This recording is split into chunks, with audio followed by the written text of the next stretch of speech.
Welcome back, guys. This is Potter Fanfic Hub. Here we explore powerful Harry Potter what if stories and hidden magic. This video is self-recorded and fully credited in the line with YouTube's latest policies. What if Harry Potter raised by Marauders instead of Dursleys? If you enjoy epic magical videos, subscribe to Potter Fanfic Hub. Now let's story begin. Chapter 1. The night everything changed. The rain hadn't stopped for 3 days. It fell in sheets across Godric's Hollow, drowning the narrow cobblestone streets and turning the village green into a muddy swamp. The October wind howled through the hedgerows like something feral and wounded, rattling windows and tearing leaves from the ancient oaks that lined the churchyard. But inside number 7, Godric's Hollow, the small cottage with the crooked chimney and the overgrown rose bushes, there had been laughter. Not anymore. Sirius Black landed in the front garden with a crash that shattered the silence of the early morning. He'd operate without aim, without thought, his only instinct a desperate, screaming need to get there. His boots sank into the mud, and he stumbled, caught himself against the garden wall, and vomited into the roses. He couldn't remember running through the house.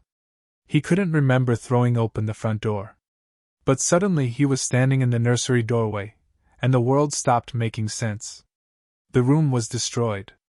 The crib had been thrown against the far wall, its wooden slats splintered like matchsticks. The colorful Quidditch mobile that Lily had charmed to circle above Harry's head lay tangled and broken on the floor, the tiny golden snitches still fluttering weakly, trying to fly. The window was blown outward, glass glittering across the wet carpet like scattered stars. And James? Sirius's knees hit the floor. He didn't remember falling. James Potter lay crumpled near the doorway, his glasses knocked askew, his eyes still open. Still warm. So terribly, impossibly still. The wand had fallen from his hand, and there was no sign of a fight, only the sudden, brutal finality of death. James had stood in the doorway without his wand. He had tried to buy time. He had tried to give Lily a chance to run. Sirius crawled forward. His hand reached out, trembling, and touched James's shoulder. The leather jacket Sirius had given him for his 18th birthday, the one James had worn so often that Lily threatened to burn it, was already cooling. "No," Sirius whispered. The word came out wrong, cracked, broken down the middle like a dropped egg. "No, no, no, no." He heard himself making sounds that weren't words. Guttural, animal noises that ripped out of his throat without permission. He pulled James into his arms, the way they'd held each up after near misses during the war, the way they'd celebrated after missions gone right, the way brothers should. But James's head lolled backward. His neck didn't hold itself up anymore. "Wake up," Sirius said. His voice was raw. "Wake up, you git. Wake up. This isn't funny. James. The crying started somewhere else in the room. Sirius's head snapped up. The crib, no, not the crib, it was destroyed.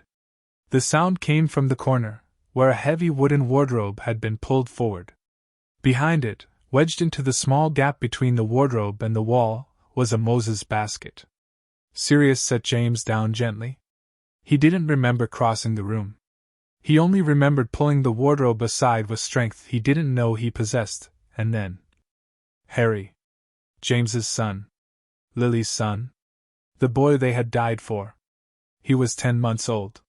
Small for his age, Lily always worried, but with James's unruly black hair already sticking up in every direction and eyes that couldn't decide if they wanted to be green like hers or hazel like his father's. He was wearing blue pajamas covered in little golden snitches, and his face was blotchy and tear-streaked, and he was screaming, not the hungry cry or the tired cry, but the something is terribly wrong cry that made every nerve in Sirius's body light on fire. But he was alive. Sirius reached into the basket with shaking hands and lifted Harry out. The boy's weight in his arms, solid, warm, real, was like a rope thrown to a drowning man. Harry's screams hitched into sobs, and his small fists grabbed at Sirius's leather jacket, clinging with a baby's desperate, instinctive grip. "You're okay," Sirius whispered. His voice broke. "You're okay, Harry. I've got you. Uncle Sirius has got you." He clutched the boy to his chest and sank down against the wall, his back scraping against the peeling floral wallpaper. The rain drummed against the broken window, and the cold wind swept through the nursery, but Sirius couldn't feel any of it. He could only feel Harry's heart beating against his own. They're dead. The thought came again, softer this time, like a knife being twisted. James is dead. Lily is dead. They're gone, and you weren't here, you weren't fast enough, you should have been here. But Harry was alive. The boy had stopped crying now. He hiccuped against Sirius's chest, his small body trembling, his fingers still tangled in the leather. His green eyes, Lily's eyes, they were definitely Lily's eyes, stared up at Sirius with an expression that no 10-month-old should ever have to wear. Confusion. Fear. The dawning awareness that the two people who were supposed to always be there were gone. "I've got you," Sirius said again, because he didn't know what else to say. He pressed a kiss to Harry's messy black hair and breathed in the scent of baby powder and magic, that faint, electric smell that always clung to Harry, even when he was just an infant. "I'm not letting you go. You hear me? Never." He didn't know how long he sat there. Time had stopped meaning anything. The rain changed, sometimes heavy, sometimes light, but it never stopped. The darkness outside the window shifted toward gray, and somewhere in the village, a dog began to bark. Harry had fallen asleep against his chest, exhausted from crying, his small face peaceful in a way that felt like a betrayal of everything that had happened. Sirius should move. He knew he should move. The ministry would be here soon. Or, probably, to investigate the dark mark that must have been hovering over the cottage. No, wait. Voldemort was gone. The dark mark would have faded the moment he fell. But someone would have felt it, wouldn't they? Someone would have known. Dumbledore. The name hit Sirius like a physical blow. Dumbledore would come. And when Dumbledore came, he would take Harry. He would have plans, the way Dumbledore always had plans. He would send Harry somewhere safe, somewhere hidden, somewhere far away from the war and the danger and… Sirius's arms tightened around the sleeping baby. No. He thought of his own childhood. Of the cold, dark house at number 12 Grimmauld Place. Of his mother's screams and his father's silences. Of the way love had been a currency he never learned to earn. He thought of James, the first person who had ever looked at Sirius and seen someone worth knowing. James, who had opened his home and his heart and his family to a runaway boy with nothing but anger and a broken nose. James had trusted Sirius with his life. James had trusted Sirius with Harry. "I was meant to be secret keeper," Sirius whispered into Harry's hair. "I was supposed to." His throat closed. "I told him to use Peter. I said no one would suspect Peter. I said…" The guilt rose up like black water, filling his lungs, drowning him from the inside. It was his fault. All of it. If he had been secret keeper, he would have died before betraying James. He would have let Voldemort tear him apart piece by piece.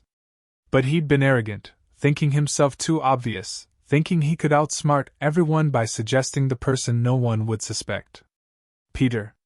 Little Peter Pettigrew, who had followed James around like a loyal dog for 7 years.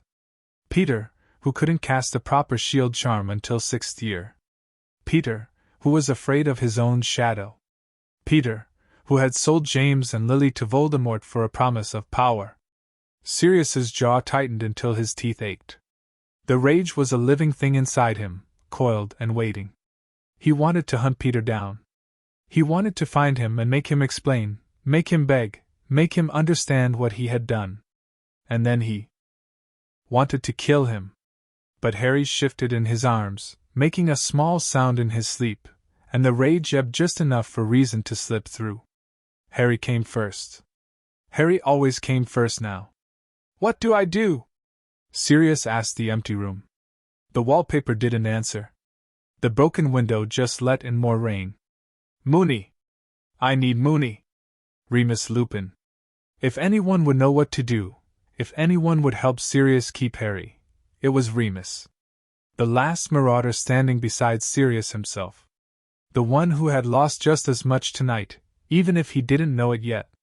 Sirius stood up slowly, careful not to jostle Harry awake. His legs were numb, and his back screamed in protest, but he ignored it. He looked around the nursery one more time, at James's body, still lying near the door, at the empty space where Lily must have fallen, though her body was gone now, somewhere else in the cottage, at the shattered crib and the broken mobile and the small, ordinary toys that would never be played with again. He couldn't leave them like this. But he couldn't stay either. The floor was still intact in the sitting room. Sirius carried Harry downstairs, stepping over the debris of a life interrupted, a half-finished cup of tea on the kitchen counter, a copy of Transfiguration Today open to an article on animagus transformations, a photograph of James and Lily on their wedding day, laughing at something the photographer had said. Sirius grabbed a handful of flu powder from the jar on the mantel. The fire was dead, cold ash and half-burned logs, but the grate was still connected to the network. "Remus's flat," he said, his voice hoarse. The powder flared green, and the flames roared to life. He stepped through. The flat was small, one bedroom, a cramped sitting room, a kitchenette that smelled of old tea and cheaper instant noodles. Remus lived here because it was all he could afford, all anyone would rent to a werewolf, even one who had fought in the war. Sirius stumbled out of the fireplace, and nearly fell over a stack of books. "Sirius?" Remus stood in the doorway of the bedroom, wearing threadbare pajama pants and a t-shirt that had seen better decades. His hair was a mess, and there were shadows under his eyes so deep they looked like bruises. The full moon was only 3 days away, and it showed. His face was pale, his hands trembling slightly, the wolf lurking just beneath his skin. But his eyes went wide the moment he saw Sirius. Went wider when he saw Harry. "Sirius," Remus said again, and this time it was a question. A plea. "What happened?" Sirius opened his mouth. Nothing came out. He tried again. "Voldemort," he managed. The name tasted like poison. "He found them. He found them, Remus. He couldn't finish." Remus crossed the room in 3 quick strides. His hands, long-fingered, scarred, gentle, reached out and took Harry from Sirius's arms. The boy stirred, whimpered, then settled against Remus's chest with the same instinctive trust he'd shown Sirius. "James?" Remus asked. Sirius shook his head. "Lily?" Another shake. The color drained from Remus's face, leaving him gray. He sat down heavily on the arm of the sofa, still holding Harry, his expression blank with shock. "Peter," Sirius said. The name came out like a curse. "He was the secret keeper. I told James to use Peter. I thought no one would suspect." "You made Peter the secret keeper?" Remus's voice was barely a whisper. "Don't." Sirius held up a hand, the guilt and grief and rage all tangling together in his chest until he could barely breathe. "Don't say it. I know. I know." They sat in silence for a long moment. The only sounds were the rain against the window and Harry's soft breathing. "We have to tell Dumbledore," Remus said finally. "No." The word came out harder than Sirius intended. Remus looked up, startled. "Sirius! Listen to me." Sirius knelt in front of Remus, gripping his knees. His gray eyes were wild, burning with something that went beyond grief. "Dumbledore will take him. You know he will. He'll send Harry somewhere safe, he'll say, somewhere hidden. He'll lock him away with people who don't want him, who'll make him feel like a burden, like a freak. You don't know that. I know Dumbledore." Sirius's voice cracked. "I know how he thinks. The greater good. The bigger picture. Harry isn't a person to him, Remus, he's a symbol. The boy who lived. A weapon to be aimed at Voldemort when he comes back. If he comes back. When?" Sirius's jaw tightened. "He'll come back. You know he will. Voldemort wouldn't go down that easily. And when he does, Dumbledore will want Harry ready, trained, molded into whatever he thinks will win the war. He won't care what it costs Harry. He won't care if Harry's happy." Remus looked down at Harry's sleeping face. The boy's small hand had found the collar of Remus's shirt and was gripping it tightly, even in sleep. "What are you suggesting?" Remus asked quietly. "We raise him." The words hung in the air between them. Remus stared at Sirius like he'd suggested they fly to the moon on a broomstick. "Sirius, we're not. I'm a werewolf. You're a wanted man the moment anyone finds out you weren't the secret keeper. We have no money, no home. We have Grimmauld Place." Remus's expression darkened. "Your mother's house? The one where she used to crucio you for talking back?" "It's a roof." Sirius's voice was steady. "It's protected. The Fidelius charm is still on it. My mother never trusted anyone enough to make them secret keeper. No one can find it unless we tell them. And the Black family vault has more gold than we could spend in 3 lifetimes. I'm not living in that house," Remus said flatly. "I'm not sleeping in a place where your mother's portrait screams blood traitor at me every time I walk past. Then we find somewhere else." Sirius reached out and put his hand over Remus's, where it rested on Harry's back. "We find somewhere. We figure it out. Together. The way we always have." Remus's eyes glistened. "James is dead." "I know. Lily is dead." "I know. And you want me to pretend I can be a father to their son? I want you to help me not ruin him." Sirius's voice broke on the last word. "I don't know what I'm doing, Moony. I never had a father. I never had a family, not really, not until James. Everything I know about being good, being decent, I learned from him. And now he's gone, and Harry has no one but us, and I'm so terrified I'm going to mess this up that I can barely breathe." Remus was quiet for a long time. Outside, the rain began to slow. The gray light of early morning crept through the thin curtains, painting the flat in shades of silver and shadow. "Where will we go?" Remus asked. Sirius felt something loosen in his chest. Not the grief, that would never leave. Not the guilt, that would haunt him forever. But the fear, the crushing terror of being alone in this, eased just enough for him to think. "There's a cottage," he said slowly. "In Wales.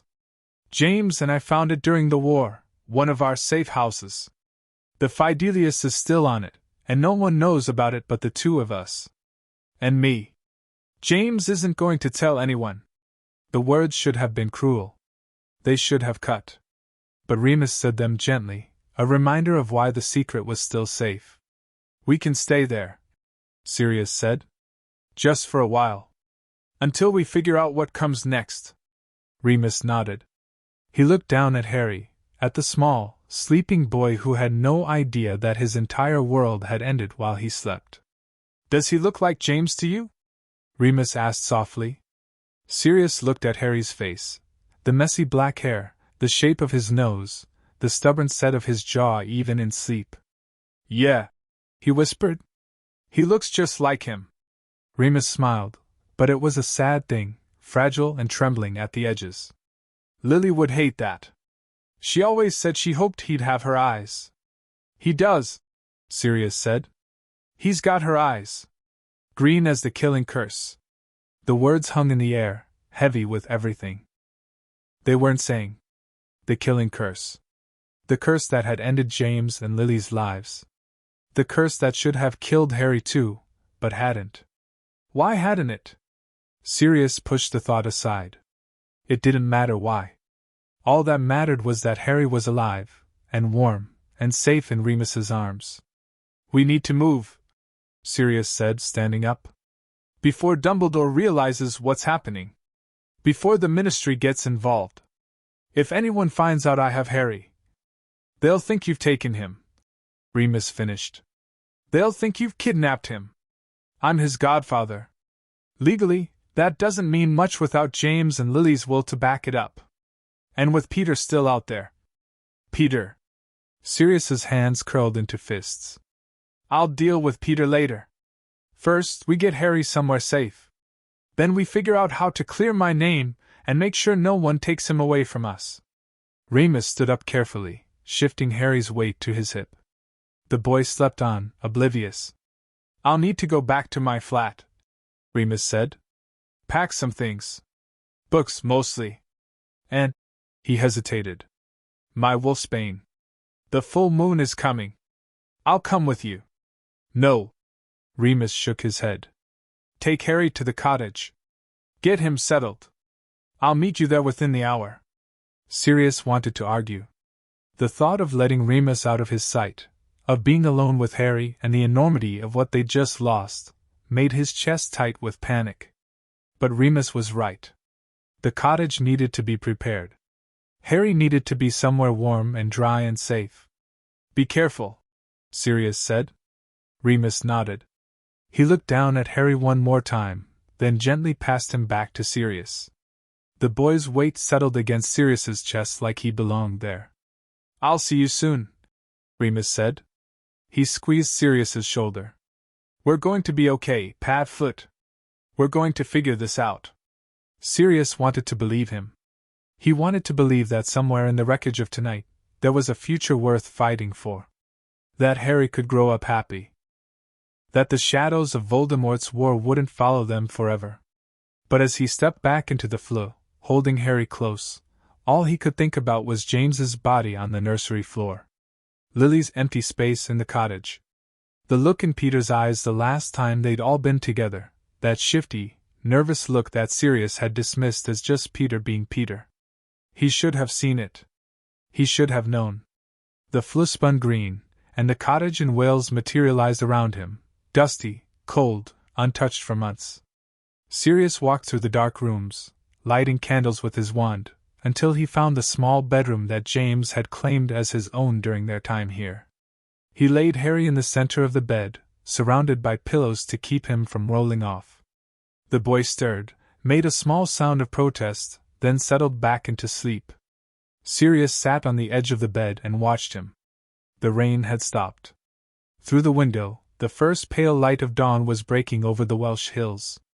The world was waking up, birds beginning to sing, the wind dying down, the last cloud scattering across a sky that was blushing pink and gold. In Godric's Hollow, the bodies of James and Lily Potter lay cold in a destroyed nursery. In a damp flat in London, Remus Lupin was packing his entire life into a single worn suitcase. And in a cottage that didn't officially exist, Sirius Black made a promise to a sleeping baby. I'm going to do this right, he whispered. I'm not going to be my mother. I'm not going to be my father. I'm going to be your father, Harry. The one you deserve. The one James would have wanted me to be. Harry's small hand reached out in his sleep, searching for something. Sirius offered his finger, and Harry grabbed it, holding on with a grip that was surprisingly strong. Sweet dreams, little guy, Sirius said. You're safe now. I've got you.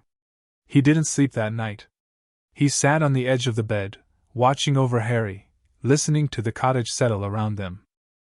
And in the quiet of the early morning, with the weight of everything he'd lost pressing down on his chest, Sirius Black began to imagine a different future.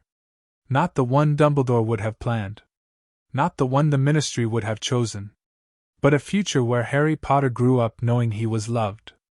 Where he learned about his parents from people who had actually known them, not from books or portraits or carefully edited histories. Where he was trained and prepared and ready for whatever was coming. It wouldn't be easy. Nothing in Sirius's life had ever been easy. But for Harry, for James and Lily's son, Sirius would move mountains. He would burn the world down if he had to. And he would start by making sure no one ever took this boy away from him. The sun rose fully over the Welsh hills, painting the bedroom in shades of gold and amber. Harry woke slowly, his green eyes blinking against the light, and when he saw Sirius's face above him, he smiled. It was a small thing, just a curve of his lips, a crinkle around his eyes. But it was the first smile Sirius had seen since the world ended. And it was enough. Good morning, Harry, Sirius said, scooping the boy into his arms. Welcome to the rest of your life. Harry babbled something unintelligible and grabbed a fistful of Sirius's hair. Sirius laughed, a broken, tearful sound that was half sob and half joy.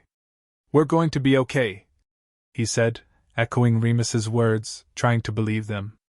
We're going to be just fine. In the distance, an owl cried out across the hills. Somewhere in London, Albus Dumbledore was already learning that the wards around the Potter cottage had failed. And somewhere in the shadows, Peter Pettigrew was running for his life, carrying secrets that would have destroyed everything if anyone had known. But in this moment, in this small, dusty bedroom in a cottage that didn't exist, there was only Sirius and Harry. The last marauder and the boy who lived. The beginning of something new. End of chapter 1. Chapter 2, The Last Marauders. The cottage in Wales had no name. It didn't appear on any map, magical or otherwise. The owls that flew over the valley seemed to skip the small clearing where it sat, their routes bending around it like water around a stone. Even the sunlight felt different here, softer, gentler, as if the Fidelius charm that hid the cottage from the world also softened the edges of reality itself. Sirius had been awake for 3 days. He couldn't sleep. Every time he closed his eyes, he saw James's body on the nursery floor. Every time he let his guard down, the guilt came crashing back. I should have been there. I should have been secret keeper. I should have died instead. And he would find himself standing in the dark kitchen, gripping the counter until his knuckles went white, fighting the urge to apparate back to Godric's Hollow and dig James's grave with his bare hands. But Harry needed him. That was the only thought that kept him tethered. Harry needed him, and Harry was alive, and as long as that was true, Sirius had a reason to keep breathing. Remus arrived on the second day, looking like death warmed over. The full moon was close, too close, and his hands shook as he set down his worn suitcase in the cottage's small sitting room. His face was gray, his eyes hollow, and there was a tremor in his voice that made Sirius's chest ache. "I brought everything I could," Remus said, not meeting Sirius's eyes. "Books. Clothes. The wolfsbane, what I had left. I'll need to brew more before." He stopped. Swallowed. "Before." Sirius nodded. "He didn't say you shouldn't be here, you should be resting. The moon is 2 days away and you look like you're about to collapse. He didn't say I'm sorry I dragged you into this, I'm sorry I couldn't protect James, I'm sorry I'm making you help me raise his son when you can barely take care of yourself." He just took Remus's suitcase and carried it to the spare bedroom. Harry was in the sitting room, sitting on a faded quilt that Sirius had transfigured from an old curtain. The boy was playing with a wooden spoon, one of the few non-magical items in the cottage, banging it against the floorboards with the single-minded determination of a 10-month-old who had no idea that his entire world had ended. Remus stood in the doorway, watching. "He looks so much like James," Remus said quietly. "It's uncanny." "Except the eyes," Sirius said from the hallway. He'd come back without Remus noticing, silent as he'd been trained to be in the Black family home. "Those are all Lily." Remus nodded slowly. He walked into the sitting room and lowered himself to the floor beside Harry, moving carefully, like his joints ached. The boy looked up at him, spoon frozen mid-bang, and studied Remus's face with an intensity that seemed far too old for his age. "Hello, Harry," Remus said. His voice was soft, gentle, nothing like the sharp, weary tone he used with everyone else. "I'm Remus. I was your father's friend. One of his best friends, actually. We got into a lot of trouble together, your dad and I." Harry dropped the spoon and reached for Remus's face. Remus froze. The boy's small hand touched his cheek, right over the thin white scar that ran from his temple to his jaw. A remnant of the night Greyback had attacked him, the night that had stolen his childhood and cursed him to a life of monthly agony. Harry patted the scar curiously, then smiled. Remus made a sound that wasn't quite a laugh and wasn't quite a sob. He gathered Harry into his arms, holding him carefully, as if he were made of glass. "I'm going to take care of you," Remus whispered into Harry's messy hair. "I don't know how, but I'm going to try. I promise." Sirius watched from the doorway, his throat tight. The first week was chaos. Harry, despite his cheerful disposition, was grieving. He didn't understand death, couldn't possibly, at 10 months old, but he understood that something was wrong. His parents were gone. The familiar scents and sounds and rhythms of his life had vanished overnight, replaced by a dusty cottage and two men who didn't know what they were doing. He cried. A lot. He cried when Sirius tried to feed him mashed pumpkin. He cried when Remus sang to him, off-key, because Remus couldn't carry a tune to save his life. He cried when the wind rattled the windows at night, and he cried when the morning light was too bright, and sometimes he cried for no reason at all, just because he was a baby and the world was big and scary, and he missed his mother. Sirius had never been so exhausted in his entire life. Not during the war, when he'd gone days without sleep hunting Death Eaters. Not during his childhood, when he'd stayed awake night after night, listening for his mother's footsteps outside his door. Not even during the full moons, when he'd run with Remus through the forbidden forest, the adrenaline burning through his veins like liquid fire. This was different. This was constant, a low-grade terror that never quite went away, a voice in the back of his head that whispered, "You're going to mess this up, you're going to hurt him, you're going to fail him the way your parents failed you." On the fourth night, Harry woke screaming at 2 in the morning. Sirius was there in seconds, his wand out, his heart pounding. He'd been sleeping on the floor outside Harry's room. The crib they'd bought second-hand in a Muggle town 20 miles away creaked alarmingly, and Sirius didn't trust it not to collapse. But there was no intruder. No dark wizards. No Death Eaters come to finish the job. Harry was just crying. Sirius gathered him up, blanket and all, and held him against his chest. The boy's screams were raw, desperate, the kind of crying that came from somewhere deep and wounded. His small body trembled, and his face was blotched with tears, and he looked up at Sirius with an expression of such profound betrayal that it made Sirius's heart crack right down the middle. "I know," Sirius whispered, swaying back and forth. "I know you want your mom. I know you want your dad. I'm sorry, Harry. I'm so sorry. I'm not them. I'm not even close to being them. But I'm here, and I'm not leaving, and I'm going to love you until I figure out how to do this right." Harry's screams faded to sobs, then to hiccups, then to silence. He fell asleep against Sirius's chest, his small fist clutching Sirius's shirt. Sirius didn't put him down. He carried Harry to the window and looked out at the dark hills. Stars scattered across the sky like scattered diamonds, cold and distant. Somewhere out there, Peter was hiding. Somewhere out there, Dumbledore was probably already spinning stories, already deciding what to tell the wizarding world about what had happened that night. But here, in this moment, there was only Harry. "We're going to be okay," Sirius said again, the words becoming a mantra, a prayer, a promise. "I don't know how, but we're going to be okay." Remus found them there in the morning, curled up in the window seat, both fast asleep. The blanket had slipped off Harry's shoulders, and Sirius's head was tilted at an angle that would definitely hurt when he woke up. Remus draped another blanket over them both and started the kettle.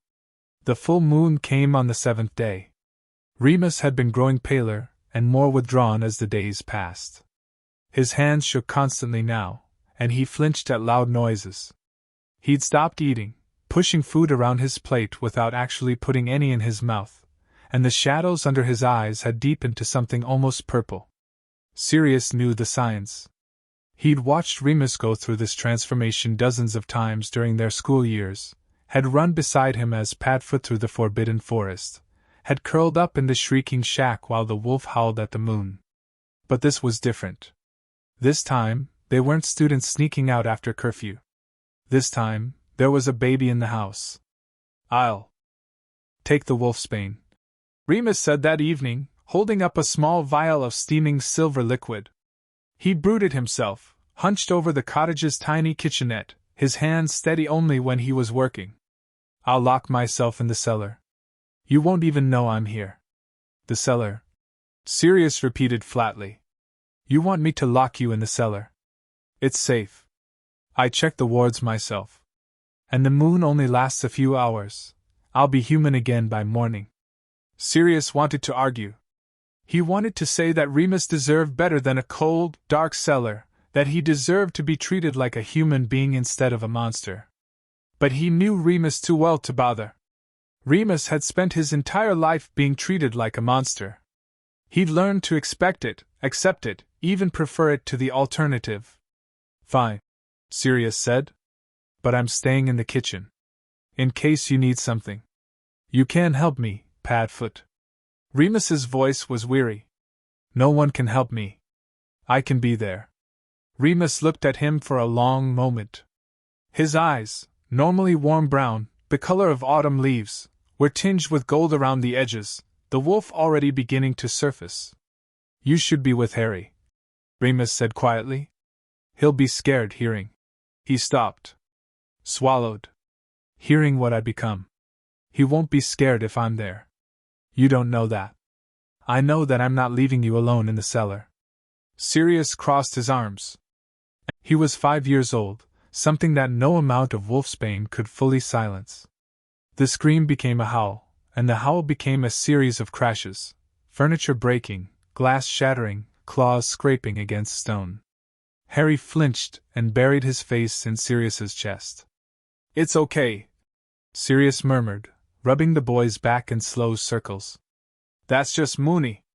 He sounds scary, but he's not going to hurt you. He would never hurt you.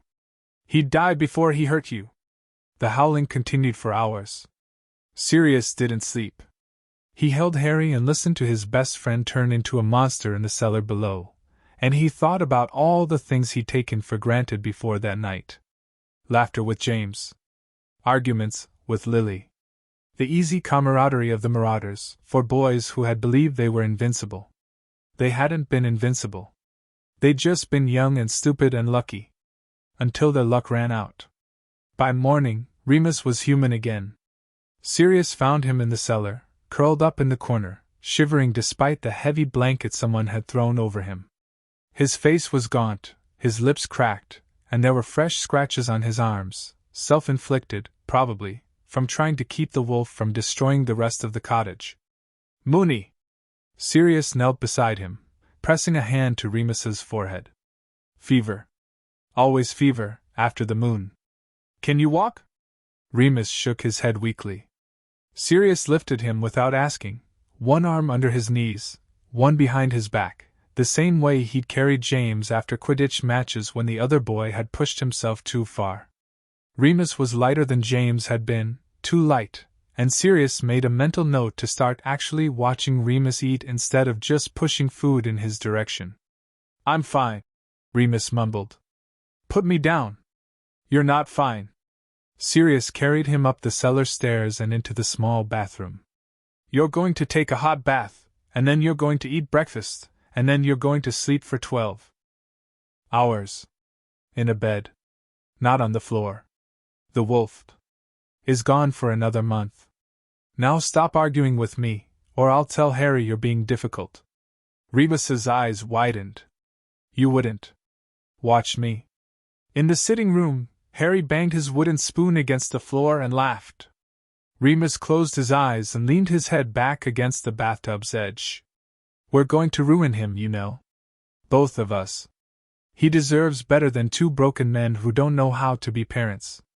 Maybe, Sirius said, sitting on the bathroom floor with his back against the wall. But we're what he's got.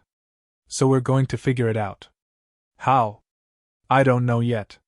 Sirius looked at the ceiling, at the water stain in the corner that looked vaguely like a dragon. But I know someone who might. The weeks that followed were hard. Harder than Sirius had expected, and he'd expected it to be nearly impossible. Harry was a good baby, easy-tempered, quick to smile, curious about everything. But he was also demanding. He needed to be fed and changed and bathed and entertained and comforted and put to sleep and woken up and fed again, in an endless cycle that left both Sirius and Remus staggering with exhaustion. They developed a routine. Sirius took the nights, because he couldn't sleep anyway. He'd walk the floor with Harry in his arms, singing old Muggle songs he'd learned from Lily, asterisk. Hey Jude. Asterisk and Blackbird, and You Are My Sunshine. Which always made Harry laugh because Sirius couldn't carry a tune either. When Harry finally fell asleep, usually around 3 or 4 in the morning, Sirius would lay him in the crib and sit beside him, watching until dawn. Remus took the mornings, Because he was a morning person, the only one of the Marauders who could function before noon without excessive amounts of coffee. He'd make breakfast while Harry played on the kitchen floor, explaining everything he was doing in a quiet, patient voice. Asterisk, this is how you crack an egg. This is how you butter toast. This is how you brew a potion to make the dishes wash themselves. But don't tell Sirius I taught you that, because he'll expect you to do it for him. Asterisk. They took turns in the afternoons, one of them watching Harry while the other slept or read or stared blankly at the wall, trying not to think about the war they'd lost. And in the evenings, when Harry was asleep and the cottage was quiet, they talked. About James. About Lily. About the good times and the bad times and all the moments in between. Remus told stories about their school years. The time James had hexed Severus Snape so badly his head turned into a pineapple. The time Sirius had charmed the entire Slytherin table to only speak in limericks. The time they'd all stayed up for 3 days straight trying to become animagi and Remus had accidentally turned his eyebrows pink. You weren't even trying to be an animagus, Sirius said, laughing for the first time in weeks. You were just there for moral support. And eyebrow support, apparently. Remus smiled ruefully. It took 2 weeks for the color to fade. McGonagall kept giving me these looks, like she knew exactly what I'd been doing, even though she couldn't prove it. She always knew, Sirius said. She just didn't care as long as we weren't actually killing anyone. James almost killed someone once. Snape doesn't count. The laughter faded. They sat in the silence, the weight of their grief pressing down on them like a physical thing. I miss him, Remus said finally. Every day. Every hour. I keep expecting him to walk through the door with that stupid grin on his face, telling us about some new prank he's planning. I know. Sirius stared at the fireplace, at the flames that Remus had conjured an hour ago. I keep thinking about all the things Harry will never know. The way James laughed, really laughed, not the polite one he used with strangers, but the one that made his whole face light up. The way he'd ruffle his own hair when he was nervous. The way he looked at Lily when he thought no one was watching. Like she'd hung the moon, Remus said softly. Like she was the reason the sun came up every morning. Yeah. Sirius's voice cracked. That. They were quiet again. We should write to Andromeda. Sirius blinked. What? Andromeda Tonks. Remus turned to face him, his expression serious. Your cousin. The one who got disowned for marrying a Muggleborn. She's raising a daughter, Nymphadora. She's about 6 or 7 now. She might have advice. Or at least, she might understand. Sirius shook his head. I haven't spoken to Andromeda in years. Not since she left the family. She probably thinks I'm just as bad as the rest of them. You're not. You know that. She doesn't. Then write to her and tell her.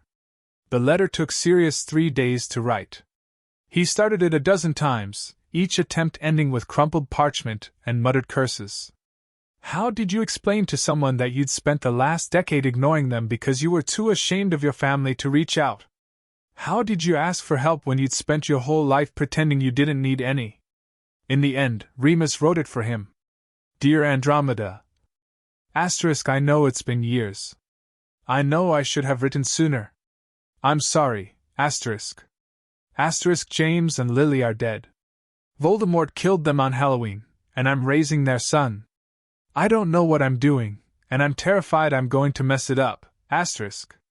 Asterisk, you're the only family I have left who isn't a Death Eater or a portrait that screams slurs at me. Do you have any advice, asterisk? Please. Sirius. P.S. Asterisk, Remus says I should also mention that Harry is 10 months old, he has Lily's eyes and James's hair, and he's currently trying to eat a book. Send help, asterisk. 3 days later, an owl arrived. It was a scraggly thing, half-starved and irritable, but it carried a letter written in elegant handwriting that Sirius hadn't seen since he was 12 years old, sneaking into Andromeda's room. To complain about their parents. Dear Sirius. Of course I'll help. Asterisk, you're not going to mess this up. You're going to be wonderful. You're going to make mistakes, every parent does, but you're going to love that boy with everything you have, and that's what matters. Asterisk. Asterisk. My advice is simple: be patient. Be kind. Be present. And don't be afraid to ask for help when you need it. Asterisk. Asterisk. Also, babies like being held. Hold him as much as you can. They grow up so fast. Asterisk. Asterisk. You're welcome to visit anytime. Ted would love to meet you, and Dora has been asking about her cousin for years. I'll tell her you're a bit scruffy but mostly harmless. Asterisk. Asterisk. Come home, Sirius. You always have one with me. Asterisk. Love. Andromeda. Sirius read the letter 3 times. Then he read it again.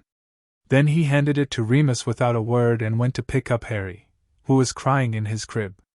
You have family, Remus said quietly, watching Sirius lift the boy into his arms. Real family. People who want you. I know, Sirius said. He pressed a kiss to Harry's messy hair. I know. The first month passed. Then the second. Then the third. Winter settled over the Welsh hills, painting the valley in shades of white and grey. Snow piled against the cottage's walls, muffling the world in silence. The days grew short, the nights long, and the cold seeped through the old stone floors no matter how many warming charms Sirius cast. Harry grew. He learned to crawl, then to stand, then to take his first shaky steps across the sitting room floor. His first word was pad foot, which came out as Pafu, but still made Sirius cry for an hour. His second word was Moo, for Remus, who pretended to be annoyed but secretly glowed with pride. He was clever, this boy. Quick and curious and endlessly determined. When he wanted something, he wanted it, and he didn't stop until he got it. James's stubbornness, Lily's intelligence, and something else, something that was entirely Harry, a spark of magic that burned brighter every day. He's going to be powerful, Remus said one night, watching Harry stack wooden blocks into a tower that defied the laws of physics. I can feel it. The magic in him, it's like standing next to a bonfire. Sirius nodded. He'd felt it too. The way the air crackled when Harry was happy. The way shadows deepened when he was upset. The way accidental magic seemed to happen around him constantly. Floating blocks, changing colors, once even making the floorboards dance when he was particularly pleased with himself. Dumbledore would probably have something to say about that, Sirius said darkly. Wouldn't want him to be too powerful. Might upset the balance or whatever. Remus shot him a look. You're still thinking about that? I'm always thinking about it. Sirius's jaw tightened. Every time Harry does something brilliant, I think about how Dumbledore would have hidden him away. Stuffed him in a cupboard somewhere. Made him feel small and worthless so he'd be easier to control. You don't know that. I know Dumbledore. Sirius turned away from the window, his gray eyes hard. I know how he operates. The greater good. The needs of the many. He'd sacrifice Harry in a heartbeat if he thought it would win the war. And you wouldn't? The question hung in the air between them. Sirius looked at Harry, who was now trying to put a block in his mouth despite having been told 100 times not to. The boy caught Sirius's eye and grinned, revealing 2 tiny teeth. No, Sirius said quietly. I wouldn't. I'd burn the whole world down before I let anyone hurt him. Remus was silent for a long moment. Good, he said finally. That's what a father is supposed to do. Sirius blinked. I'm not his. You are now. Remus's voice was gentle but firm. You're the one who gets up with him at night. You're the one who feeds him and changes him and reads him stories and teaches him right from wrong. You're the one who loves him like a son. But James would want this. Remus crossed the room and put a hand on Sirius's shoulder. He'd want someone who loved Harry enough to burn the world for him. And there's no one in this world who loves Harry more than you do. Sirius opened his mouth to argue. Closed it. Opened it again. Harry chose that moment to take a wobbling step toward him, arms outstretched, a block still clutched in one small fist. He tripped over his own feet and would have fallen if Sirius hadn't caught him, scooping him up and swinging him into the air. Harry shrieked with laughter. And Sirius laughed too, a real laugh, the first one since Halloween. It felt strange in his chest, rusty and unfamiliar, but it was real. "Okay," he said, hugging Harry close. "Okay. I can do this." "We can do this," Remus corrected. "We can do this," Sirius agreed. Together. Outside, the snow continued to fall, blanketing the world in white. The cottage sat hidden in its valley, invisible to anyone who didn't already know it existed. And inside, 2 broken men and 1 remarkable boy built something new from the ashes of everything they'd lost. It wasn't easy. It wasn't perfect. But it was a beginning. And sometimes Sirius thought that was enough. End of Chapter 2. Chapter 3, A Home Full of Magic. 3 years changed everything. The cottage in Wales was no longer a dusty hideaway filled with cobwebs and silence. It had transformed, slowly, organically, like a garden growing wild, into something that looked and smelled and felt like a home. The walls had changed color 4 times. First to a cheerful yellow, Harry's choice, at age 2, after discovering he could make things change color by pointing at them. Then to a disastrous orange, Harry's choice again, quickly vetoed. Then to a soft green that reminded Sirius of Lily's eyes. Finally settling on a deep, warm gold that caught the afternoon light and made everything glow like honey. Chairs had been transfigured into more comfortable shapes. Tables had been charmed to clean themselves after meals, a necessity, given that Harry had gone through a phase of throwing his food at the walls to watch it splatter. The floors had been enchanted to bounce slightly when you walked on them, because Harry thought it was the funniest thing in the world, and Sirius had never been able to say no to that laugh. And the toys. Merlin, the toys. They were everywhere. Stuffed animals that Harry had named after constellations, a scruffy dog called Canis, a slightly lopsided wolf called Lupus, a small, round owl called Vega. Building blocks that rearranged themselves into towers when Harry wasn't looking. A broomstick charm that hovered 6 inches off the floor, letting Harry zoom around the sitting room at terrifying speeds while Remus clutched his heart and Sirius cheered. "Slow down!" Remus called as Harry zipped past for the 7th time, his black hair flying behind him like a flag. "You're going to crash into the..." Harry crashed into the bookshelf. Books rained down around him in a cascade of leather and parchment. For a moment, everything was silent. Remus rushed forward, already reaching for his wand to check for injuries. Then Harry's head popped up from behind a fallen copy of Hogwarts, a history, and he was laughing. "That was brilliant!" he shouted, his 3-year-old voice cracking with excitement. "Did you see that, Padfoot? I went whoosh and then crash and then boom! I saw." Sirius was trying very hard not to laugh and failing spectacularly. "Very impressive. 10 points for style, -50 for destroying Moony's favorite books." Harry's face fell. "Is Moony mad?" Remus sighed, running a hand through his graying hair. "No, Harry. Moony isn't mad. But maybe we should practice flying somewhere with a bit more space. Like outside." "Yes." Harry scrambled to his feet, nearly tripping over the broom charm, and bolted for the back door. "Outside. I'm going to fly so high. Higher than the clouds. Higher than the moon. The broom only goes 2 feet off the ground." Sirius called after him. "And stay where we can see you." Harry was already gone, the back door slamming behind him with a crash that rattled the windows. Remus collapsed into the nearest chair, pressing a hand to his chest. "I'm not old enough for this. I'm 32. I should still have stamina." "You've always been old, Moony." Sirius dropped onto the sofa, stretching his legs out across the cushions. "You were born old. It's the werewolf thing. Too much responsibility too young. Says the man who spent his entire childhood trying to get himself killed. Says the man who succeeded at not getting killed." Sirius grinned. "Mostly." They sat in comfortable silence for a moment, listening to Harry's shrieks of delight from the back garden. The boy had discovered that if he leaned far enough to one side, the broom charm would tilt dramatically, making him feel like he was performing dangerous aerial maneuvers even though his feet were technically only 18 inches off the grass. "He's happy," Remus said quietly. "Really happy. I wasn't sure we could do that, give him a happy childhood, I mean. But look at him." Sirius looked. Through the window, he could see Harry zooming back and forth across the garden, his small face split in a grin so wide it must have hurt.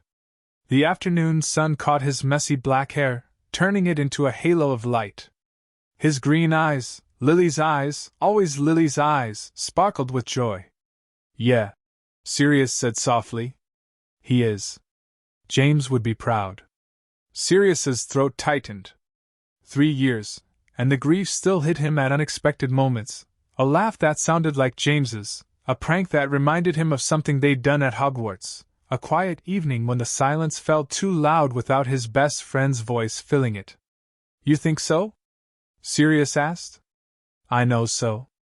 Remus leaned forward, resting his elbows on his knees. "You've given Harry everything James wanted for him. Love. Safety. The freedom to be exactly who he is. That's all any parent can do." "Sure." Sirius held up a hand. "If you keep talking like that, I'm going to cry, and then Harry will come inside and ask why I'm being weird, and I'll have to explain that Moony said something nice for once, and he won't believe me." Remus snorted. "I say nice things. You say accurate things. There's a difference." The back door burst open, and Harry ran inside, his face flushed with exertion.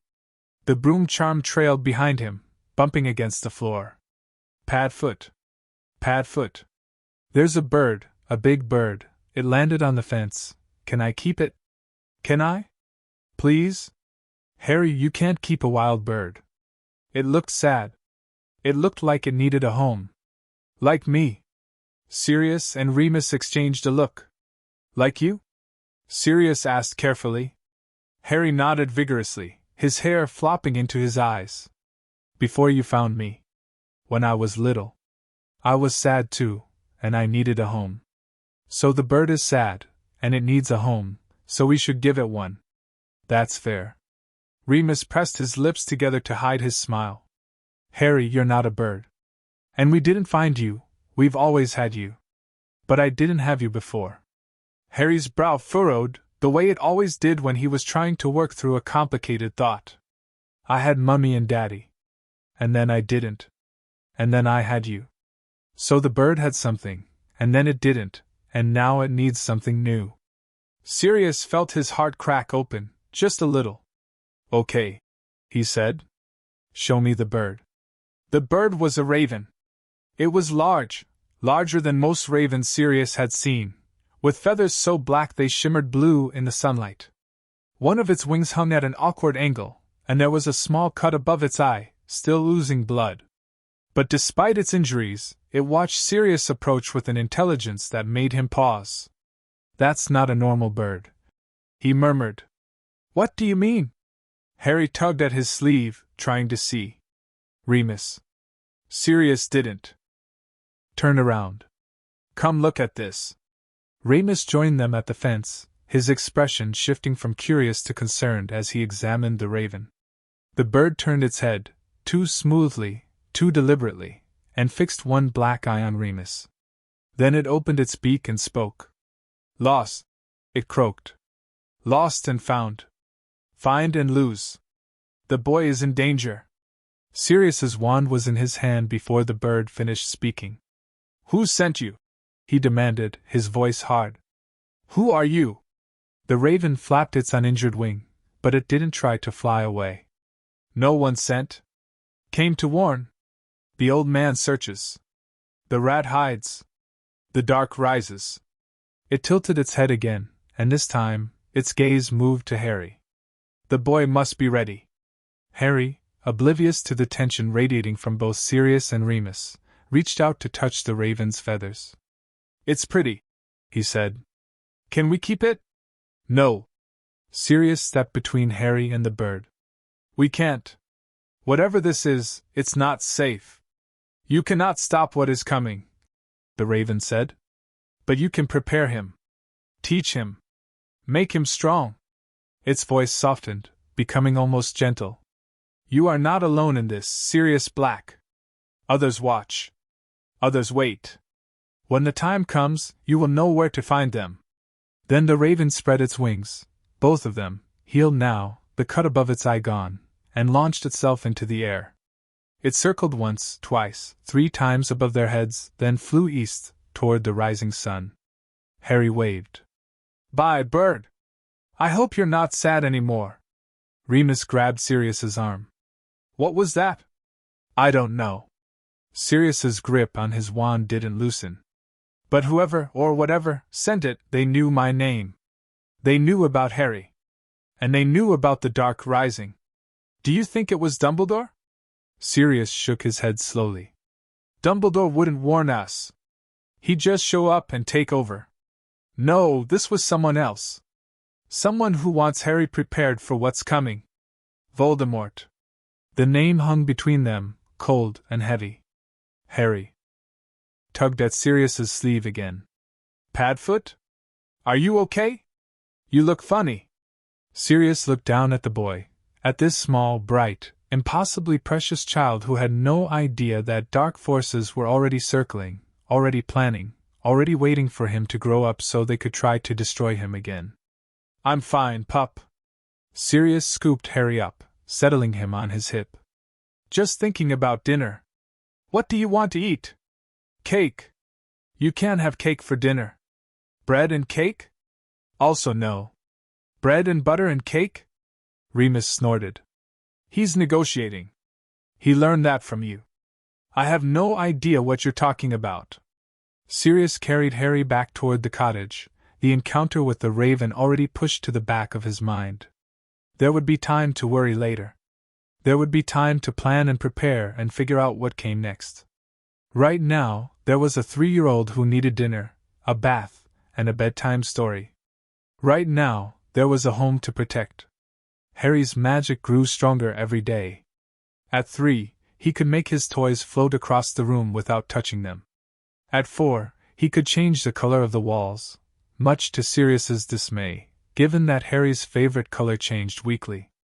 At 5, he could conjure small sparks from his fingertips, lighting candles and starting fires with a flick of his wrist. There's something different about him, Remus said one evening, watching Harry chase fireflies in the garden. Something I've never seen before. His magic, it's not just powerful. It's aware. Like it knows what he wants before he does. Sirius leaned against the doorframe, arms crossed. You think it's because of what happened that night? The killing curse? I don't know. Remus's voice was troubled. No one's ever survived the killing curse before. Maybe it changed him somehow. Marked him. Marked him for what? That's what I'm afraid of. They watched Harry in silence. The boy had caught a firefly and was holding it cupped in his hands, his face glowing with wonder. The tiny light flickered between his fingers, casting dancing shadows across his features. I've been thinking, Sirius said finally, about training him. Teaching him to control his magic before Hogwarts. Sirius, he's 5. James and Lily started teaching him basic spells when he was a baby. According to Lily's letters, he could levitate his rattle by the time he was 8 months old. That was accidental magic. You're talking about deliberate training. I'm talking about keeping him safe. Sirius turned to face Remus, his gray eyes serious. You heard what that raven said. The dark is rising. Voldemort isn't gone, not really. He's out there somewhere, waiting. And when he comes back, he'll come for Harry. We need to make sure Harry is ready. Remus was quiet for a long moment. Then he sighed. You want me to teach him? I want us to teach him. Together. The way the Marauders always did things. By breaking the rules. Sirius grinned. By breaking the rules. The training started small. Basic exercises to help Harry focus his magic. Lighting candles, floating feathers, making small objects change color. Harry took to it like a fish to water, his natural talent amplified by his enthusiasm. He practiced constantly, sometimes without even realizing it, his magic responding to his emotions in ways that both impressed and terrified his guardians. "You have to be careful," Remus told him one afternoon, after Harry accidentally set the curtains on fire during a tantrum. "Magic isn't a toy. It's a tool, a powerful one. If you use it carelessly, you can hurt people." "I don't want to hurt people." Harry's lower lip trembled. "I just wanted the curtains to be blue. They were ugly. Green is a stupid color for curtains." "Green was Lily's favorite color," Sirius said quietly. Harry froze.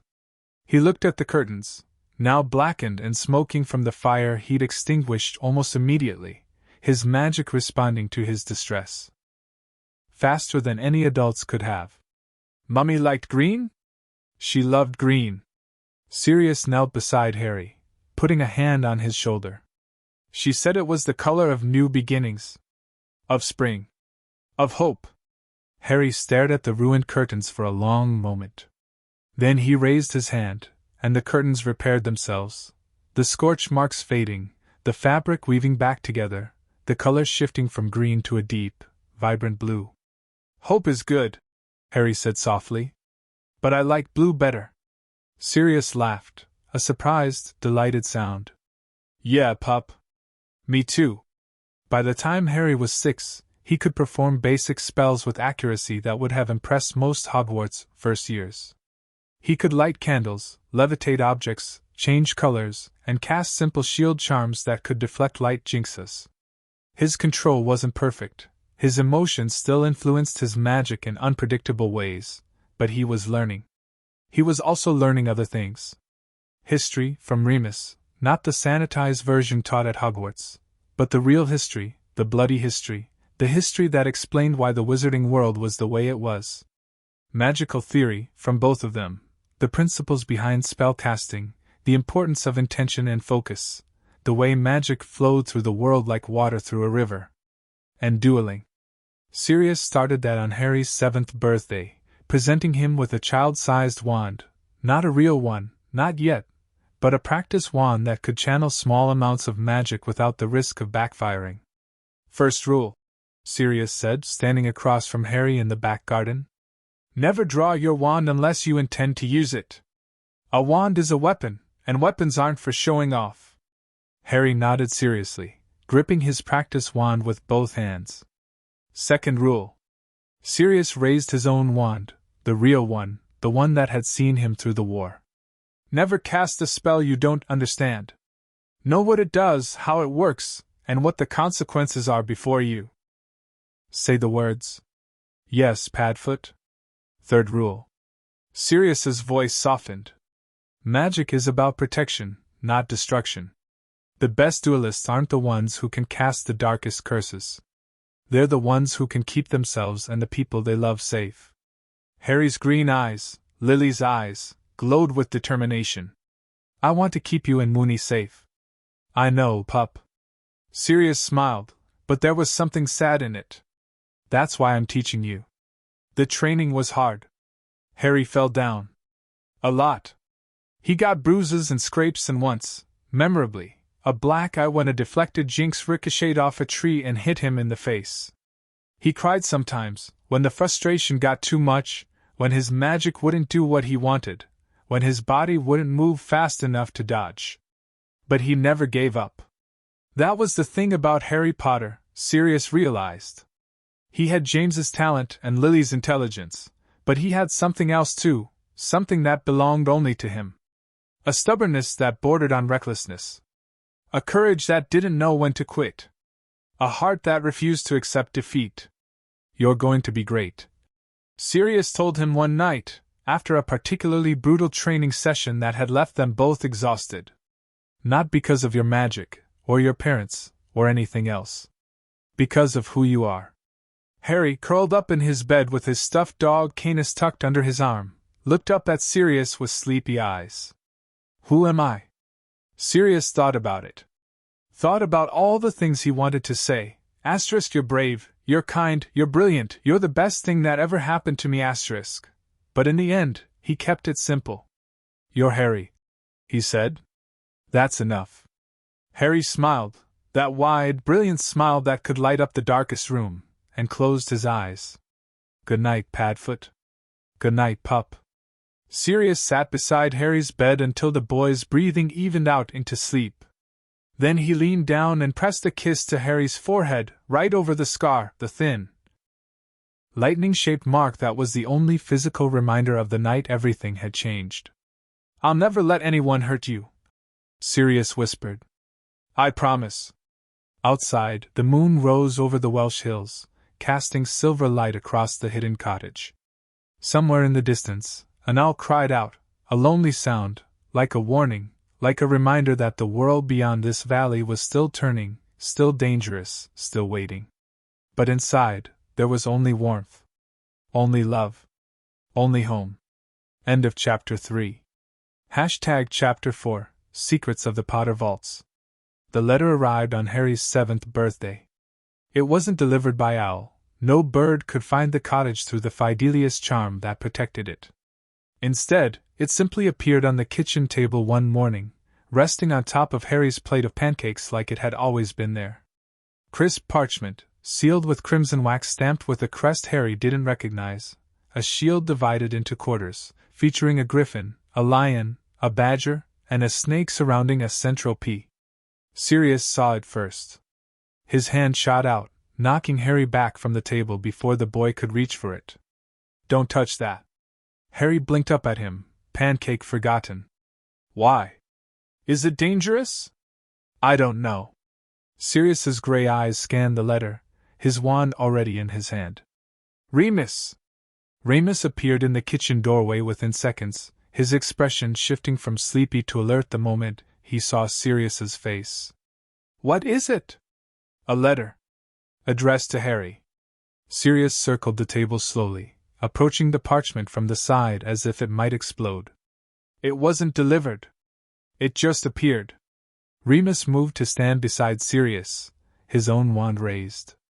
Together, they cast a series of detection spells, checking for curses, hexes, tracking charms, dark magic of any kind. The parchment glowed faintly under each spell, but none of the readings indicated danger. "It's clean," Remus said finally, lowering his wand. "As far as I can tell, it's exactly what it appears to be. A letter. A letter from who? There's only one way to find out." Sirius hesitated. Every instinct screamed at him to burn the parchment, to protect Harry from whatever was waiting inside that envelope.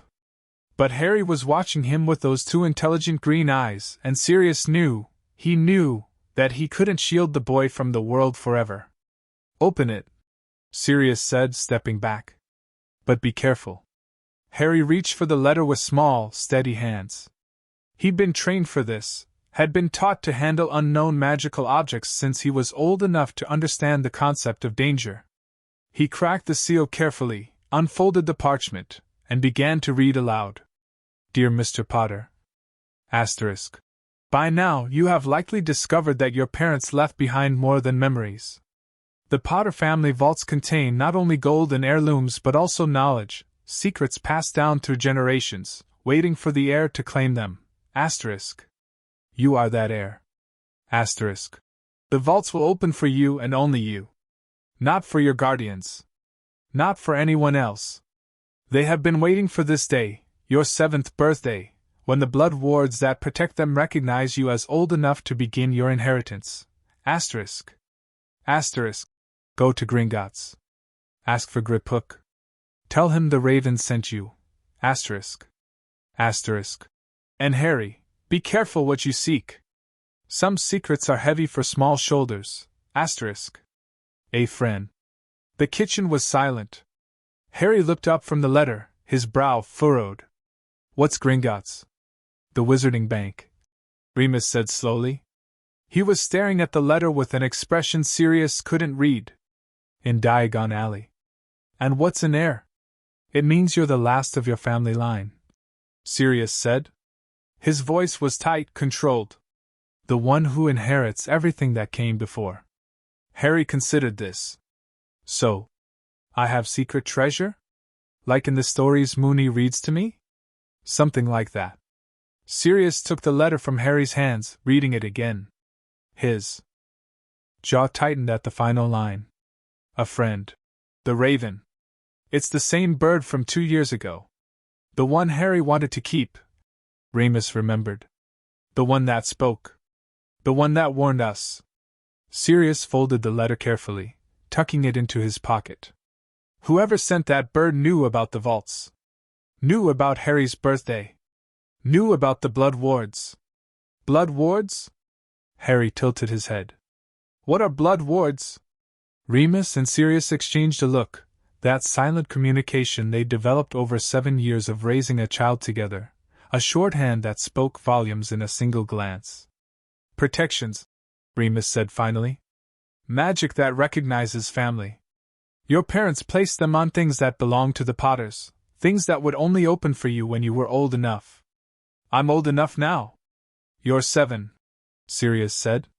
That's old enough for some things. Not for others. Harry's face fell. But the letter says? The letter says a lot of things.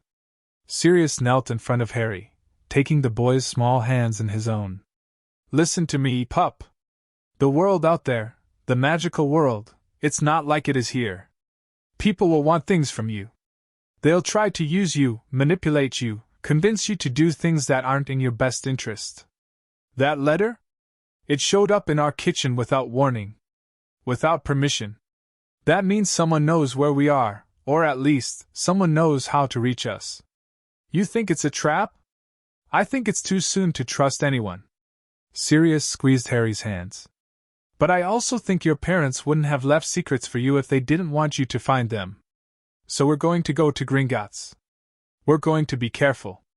And we're going to figure out what's really waiting for you in those vaults. Harry's eyes lit up. We're going to Diagon Alley? We're going to Diagon Alley. Harry whooped and ran from the room, already shouting about what he was going to wear, what he was going to see, what kind of treasure he might find. Remus watched him go, then turned to Sirius. Are you sure about this? Gringotts is in the heart of the magical world. If anyone sees Harry, then we make sure no one sees him. Sirius stood, his expression grim. Disillusionment charms. Cloaks. We go in, we talk to this grip hook, we get whatever's in the vaults, and we leave. No one will even know we were there. And if the goblins don't cooperate? Then we remind them that the Potters have been Gringotts customers for centuries, and that Harry is the last of his line. Sirius's gray eyes hardened. Goblins respect family lines. They'll cooperate. Remus nodded slowly. We should tell him. About Voldemort. About why we're hiding. Not yet. Sirius shook his head. He's 7, Moony. He doesn't need to carry that weight yet. Let him have this. Let him have the magic and the wonder and the excitement. There'll be time enough for the darkness later. The journey to Diagon Alley was more complicated than Sirius had expected. The cottage was in Wales, hidden by the Fidelius charm, but the Flynn network didn't reach that far into the countryside. They'd have to apparate to a safe point outside London, then make their way to the Leaky Cauldron on foot, all while keeping Harry hidden from anyone who might recognize him. Harry, for his part, was vibrating with excitement. He never left the valley before, not really. Sirius and Remus had taken him to nearby Muggle villages sometimes, for supplies and fresh air, but always under heavy charms, always with Harry disguised as someone else. This was different. This was the magical world, the world his parents had belonged to, the world he was supposed to inherit. Is it true that there's a street full of magic shops? Harry asked for the 5th time as they walked through the grey London streets, a disillusionment charm making him shimmer like heat haze. With wands and cauldrons and broomsticks and everything? It's true, Sirius said, keeping his voice low. He was walking close to Harry's shimmering form, close enough to grab him if something went wrong. Remus walked on Harry's other side, his hand resting casually on the wand in his pocket. Rabbit had taught him to walk like that, always ready, always watching. Just like a marauder. And there are other kids? Wizarding kids? Some. Mostly with their parents. Will I get to make friends? Sirius's chest tightened. Harry had never had friends his own age, just Sirius and Remus, and the occasional Muggle child he'd glimpsed during their supply runs. The boy was desperately lonely, though he'd never say it. Someday, Sirius said. When it's safe. Harry was quiet for a moment. Then, softly, will it ever be safe? Before Sirius could answer, Remus spoke. That's what we're fighting for, Harry. That's what your parents died for. A world where you can grow up safe and free. My parents died fighting bad guys, didn't they? The question hung in the air. Yes, Sirius said finally. They died fighting the worst bad guy of all. But they died so you could live. So you could be happy. Don't ever forget that. Harry nodded, his shimmering form bobbing slightly. I won't. The leaky cauldron was nearly empty at this hour, mid-morning on a Tuesday, most of the patrons either at work or still sleeping off the previous night's revelry. The barkeep, an ancient man named Tom who remembered Sirius's father and grandfather, barely glanced up as they slipped through the door. Back room, Remus murmured, guiding Harry toward the rear of the pub. The entrance to Diagon Alley is through the wall. Harry gasped when Remus tapped the bricks in the correct sequence. The wall folded in on itself, bricks rotating and shifting, revealing a cobblestone street that stretched into the distance, lined with shops that seemed to lean toward each other like old friends sharing secrets. Cauldrons bubbled in windows. Owls hooted from perches above doorways. A group of witches hurried past, their robes billowing, their laughter trailing behind them like music. It's beautiful, Harry whispered. His disillusionment charm had faded slightly. Sirius could see the outline of his face now, the wonder in his green eyes. It's like magic. It is magic, pup. Sirius smiled despite himself. Come on. Gringotts is at the end of the street. And try to keep your cloak up, we don't want anyone recognizing you. They walked quickly, heads down, avoiding eye contact with the few shoppers who were out and about. Gringotts loomed ahead of them, a massive white marble building that seemed to gleam even in the grey London light. Bronze doors, silver doors, and finally golden doors that led into the main hall, where goblins sat on high stools behind long counters, weighing jewels and counting coins. Harry stared. The goblins were nothing like the creatures in the stories Remus read to him. They were smaller than humans, with long fingers and sharp features, but there was something ancient in their eyes, something that made Harry's skin prickle with awareness. They're watching us, Harry murmured. They're always watching, Sirius replied. That's their job. Now stay close and let me do the talking. They approached the nearest available teller, a goblin with a long nose and an even longer ledger, who looked up at them with undisguised suspicion. State your business. We're here to see Griphook, Sirius said. We were told to ask for him specifically. The goblin's eyes narrowed. Griphook doesn't see just anyone. We were also told to say the Raven sent us. Something flickered across the goblin's face, surprise, perhaps, or recognition. He set down his quill and stood, beckoning them toward a door at the back of the hall. Follow me. The door led to a long, torchlit corridor, which led to another door, which led to a spiral staircase that descended deep into the earth. Harry counted the steps, 37, 38, 39, until finally they emerged in a small chamber lit by blue-flamed candles. A goblin waited for them there. He was older than the teller, with white hair that hung past his shoulders and eyes the color of burnished gold. His face was weathered, lined with centuries of experience, and when he looked at Harry, something shifted in his expression, a softening, almost, though goblins weren't supposed to soften. Harry Potter, Griphook said. His voice was low, gravelly, like stones grinding together. I've been expecting you.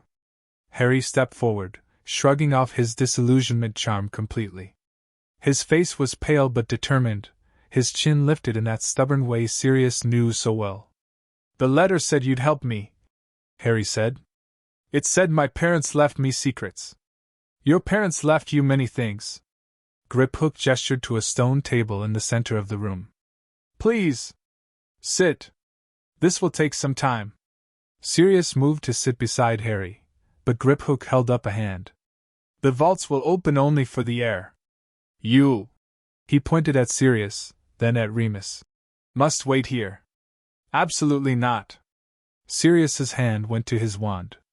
I'm not leaving Harry alone with Padfoot.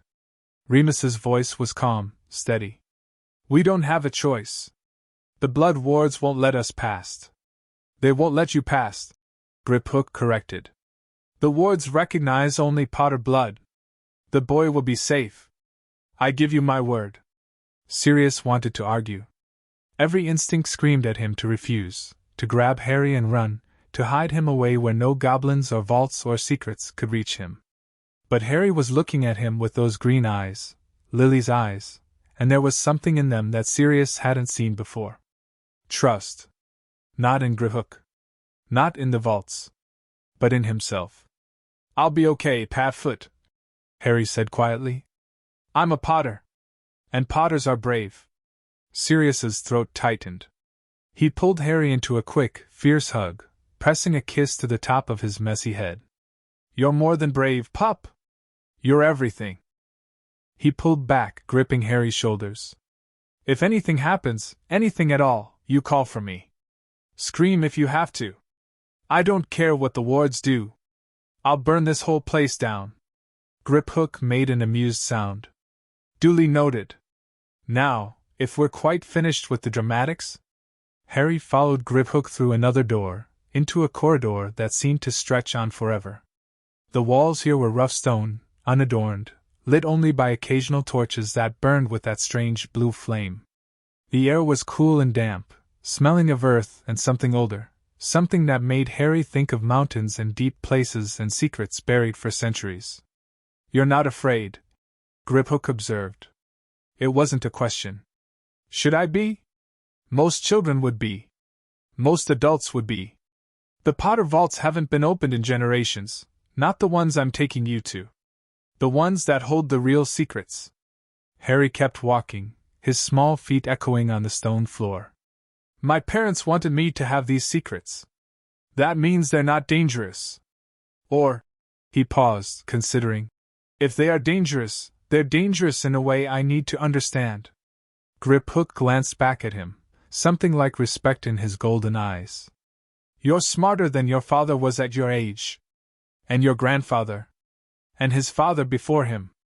My father was smart, Harry said defensively. Padfoot says he was the smartest person he ever knew. Sirius Black is biased.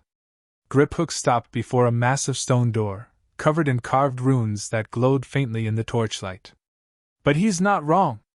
James Potter was clever, exceptionally so. But cleverness is not the same as wisdom. And wisdom is what you'll need for what lies ahead. The goblin pressed his palm against the door, and the runes flared to life, gold, then red, then a deep, pulsing green. The door groaned, stone grinding against stone, and swung inward. Harry stepped through. And stopped. The vault was enormous, larger than the entire cottage. In Wales. Gold piled in glittering mountains, spilling out of chests, and overflowing from urns. Jewels winked from every corner, rubies and emeralds and sapphires, diamonds the size of his fist, opals that seemed to glow with their own inner light. Ancient tapestries hung from the walls, depicting scenes from Potter history, battles and weddings and moments of quiet domesticity. But Harry barely noticed the gold. In the center of the vault, on a pedestal of black obsidian, rested a box. It was small, no larger than a shoebox, made of wood so dark it seemed to drink the light. The carvings on its surface were so intricate that Harry couldn't follow them. They seemed to move when he looked at them, shifting and changing like clouds in the wind. What is that? Harry whispered. The first secret. Griphook didn't move from the doorway. The one your parents wanted you to have first. I'll wait outside. No. Harry's voice was firmer than he felt. I want you to stay. Griphook raised an eyebrow. The box is protected. Only Potter blood can open it. I cannot touch it even if I wish to. That's not why I want you to stay. Harry walked toward the pedestal, his footsteps silent on the stone floor. I want you to stay because I might have questions. And because, he hesitated, because I don't want to be alone. For a long moment, Griphook said nothing. Then he stepped into the vault, moving to stand near the wall, close enough to see, far enough to give Harry space. Very well, Harry Potter. Ask your questions. Harry stood before the box.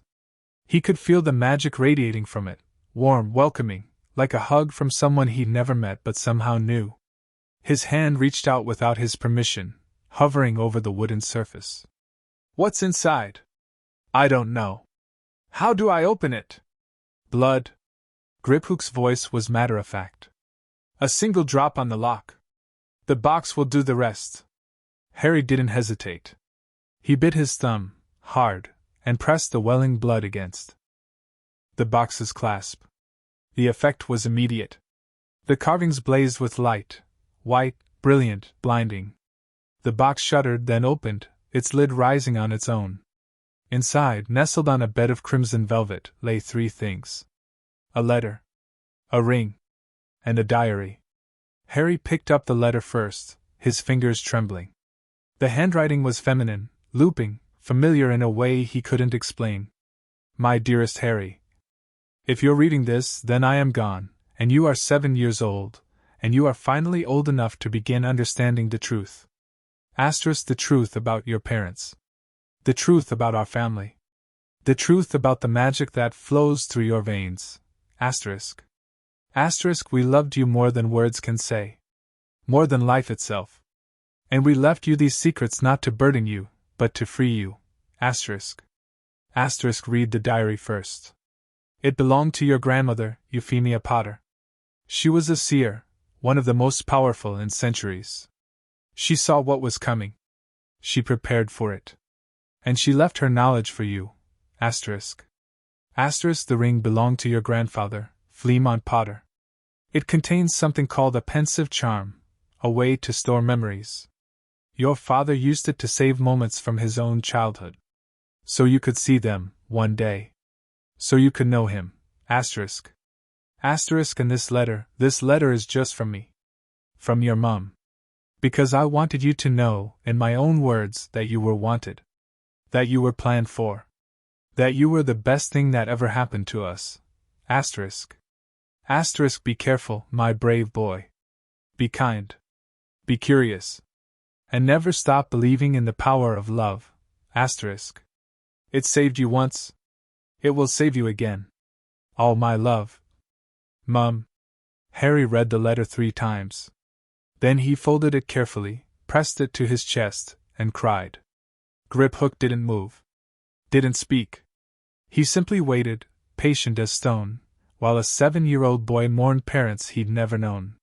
When Harry finally looked up, his eyes were red but dry. His jaw was set in that familiar stubborn line. I want to see the memories, he said.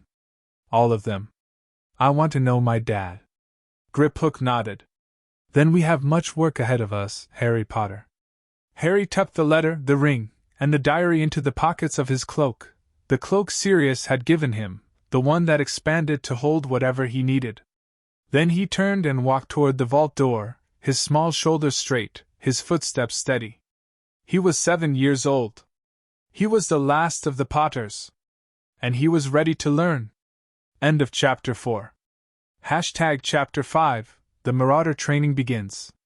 Harry didn't sleep that night. He lay in his bed, the diary pressed against his chest, staring at the ceiling while the moonlight shifted across the familiar cracks and stains. The cottage was quiet. Sirius and Remus had finally stopped hovering, finally stopped asking if he was okay, finally retreated to their own rooms to give him space. But Harry couldn't close his eyes. Every time he tried, he saw the vault. The gold. The box. The letter from his mother, written in handwriting that looked so much like his own that it made his chest ache. We loved you more than words can say. He'd never heard those words before. Not from Sirius, who showed his love through actions rather than speech, the careful way he tied Harry's shoes, the patient hours he spent teaching spellwork, the fierce protectiveness that flared whenever anyone got too close. Not from Remus, who expressed love through stories and lessons and the quiet, steady presence that had anchored Harry's entire childhood. Sirius and Remus loved him. Harry knew that the way he knew the sun would rise and the moon would wax and wane. It was simply a fact of his existence, as fundamental as gravity. But hearing it from his mother, from Lily, was different. She'd written those words knowing she might never get to say them aloud. She'd sealed them in a box, hidden them in a vault, and trusted that one day, her son would find them. She'd planned for a future she wouldn't live to see. Harry turned onto his side, curling around the diary like a shield. He should read it. His grandmother's diary, the one his mother had said contained knowledge, secrets passed down through generations. But every time he reached for it, something held him back. Fear, maybe? Or the weight of expectation. What if he wasn't ready? What if the secrets were too heavy for his 7-year-old shoulders, just like the letter had warned? A soft knock on his door made him sit up. "Harry?"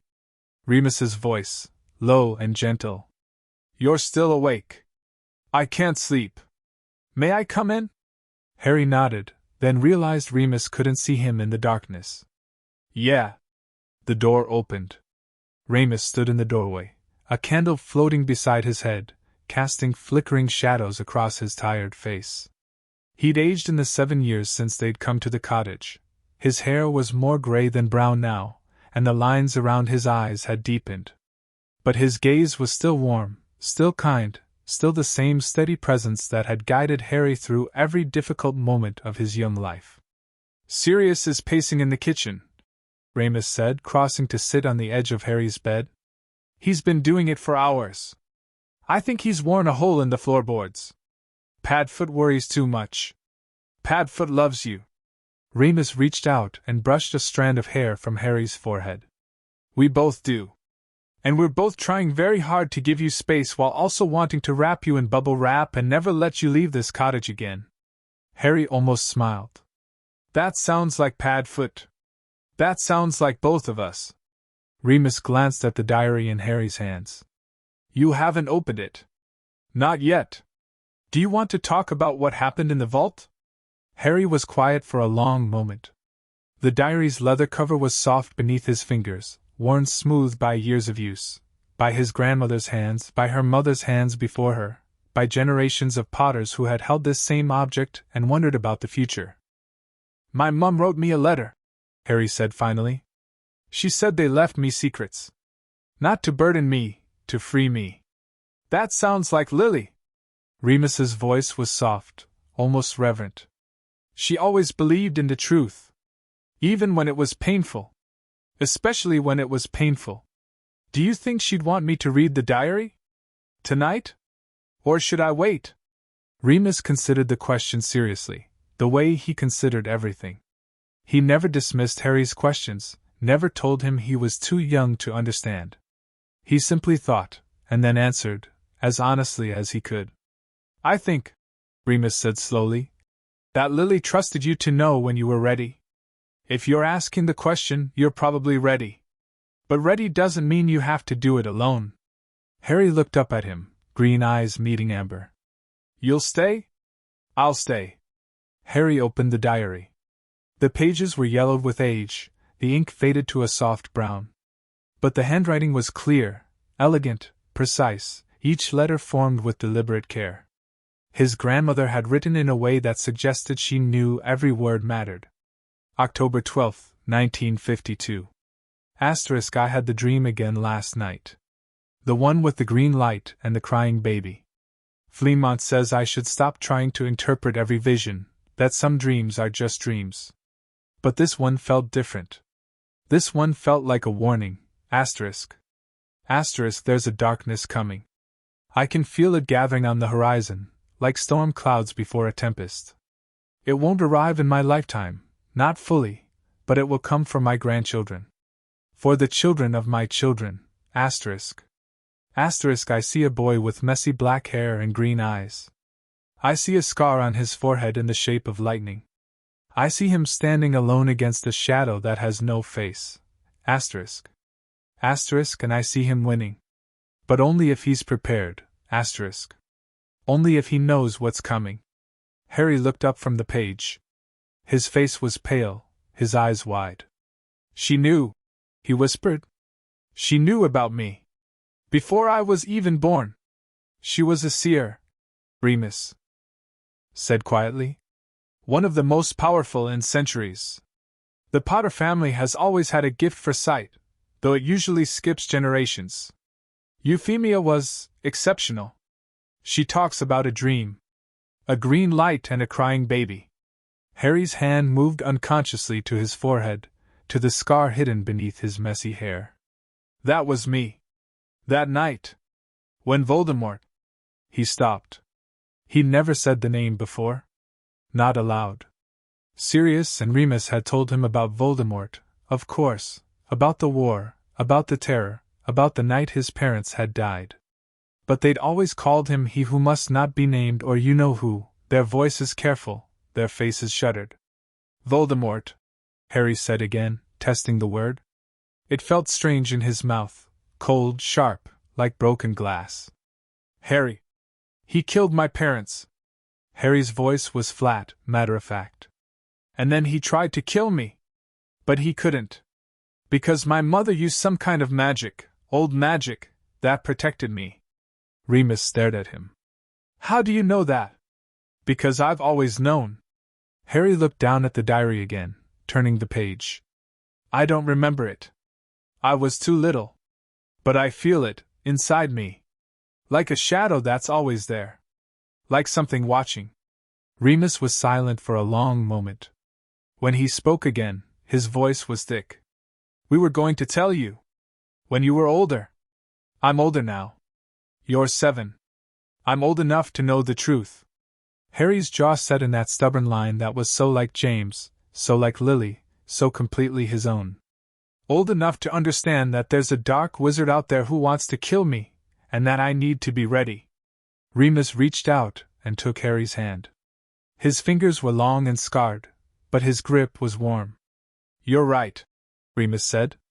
You deserve to know. And I'm sorry we waited so long. We wanted to protect you, to give you a childhood before the weight of everything came crashing down. But maybe we were protecting ourselves too. Maybe we weren't ready to let go of the idea that you could just be a normal boy. I don't want to be normal. Harry squeezed Remus's hand. I want to be strong. Like my parents were strong. Like you and Padfoot are strong. I want to fight back. Then we'll teach you. Remus's voice was fierce now, burning with something that looked like hope. All of it. The magic, the history, the tactics. Everything we know, everything your parents knew, we'll teach you. And when the time comes, you'll be ready. It started the next morning. Sirius was waiting in the back garden when Harry came downstairs, dressed in his oldest clothes, jeans that were too short, a t-shirt that had once belonged to Remus, trainers that had been through 3 resizing charms and were starting to fray at the seams. He looked small against the vast green of the Welsh hills, but his gray eyes were sharp, focused. Moony told you what we're doing today? Training, Harry said. Real training. Not just practicing spells. Not just practicing spells. Sirius agreed. From now on, everything changes. No more easy lessons. No more stopping when you're tired. We're going to push you, hard, because the world isn't going to go easy on you, and neither will we. Harry nodded. He wasn't afraid. He'd been waiting for this his whole life, for someone to take him seriously, to treat him like more than a child who needed protecting. What's first? Dueling stance. Sirius moved into position, his feet shoulder-width apart, his weight balanced on the balls of his feet. His wand hand was loose at his side, ready to move in any direction. Rule number 1, never stand flat-footed. Never lock your knees. Never make yourself an easy target. Harry copied the stance as best he could, his practice wand held in front of him. He was shorter than Sirius, much shorter, and his center of gravity was different. But he adjusted, shifting his weight, finding the balance point. Good. Sirius circled him, evaluating. Your shoulders are too tight. Relax. Tension slows you down. Harry forced his shoulders to drop. Better. Now cast. Harry raised his wand. Lumos. Light flared from the tip, bright, steady, controlled. Sirius nodded. Again. Faster. Lumos. Again. Lumos. Again. Again. Again. Harry cast until his arm ached. Cast until his fingers cramped around his wand. Cast until his voice went hoarse from repeating the incantation. And every time, Sirius pushed him harder, faster, smoother, less hesitation between thought and action. Stop. Sirius held up a hand. What did you learn? Harry lowered his wand, breathing hard. That I'm slow. You're not slow. You're thinking. And thinking gets you killed. Sirius moved to stand in front of him, his expression serious. In a real fight, you don't have time to think. You have to react. Your body has to know what to do before your brain catches up. How do I learn that? Practice. Sirius smiled, a sharp, wolfish grin that reminded Harry of the stories about the Marauders. Thousands of hours of practice.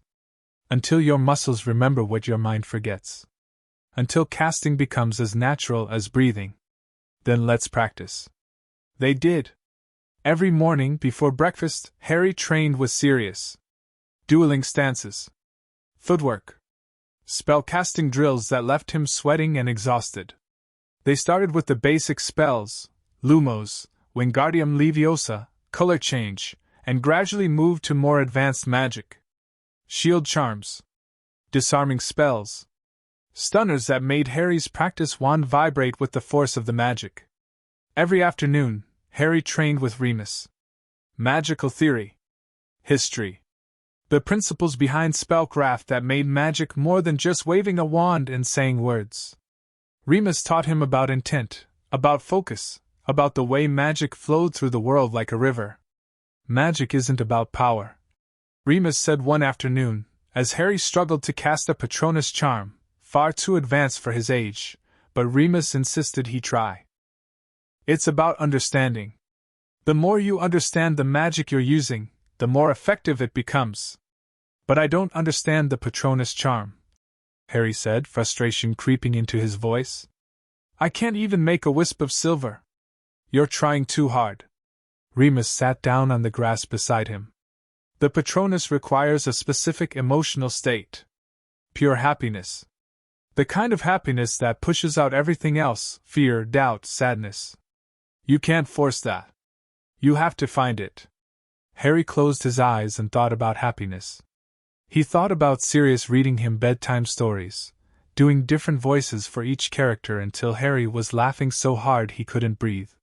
He thought about Remus teaching him to bake bread, flour dusting both their faces, the kitchen filling with warmth and the smell of yeast. He thought about the way the sunsets looked from the cottage's back garden, gold and pink and purple, the hills rolling away into the distance like waves on a peaceful sea. He thought about his mother's letter. We loved you more than words can say. Expecto Patronum. Silver light flickered at the tip of his wand, not a full Patronus, not even a wisp, but a spark. A single, brilliant spark that lasted for 3 heartbeats before fading. Remus stared. Did I do something wrong? Harry asked. No. Remus's voice was strange, hoarse, almost. No, Harry. You did something very, very right. The training continued for months. Harry learned to duel while blindfolded, relying on his other senses to track Sirius's movements. He learned to cast nonverbally, the words forming in his mind instead of on his lips. He learned to feel the magic in the air around him, the way it shifted and flowed, the way it responded to his presence. He also learned other things. Sirius taught him about the Marauders, the real stories, not the sanitized versions.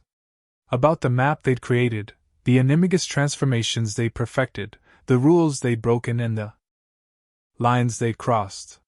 He taught Harry about loyalty and friendship, and the kind of love that made you willing to die for someone. Your father was the best of us, Sirius said one night, sitting beside Harry's bed. Harry was 11 now. 4 years of training had passed since they'd visited Gringotts. He'd grown taller, stronger, his voice beginning to deepen. Not because he was the most talented, though he was, or the bravest, though he was that too. He was the best because he never gave up on anyone. Not on me, when I was at my worst. Not on Remus, when the wolf made him push everyone away. Not even on Peter, when everyone else had written him off as useless. But Peter betrayed him, Harry said quietly. Peter did. And James never saw it coming, because he couldn't imagine betraying someone he loved.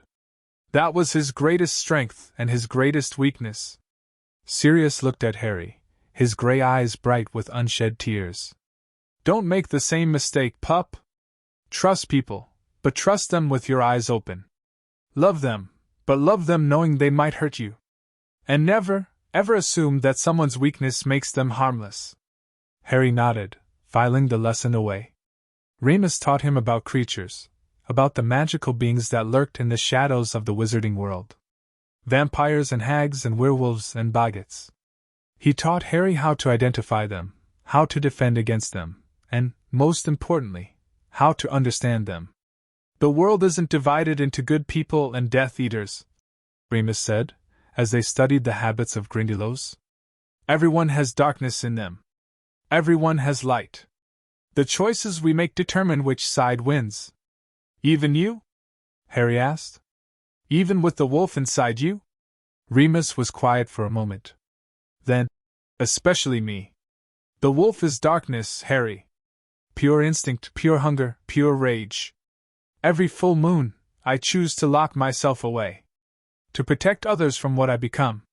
That choice, that asterisk, is what makes me good. Not the absence of darkness, but the decision to fight it. Harry thought about that for a long time. At 12, Harry cast his first full Patronus. It burst from his wand like liquid silver, taking the form of a stag, antlers high, head proud, body solid and strong. It circled the garden once, twice, then came to stand before Harry, bowing its head as if in recognition. Sirius dropped his wand. James, he whispered. Remus sank to his knees, tears streaming down his face. Harry looked at the Patronus, at his father's animagus form, at the symbol of everything James Potter had been, and felt something shift inside him. Something that had been locked away since he was 10 months old, since he'd watched his parents die without understanding what death meant. Grief. Not the distant grief of missing something he'd never known. But real grief, for the father he would never meet, for the mother whose letter he'd memorized, for the life they should have had together. The Patronus faded, but the grief remained. And Harry let it. Because grief, he was learning, wasn't weakness. Grief was love with nowhere to go. Grief was proof that something precious had existed. Grief was fuel. And Harry would need all the fuel he could get. That night, Harry sat alone in his room, the diary open in his lap. He'd read it dozens of times over the past 4 years. His grandmother's visions, her fears, her hopes for a grandson she would never meet. But tonight, he turned to a passage he'd always skipped before. The last passage. December 31st, 1979. The visions are getting worse. I see the green light more clearly now, see the boy who will face it. His name is Harry. James and Lily are going to name him Harry, after my grandfather. He will have his father's humor and his mother's heart, and he will be the one to end the darkness. But only if he's trained. Only if he's loved. Only if he knows that magic isn't about power, it's about connection. To the past. To the future. To the people who came before and the people who will come after. I'm dying. I can feel it, the cold creeping in, the light fading. I won't live to see my grandson. I won't live to teach him what he needs to know. So I'm writing it down instead. The Potters have always been protectors. Not fighters, protectors. Our magic is strongest when we're defending others, when we're standing between darkness and the people we love. That's the secret, Harry. That's the legacy, when the time comes, when you face the darkness alone, remember that you're not really alone. Your parents are with you. Your grandparents are with you. Everyone who came before is standing behind you, lending you their strength. Asterisk. And we will never, ever let you fall. Harry closed the diary. He understood now. Not everything, there was so much he still didn't know, but enough. Enough to know that the training, the secrets, the years of preparation, it wasn't about making him a weapon. It was about making him a protector. Just like his parents. Just like his grandparents. Just like every Potter who had come before. I won't let you down, Harry whispered to the empty room. To the diary. To the memory of a grandmother he'd never met. I'll protect them. I'll protect everyone. I swear it. Outside, the wind whispered through the hills. And somewhere, in a place beyond time and space, Euphemia Potter smiled. End of Chapter 5. Chapter 6. The Name Black. The letter from Andromeda arrived on a Tuesday. Harry was 13 now, tall for his age, with shoulders that were beginning to broaden and a face that was slowly losing its childish softness. He'd been training with Sirius and Remus for 6 years, and it showed in the way he moved, fluid, balanced, always aware of his surroundings. His green eyes missed nothing. But when Sirius read the letter, his face went pale. What is it? Harry asked, lowering the practice sword he'd been using for close combat drills. Sirius insisted on teaching him Muggle fighting techniques as well as magical ones. Wands can be lost, he'd said. Asterisk. Your hands can't. Asterisk. It's from Andromeda. Sirius's voice was strange, tight, controlled. She wants us to come to dinner. Remus looked up from the book he was reading. Andromeda Tonks? Your cousin? The only cousin I have who isn't a Death Eater or a portrait.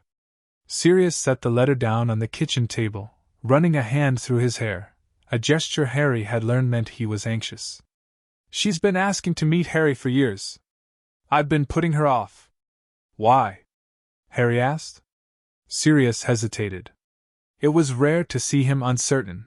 Sirius Black was many things, but hesitant wasn't usually one of them. He faced danger with a grin and bad news with a shrug. But this made him look almost vulnerable. Because Andromeda is family, Sirius said finally. Real family.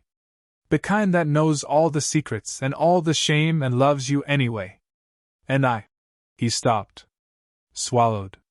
I haven't been a good cousin to her. I haven't been a good anything to anyone except you and Remus. That's not true, Harry said immediately. You're a great. I abandoned her. Sirius's voice cracked. When she was disowned, when she needed someone to stand with her, I was too busy being angry at the rest of the family to reach out. I was 17 and stupid and I thought. He laughed bitterly. I thought I had time. I thought I'd write her a letter tomorrow, or next week, or after the war was over. And then years passed, and the war ended, and James was dead, and I had you, and I let her go. Harry didn't know what to say. He'd never heard Sirius talk about his family. Not really, not beyond the surface details. He knew the Blacks were pure-blood fanatics. He knew Sirius had run away from home at 16. He knew there was a house in London called Grimmauld Place that Sirius owned but refused to visit. But he never understood the weight of it, the loneliness, the loss, the guilt of surviving when everyone else had chosen darkness. Go, Remus said quietly. Take Harry. Meet your cousin. Let her see the boy you've raised. Sirius looked at him. You'd come with us? Remus shook his head. This isn't my family. This is yours. And I think. He glanced at Harry, then back at Sirius. I think Harry should know where he comes from. Both sides of it. The Tonks house was nothing like Harry had expected. He'd imagined something dark and imposing, like the pictures of Grimmauld Place that Sirius had shown him once. Or perhaps something cold and formal, like the pure-blood manners he'd read about in Remus's history books. But the house in the Muggle village of Ottery St. Catchpole was warm. Lived in. A garden bursting with flowers that spilled over the front path, a bicycle propped against the porch, curtains in the windows that were slightly crooked, and clearly homemade. "This is where your cousin lives?"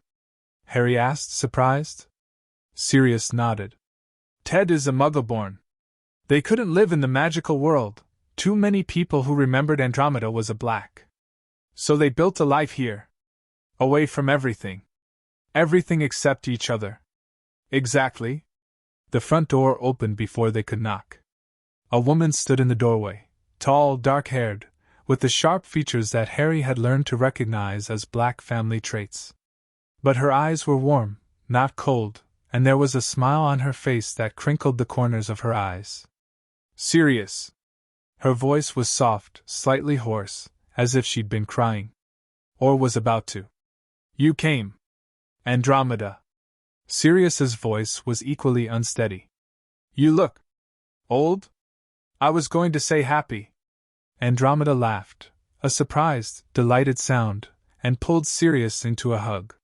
He went stiff for a moment, and used a physical affection that wasn't from Harry or Remus. Then he melted into it, his shoulders dropping, his face pressing into her hair. "I've missed you," Andromeda whispered. "You foolish, stubborn, stupid boy. I've missed you so much." "I'm sorry." Sirius's voice was muffled. "I'm so sorry, Andromeda. I should have. You're here now." She pulled back, cupping his face in her hands. "That's what matters." Then she turned to Harry. And stopped. For a long moment she simply looked at him, at his messy black hair, at his green eyes, at the scar on his forehead that he'd stopped trying to hide years ago. Her expression shifted through several emotions too quickly for Harry to track: surprise, recognition, grief, and finally, a fierce, burning pride. "You look like James," she said. "But your eyes are lilies. I'd know them anywhere." "You knew my parents?" "I knew your mother." Andromeda stepped forward, taking Harry's hands in hers. Her grip was strong, her skin warm. "We weren't close. She was younger than me, and we moved in different circles.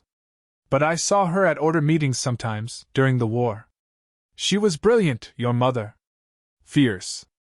She once hexed Bellatrix so badly that she couldn't speak for a week." Harry's eyes widened. "And Bellatrix? As in Bellatrix Lestrange?" Andromeda's voice hardened. "My sister. One of the worst Death Eaters Voldemort ever recruited.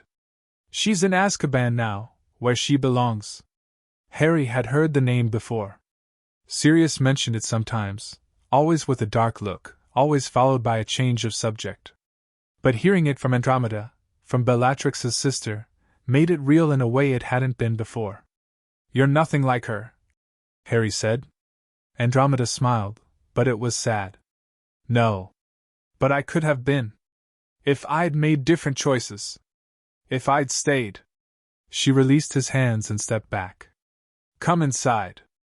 Ted's made lunch, and Dora's been bouncing off the walls all morning waiting to meet you." "Dora?"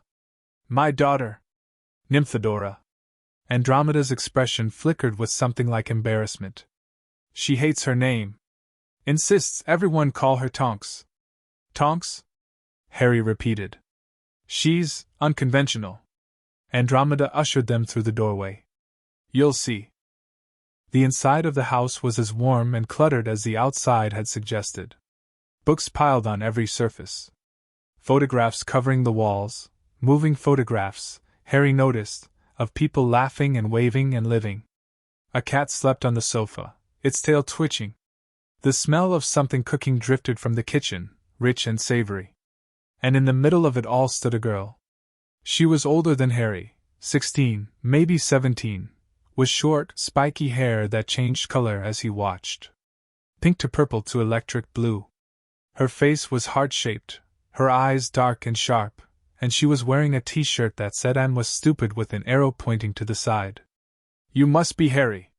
The girl, Tonks, grinned at him. "Mum's told me loads about you." "Well, not loads. She couldn't, because Uncle Sirius never wrote. But she told me you existed, which is more than we knew for like a decade." "Tonks," Andromeda said warningly. "What?" "I'm being friendly." Tonks stuck out her hand. "I'm Tonks." Well, Nymphadora, but if you call me that, I'll hex your eyebrows off. Harry shook her hand, bemused. Harry. I know. Tonks's grin widened. Everyone knows who you are, cousin. You're famous. I'm not. You are. Tonks released his hand and flopped onto the sofa, startling the cat. The boy who lived. The one who defeated you-know-who as a baby. Every witch and wizard in Britain knows your name. Harry glanced at Sirius, who looked uncomfortable. We've kept him hidden, Sirius said. For his safety. Smart. Tonks nodded approvingly. The Death Eaters who got away would love to get their hands on him. And there are plenty who got away. Dad says the Ministry botched the trials, let too many people claim the Emperor's curse defense. Tonks! Andromeda again, sharper this time. What? It's true. Tonks shrugged, unrepentant. Harry should know what he's walking into if he ever goes public. Which he will, eventually. He can't stay hidden forever. The words hung in the air. Harry looked at Sirius, at Remus, at Andromeda. They were all watching him, waiting to see how he'd react. And Harry realized, with a sudden, startling clarity, that they were afraid. Not of him. For him. I know I can't stay hidden forever, Harry said quietly. But I'm not ready yet. Not to face them. Not to fight. You will be, Tonks said, and her voice was kind now, all the teasing gone. You've got Uncle Sirius and Uncle Remus training you. And you've got Potter magic running through your veins. And you've got something else, something the Death Eaters don't understand. What? Love. Tonks smiled. Corny, I know. But it's true. My mum talks about it all the time. The magic that saved you, it wasn't just Lily's sacrifice. It was everyone who loved you. Everyone who was willing to die for you. That kind of magic doesn't just fade. It stays. It protects. Harry thought about his mother's letter. Never stop believing in the power of love. Your mum's right, Harry said. About the love. And about the trials. And about the Death Eaters getting away. He turned to Andromeda. Thank you for inviting us. Andromeda's eyes glistened. Thank you for coming. Dinner was loud. Ted Tonks, Andromeda's husband, was a large, bearish man with kind eyes and a laugh that filled the room. He told bad jokes and asked Harry questions about Quidditch. Harry didn't know much, but he listened eagerly as Ted described the last World Cup, and kept refilling Harry's plate until Harry thought he might burst. You need meat on your bones, Ted said, piling more roast potatoes onto Harry's plate. Sirius, does this boy never eat? He eats plenty, Sirius said, but he was smiling. Remus keeps him well fed. Remus. Ted's expression softened. How is Moony? Still wrestling with the wolf? He's managing, Sirius said carefully. The wolfsbane helps. Good. Good. Ted nodded. Your father would be proud, Sirius. Taking care of Remus all these years. Raising James's boy. Standing up. To your family? I didn't stand up to them. I ran away. You survived. Ted's voice was gentle. That's different. And you're still here. Still fighting. That's what matters. After dinner, Andromeda pulled Sirius aside, leaving Harry alone with Tonks in the sitting room. So, Tonks said, kicking her feet up on the coffee table. What's it like? Being raised by two of the most wanted men in the wizarding world. They're not wanted, Harry said. Sirius is innocent. He was never. I know. Tonks held up a hand. Mum told me. About Pettigrew, about the secret keeper swap, about everything. But the Ministry doesn't know. And as far as they're concerned, Sirius Black is a mass murderer who betrayed your parents to you-know-who. Harry's hands curled into fists. He's not. I know, Tonks said again. But until someone catches Pettigrew, that's what the world believes. And that means you've been hiding for 13 years.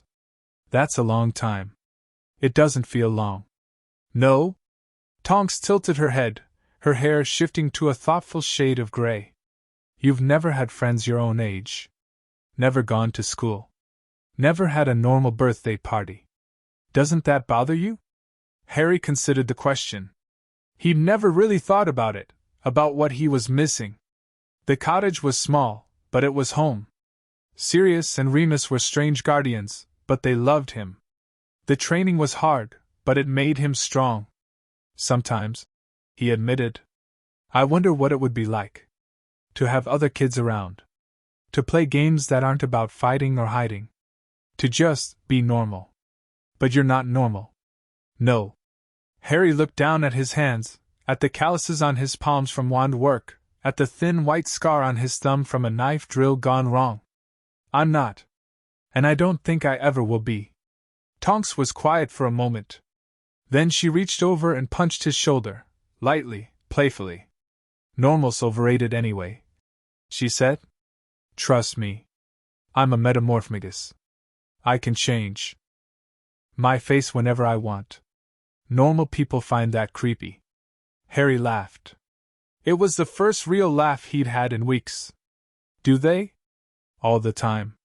Tonks demonstrated, shifting her features into a grotesque parody of an old man, drooping jowls, bushy eyebrows, a nose like a potato. See? Terrifying. You look like Mooney when he hasn't had his morning coffee. Tonks shifted back, delighted. I like you, cousin.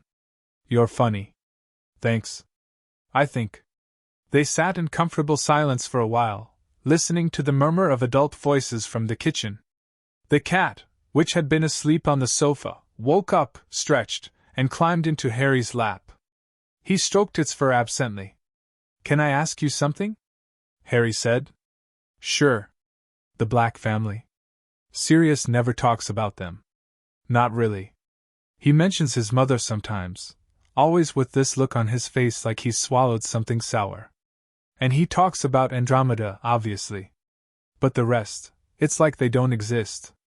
Tonks's expression sobered. That's because for Sirius, they don't.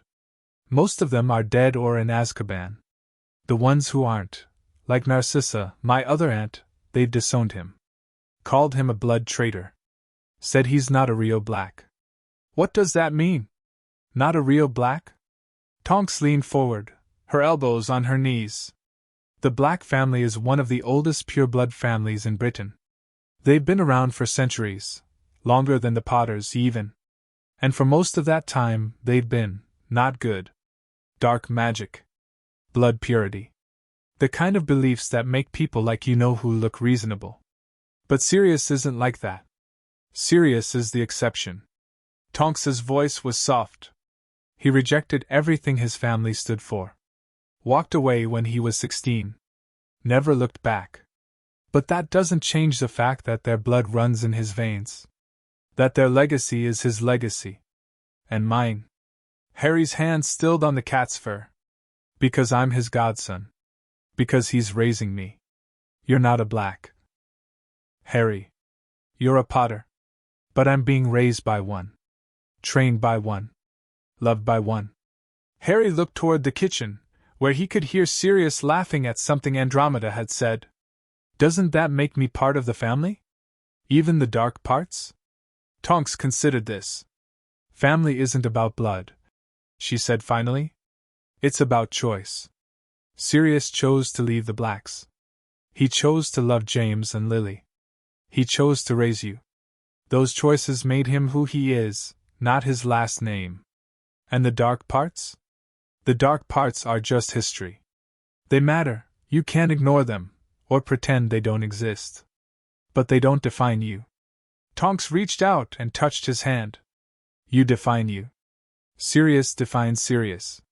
And anyone who tries to tell you differently can answer to me. Harry smiled. Thanks, Tonks. Anytime, cousin.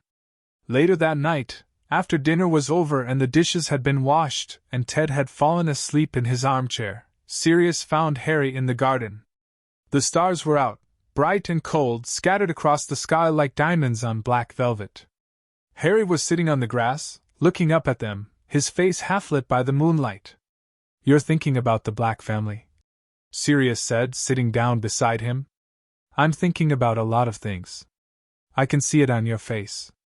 You've got that look, the one James used to get when he was trying to solve a problem he couldn't quite figure out. Harry was quiet for a moment. Then, did you ever regret it? Walking away? No. Sirius's answer came immediately, without hesitation. Not once. Not for a second. Even though you lost your family? Even though they hate you? Especially because they hate me. Sirius lay back on the grass, staring up at the stars. The Black family, they're not capable of love, Harry. Not real love. They're capable of possession and obsession and a twisted sort of pride, but not love. And I knew, even when I was a kid, that I wanted something different. Something better. Like James. Like James. Sirius smiled at the memory. Your father showed me what love looked like. What family looked like. He wasn't perfect, Merlin, he was a right git sometimes, but he cared. Deeply. Fiercely. The kind of caring that made you want to be better. Is that why you're raising me? Because you promised James? Sirius turned his head to look at Harry. His gray eyes were serious, older than they should have been. No, he said. I'm raising you because I love you. Because you're my family, the real kind. The kind I chose. Harry felt something warm bloom in his chest. I love you too, Padfoot. I know, pup. Sirius reached over and ruffled his hair. I know. They lay in silence for a while, watching the stars wheel slowly across the sky. The night was cool, but not cold. Spring was coming, the hills beginning to green, the world waking up from its winter sleep. Sirius? Harry said finally. What was your mother like? Really like? Sirius's expression hardened. Cruel, he said. Cold. She had a portrait, still has it, probably in Grimmauld Place, that screams slurs at anyone who walks past. She used the Cruciatus curse on me when I was younger than you are now. She called me a disappointment, and a disgrace and a blood traitor so many times that I stopped hearing the words and just heard the hate. Harry's stomach turned. I'm sorry. Don't be. Sirius's voice was flat. She's dead now. Died a few years after I left. And I didn't go to the funeral. I didn't mourn. I just felt relief. Is that bad? I don't know. Sirius sat up, wrapping his arms around his knees. Some people would say it's bad. That you should always honor your parents, no matter what they did. But those people never had parents like mine. Harry thought about his own parents, about the mother he'd never met, whose letter he'd memorized. About the father whose Patronus he could cast, whose magic ran through his veins. My parents were good, Harry said softly. They loved each other. They loved me. They died protecting me. Yeah. Sirius's voice cracked. They did. I wish I'd known them. Me too, pup. Me too. They sat in silence as the night deepened around them. The stars continued their slow dance across the sky, indifferent to the grief and love and loss that played out beneath them. But Harry didn't feel indifferent. He felt grounded. Connected. Part of something larger than himself, a chain of choices and sacrifices that stretched back through generations. The Potters, who had always been protectors. The Blacks, who had always been something darker. And him, Harry, standing at the intersection of both, trying to figure out who he wanted to be. He thought about his grandmother's diary. The choices we make determine which side wins. He thought about his mother's letter. Never stop believing in the power of love. He thought about Sirius, lying in the grass beside him, a man who had chosen love over blood, family over tradition, a small cottage in Wales over the dark legacy of Grimmauld Place. I know who I want to be, Harry said. Sirius looked at him. Yeah? Yeah. Harry met his eyes. I want to be like you. Sirius's breath caught. Harry. You chose love, Harry said. Even when it was hard. Even when it cost you everything. You chose to be good, and kind, and brave. That's what I want. That's who I am. Sirius pulled him into a hug, fierce, desperate, the kind of hug that said everything words couldn't. You're already that person, pup. Sirius whispered into his hair. You've always been that person. Above them, a shooting star blazed across the sky. And Harry felt, for the first time, that he understood something fundamental about himself. He wasn't just Harry Potter, the boy who lived. He wasn't just the heir to the Potter legacy or the godson of Sirius Black. He was the sum of every choice that had come before him. Every sacrifice. Every act of love. And he would make sure those choices meant something. He would make sure they weren't forgotten. He would make sure the darkness never won. End of Chapter 6. Chapter 7, Moonlight Lessons. The full moon always changed things. Harry had grown up with Remus's transformations, had known, from his earliest memories, that the man who taught him history and made him toast and read him bedtime stories was also something else on certain nights. Something dangerous. Something that had to be locked away. But it wasn't until he was 14 that Remus finally agreed to let him help. I don't need help, Remus said for the 5th time, his voice tight with the strain of the approaching moon. The wolfsbane potion sat steaming on the kitchen table, silver and foul-smelling. I've been doing this alone for 30 years. You've been doing this alone because you didn't have anyone who understood, Harry said. He was sitting across from Remus, his hands wrapped around a mug of tea. But I understand. Padfoot understands. We've been running with you for years, as a dog and a stag. We know what the wolf is like. You've never seen me after the transformation. When the wolf is gone and I'm just me, broken and bleeding in. We've seen you, Harry interrupted. Every full moon. We've heard you through the floorboards, Moony. We've heard you scream. And every morning, we've come down to the cellar and helped you back upstairs, and we've never once made you feel ashamed. Remus's eyes glistened. That's different. That's after. Then let us be there during. Harry leaned forward, his green eyes fierce. Not in the cellar with you. I know the wolf is dangerous. But let us sit outside the door. Let us talk to you. Let us remind you that you're not alone. Remus was silent for a long moment. Outside, the sun was setting, painting the sky in shades of orange and purple. The moon would rise within the hour. Sirius agrees with this? Remus asked finally. Sirius thinks you've been punishing yourself for long enough. Remus laughed, a broken, bitter sound. Punishing myself? Harry, I'm a monster. You're a man with a condition. Harry's voice was firm. A condition that would have killed you years ago if you didn't have friends who loved you enough to become animagi just to keep you company. That's not monster behavior. That's survivor behavior. I've hurt people. Not on purpose. Not ever on purpose. The wolf isn't you. Harry reached across the table and took Remus's hand. His fingers were warm, steady, nothing like the trembling hands of a frightened boy. The wolf is a part of you, Moony. But it's not all of you. And I'm tired of watching you act like it is. Remus stared at him. At this boy, this remarkable, impossible boy, who had grown up in the shadow of war and loss and fear, and who had somehow become more compassionate than anyone Remus had ever known. James would be proud of you, Remus whispered. I know. Harry smiled. But right now I need you to be proud of yourself. The moon rose. Harry sat outside the cellar door, his back against the wall, his wand in his hand. Sirius was beside him, in his dog form, a massive black creature with gray eyes that gleamed in the darkness. The dog's head rested on Harry's knee, warm and solid. Through the door, they could hear Remus pacing. The wolfsbane would help. It would keep the wolf from being fully conscious, would trap it in a haze of confusion and exhaustion. But it wouldn't stop the transformation. It wouldn't stop the pain. The first howl tore through the cottage, and Harry flinched. He'd heard Remus transform dozens of times, through walls, through floors, muffled by distance and magic. But never this close. Never without something between them.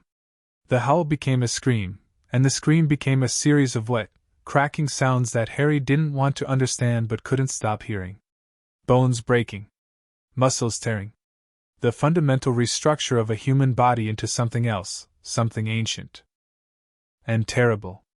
"Moony," Harry said. His voice was steady, even though his hands were shaking. "Moony, it's Harry. I'm right outside. You're not alone." The screaming stopped. For a moment there was silence. Then, a low, guttural growl. Scrabbling against the door. The sound of claws digging into wood. "Moony!" The door shook. Once. Twice. A third time, harder, and Harry saw the wood splinter around the lock. Sirius shifted beside him, his human form appearing in a swirl of magic. His wand was out, his gray eyes hard. "If he breaks through..." "He won't." Harry didn't move. "Remus would never hurt me. Even the wolf knows that." The door shook again. The lock held, barely. Harry closed his eyes and thought about Remus. About the man who had taught him to read, who had held him when he cried, who had explained the difference between a boggart and a poltergeist with such patient clarity that Harry had understood it immediately. About the hands that had bandaged his scraped knees and the voice that had sung him lullabies and the heart that had never, not once, failed him. "Moony," Harry said again, softer this time. "I know you can hear me. The wolf can hear me. And I need you to listen." The scrabbling stopped. "I need you to remember the first time I cast a Patronus. Do you remember? It was in the garden, and you were teaching me, and I couldn't do it at first. I tried, and nothing happened. And then you told me to think about something that made me really, truly happy." Silence from the cellar. Harry kept going. "I thought about you and Pa Foot. About the way you look at each other when you think no one's watching, like you've known each other forever.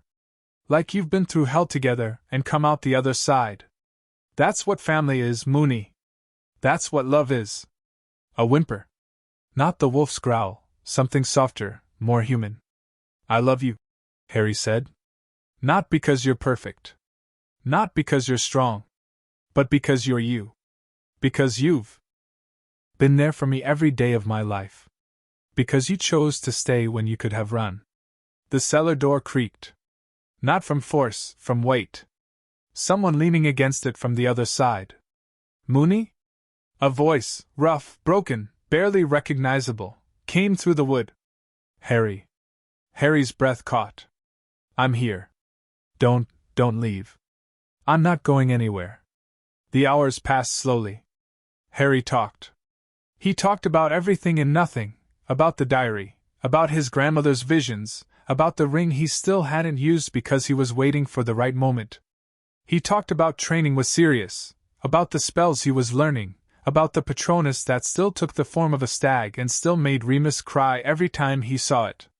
He talked about the future. About Hogwarts, maybe someday, if it was safe. About the friends he might make, the adventures he might have, the person he wanted to become. And Remus, the wolf, the man, the strange in-between creature that existed only on full moons, listened. Sometimes he growled. Sometimes he howled. Sometimes he was silent for so long that Harry thought he'd lost him entirely. But always, eventually, there would be a soft sound from the other side of the door. A whimper. A sigh. A single word, spoken in Remus's voice. Again. So Harry talked. When the moon finally set, when the first gray light of dawn crept through the cottage windows, Harry heard the door unlock from the inside. He stood up slowly, his legs stiff from sitting so long, and pushed it open. Remus lay on the cellar floor, curled in on himself, shivering. His clothes were torn, his skin was covered in scratches and bruises, and there was blood on his lips from where he'd bitten through them to keep from screaming. But his eyes were human. Tired, pained, but human. "Moony."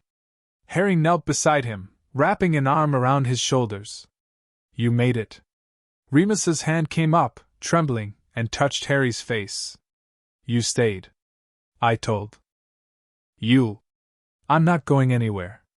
Behind them, Sirius shifted back into human form and dropped to his knees on Remus's other side. Together they lifted him, carefully, gently, and carried him up the cellar stairs. The kitchen was warm. Harry had started the kettle before the moon rose, and the water was still hot. He poured 3 mugs of tea, heavy on the honey for Remus, because honey helped with the throat damage, and set them on the table. Remus sat in his usual chair, wrapped in a blanket, his hands wrapped around his mug. He looked exhausted. He looked broken. But he also looked, for the first time in a very long time, peaceful. "Thank you," Remus said. His voice was barely a whisper. "Both of you. You don't have to thank us," Sirius said. "That's what family does." Remus's eyes moved to Harry. "You reminded me of something last night. Something I'd forgotten." "What?" "That I'm not alone." Remus's voice cracked. "I've spent so long believing that I had to handle the wolf by myself, that no one could understand, that no one would want to be near me if they knew what I really was. But you," he shook his head, "you just sat there. For hours. Talking to me like I was a person, not a monster." "You are a person," Harry said. "The wolf is something that happens to you. It's not who you are." "I've been trying to tell him that for 20 years. Sirius muttered. Remus almost smiled. "You're not very patient." "I'm plenty patient. I waited 20 years, didn't I? Boys." Remus looked between them, his amber eyes soft. "I don't say this enough. I don't say it at all, really, but I love you. Both of you. You're my family. The only family I've ever had." Harry felt his throat tighten. "We love you too, Moony." Sirius reached across the table and took Remus's hand. "Always." They sat in silence as the sun rose, drinking their tea and watching the light change. The world outside was waking up, birds singing, wind stirring the trees, the ordinary magic of a new day beginning. But inside the cottage something else had changed. Remus had let them in. After the full moon, Remus slept for 2 days. When he woke, he was different. Lighter somehow. The shadows under his eyes were still there, they would always be there, but the weight behind them had shifted. He laughed more easily. He touched Harry's shoulder when he walked past, a casual affection that had never come naturally before. He even let Sirius braid his hair one afternoon, sitting in the garden with his eyes closed, looking almost young. "You've done something to him," Sirius said to Harry that evening, watching Remus read on the sofa. "I've been trying to get through to him for years, and you did it in one night." "I just talked to him." "You just listened to him."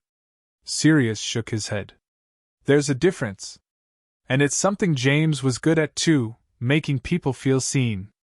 Making them feel like they mattered." Harry looked down at his hands. "I learned from the best." "Yeah?"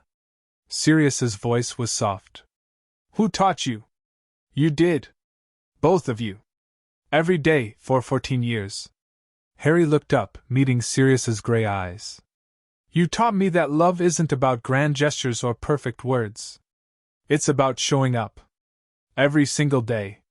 Even when it's hard. Especially when it's hard." Sirius's breath caught. "Harry. Moony needed someone to show up for him during the full moon. So I did. That's all."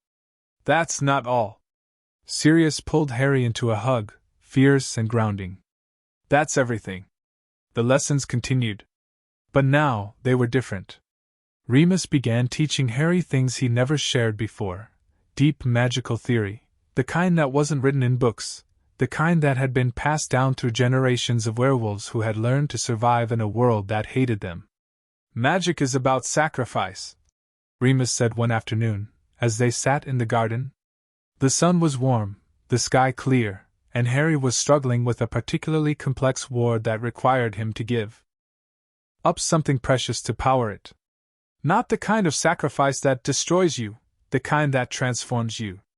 When Lily died to save you, she gave up her life. But she also gave you something. Protection. A charm that could never be broken. "How do I learn that?" Harry asked. "How do I learn to give without losing?" You can't. Remus's voice was gentle. Giving always means losing something. The question is whether what you gain is worth what you leave behind. Harry thought about that. About his parents, who had given their lives for him. About Sirius, who had given up his freedom, his reputation, his entire future to raise Harry in hiding. About Remus, who had given up his solitude, his safety, his carefully constructed walls to be part of a family. What did you give up? Harry asked. Remus was quiet for a long moment. Everything, he said finally. I gave up the belief that I was better off alone. I gave up the comfort of isolation. I gave up the lie that no one could ever love me. He smiled, a real smile, warm and sad and beautiful. And in return I got you. And Sirius. And a reason to keep fighting. Harry set down his wand. That sounds like a fair trade. It is. Remus reached over and ruffled Harry's hair. It absolutely is. That night, Harry dreamed of the diary. Not the words, the feelings. The weight of his grandmother's visions pressing down on him, the certainty that something was coming, something dark and dangerous and inevitable. He saw flashes of green light, heard screams, felt the cold grip of fear around his heart. When he woke, he was sweating. He sat up in bed, his heart pounding, and reached for the diary on his nightstand. It was warm to the touch, warmer than it should have been, and when he opened it, the pages were glowing faintly. New words had appeared. August 15th, 1980. *, the vision came again last night. The boy, Harry, is born. I saw him in his mother's arms, saw the love in her eyes, saw the future stretching out before him like a road leading into darkness. He will face trials I cannot imagine. He will lose people he loves. He will be tested in ways that would break most men. But he will not break. Because he has something the darkness doesn't understand. He has love. Real love. The kind that doesn't fade when things get hard, the kind that doesn't run when danger comes. I won't live to see him grow up. I know that now. The visions are taking their toll, my body is failing, my magic is fading. But I can die knowing that James will protect him. That Lily will die for him if she has to. That Sirius will raise him when they can't. And Harry, my grandson, my legacy, my hope, will survive. Not because he's powerful. Not because he's special. Because he's loved. Harry closed the diary and pressed it to his chest. Outside, the moon was setting, and the first light of dawn was painting the sky in shades of gold and rose. Somewhere in the cottage, he could hear Sirius making breakfast, the clatter of pans, the smell of bacon, the off-key humming that meant he was happy. Harry thought about his grandmother, dying alone in a cold room, writing words she knew her grandson would never read until after she was gone. He thought about his parents, standing in a nursery, facing a darkness they couldn't defeat. He thought about Sirius and Remus, building a home out of grief and determination and love so fierce it burned. I won't let you down, Harry whispered. Any of you. I promise. The sun rose. And Harry got out of bed, dressed quickly, and went downstairs to join his family for breakfast. Because that was what love was, he was learning. Showing up. Every day. Even when it was hard. Especially when it was hard. And Harry would never stop showing up. Not for the people who had given everything for him. Not for the world that needed him. Not for the future that was waiting, just beyond the horizon, dark and bright and terrifying and wonderful. He was Harry Potter. He was loved. And he was ready. End of Chapter 7. Chapter 8, The Boy Who Never Feared. The transformation was visible to everyone who knew him. At 15, Harry Potter was no longer the small, curious boy who had hidden behind Sirius's legs during his first trip to Diagon Alley. He had grown into someone else entirely, someone taller, broader, with shoulders that carried the weight of training and the quiet confidence of someone who had never been told he was worthless. He moved like a duelist now. Every step was deliberate, balanced, ready. His green eyes, Lily's eyes, always Lily's eyes, had learned to read a room in seconds, to identify threats and exits and potential weapons without conscious thought. His hands, calloused from years of wand work and sword practice, and the brutal conditioning Sirius called character building, rested always near his pockets, near his wand, near readiness. But it wasn't his physical presence that had changed most. It was something deeper, something in the way he held himself, in the way he met challenges, in the way he looked at danger and smiled. "He's not afraid," Remus said one evening, watching Harry spar with Sirius in the garden.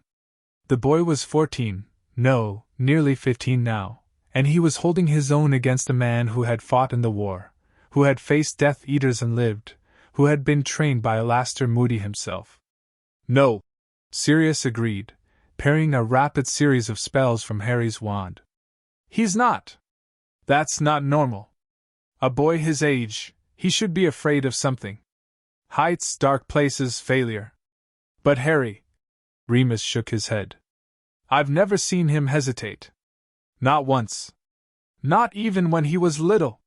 Sirius disarmed Harry with a flick of his wrist. The boy's wand flew through the air, and Sirius caught it, grinning. "Good. Your left side is still weak. We'll work on that tomorrow." Harry nodded, breathing hard but not defeated. He retrieved his wand from Sirius's outstretched hand and turned to face Remus. "Mooney says I'm not afraid of anything. Are you?" Remus asked. Harry considered the question seriously. The way he considered everything, with patience, with thought, with the kind of deliberate care that most teenagers never learned. "I'm afraid of failing you," Harry said finally. "Both of you. You've given up everything to raise me, your freedom, your safety, your lives. If I'm not good enough when the time comes, if I make a mistake and people die because of it, I don't know if I could live with that." "That's not fear," Sirius said quietly. "That's responsibility. What's the difference? Fear paralyzes you. Responsibility drives you." Sirius moved to stand in front of Harry, placing his hands on the boy's shoulders. "You're not afraid of Voldemort, are you?" Harry shook his head. "I've never met him. How can I be afraid of someone I've never met? Most people would be afraid anyway. The name alone. I know what he did. I know he killed my parents. I know he tried to kill me. But fear..." Harry paused, searching for words. "Fear feels like something that holds you back. Like chains. And I don't feel chained. I feel ready." Remus and Sirius exchanged a look. "James was brave," Remus said slowly. "Recklessly, stupidly brave. But he was afraid. He just didn't let it stop him. Lily was brave too," Sirius added. "Different kind of brave. Smarter. She was afraid all the time, afraid for you, afraid for James, afraid of what would happen if Voldemort won. But she faced it anyway." Harry listened, absorbing their words. He had heard stories about his parents his whole life. From Sirius, from Remus, from the few Order members who had managed to find the cottage over the years. He knew they had been brave. He knew they had been flawed. He knew they had loved him. But he couldn't, remember them. "I wish I could be afraid," Harry said quietly. "It would make me feel more human. More normal. But I've been trained for this my whole life. I've been prepared for this since I was old enough to hold a wand. Fear feels like a luxury I can't afford." Remus's expression softened. "You don't have to earn the right to be afraid, Harry. Fear isn't weakness. Then what is it? Proof that you have something to lose." Harry thought about that. About the cottage, hidden in its Welsh valley. About Sirius, who had given him everything. About Remus, who had stayed when he could have run. About the family he had built from the ashes of the one he'd lost. "I have plenty to lose," Harry said. "Maybe that's why I'm not afraid. Because I'd do anything to protect what I have. And when you're willing to do anything..." He smiled, and there was something sharp in it, something that reminded Remus of Sirius in his younger days, something that reminded Sirius of James in his final moments. There's no room for fear. The training intensified after that conversation. Sirius began teaching Harry the spells that had been too dangerous before, the ones that required precision and control and the kind of focus that could only come from someone who had stared into darkness and refused to blink. Shield charms that could deflect the killing curse, not perfectly, never perfectly, but enough to buy time. Disarming spells that could strip a wizard of their wand from across a room. Binding curses that could immobilize multiple targets at once. Remus focused on the mind, on occlumency, the art of shielding one's thoughts from external intrusion. Voldemort is a legilimens, Remus explained. He can read minds. He can pull memories from your head without your permission. If you're going to face him, you need to be able to protect yourself. Is that why he knew where my parents were hiding? Harry asked. Because he read someone's mind? No. He had a spy, Peter Pettigrew, who told him the secret. But legilimency is part of what made him so dangerous. He could look at you and know what you were thinking, what you were feeling, what you were planning. There was no hiding from him. Until my mother hid me. Until your mother loved you enough to die for you. Remus's voice was soft. That's a different kind of magic. The kind Voldemort doesn't understand. Harry practiced occlumency every day.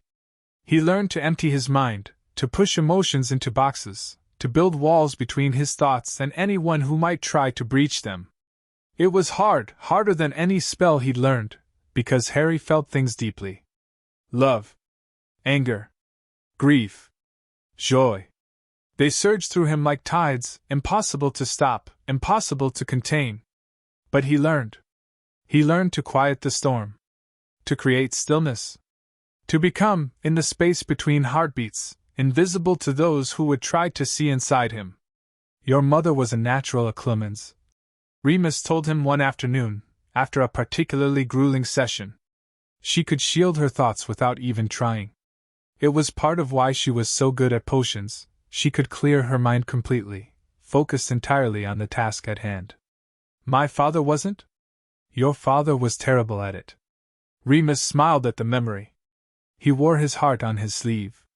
Everyone knew what James was thinking, all the time. It made him trustworthy, in a way.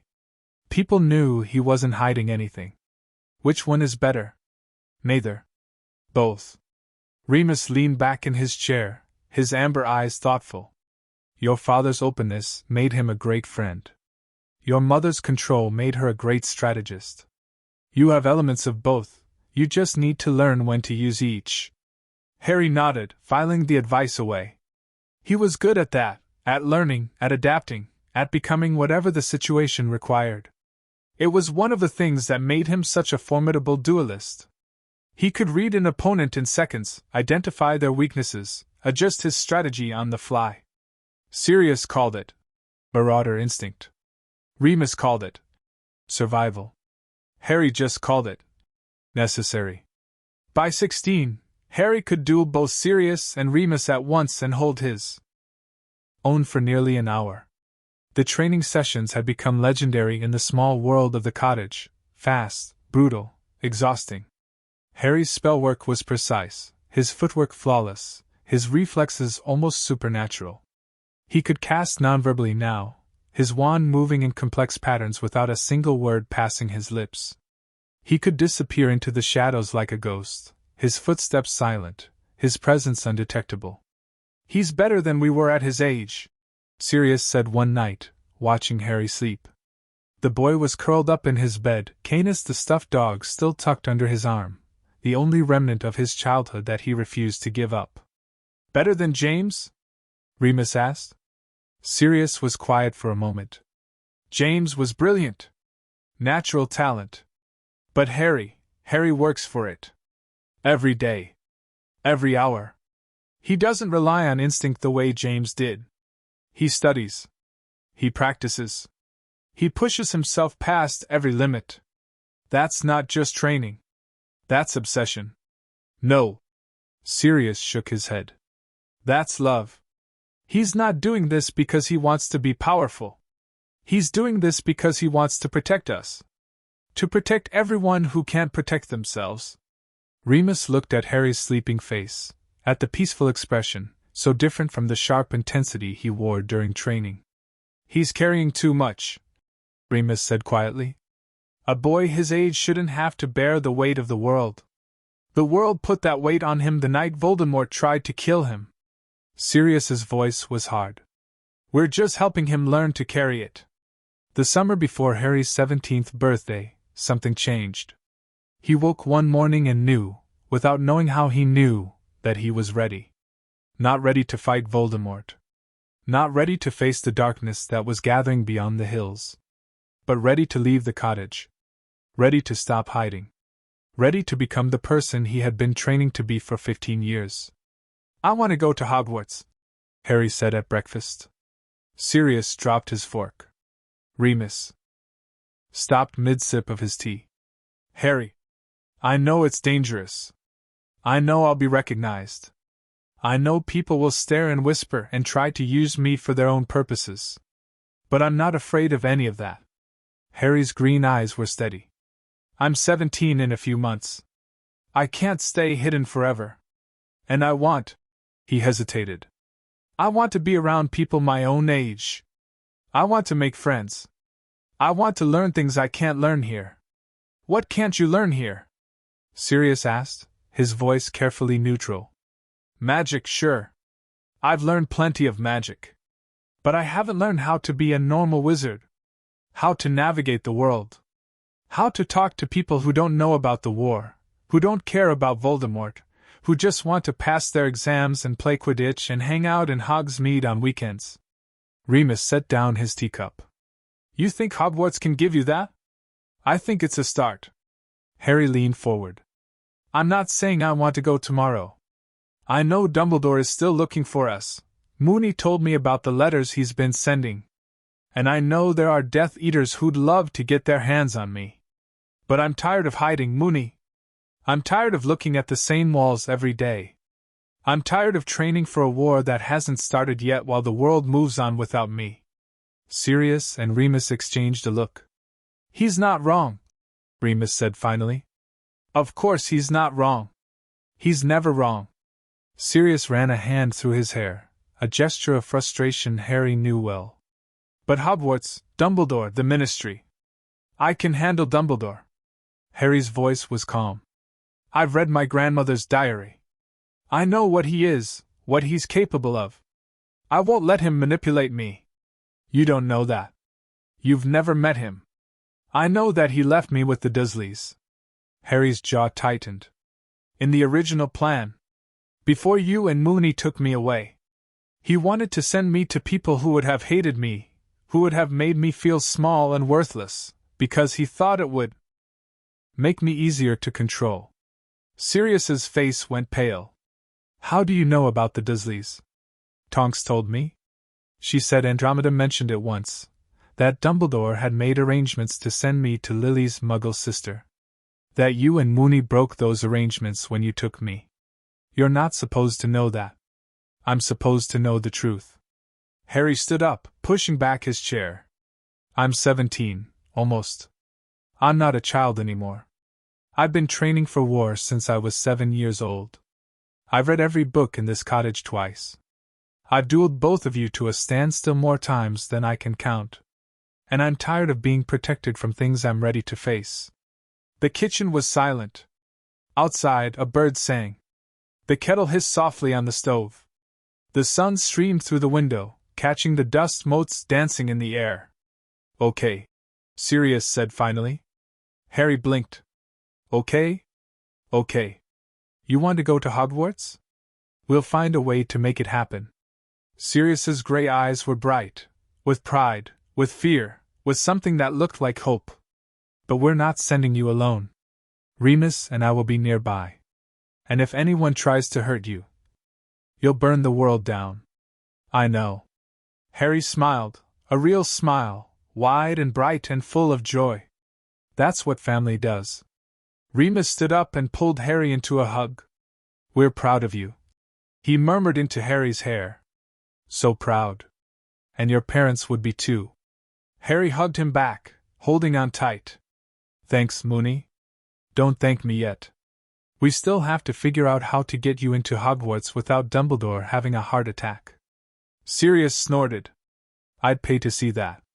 Padfoot. What? The old man deserves it. He wanted to lock Harry away with muggles who would have. Sirius stopped himself, his jaw tightening. Never mind. Doesn't matter.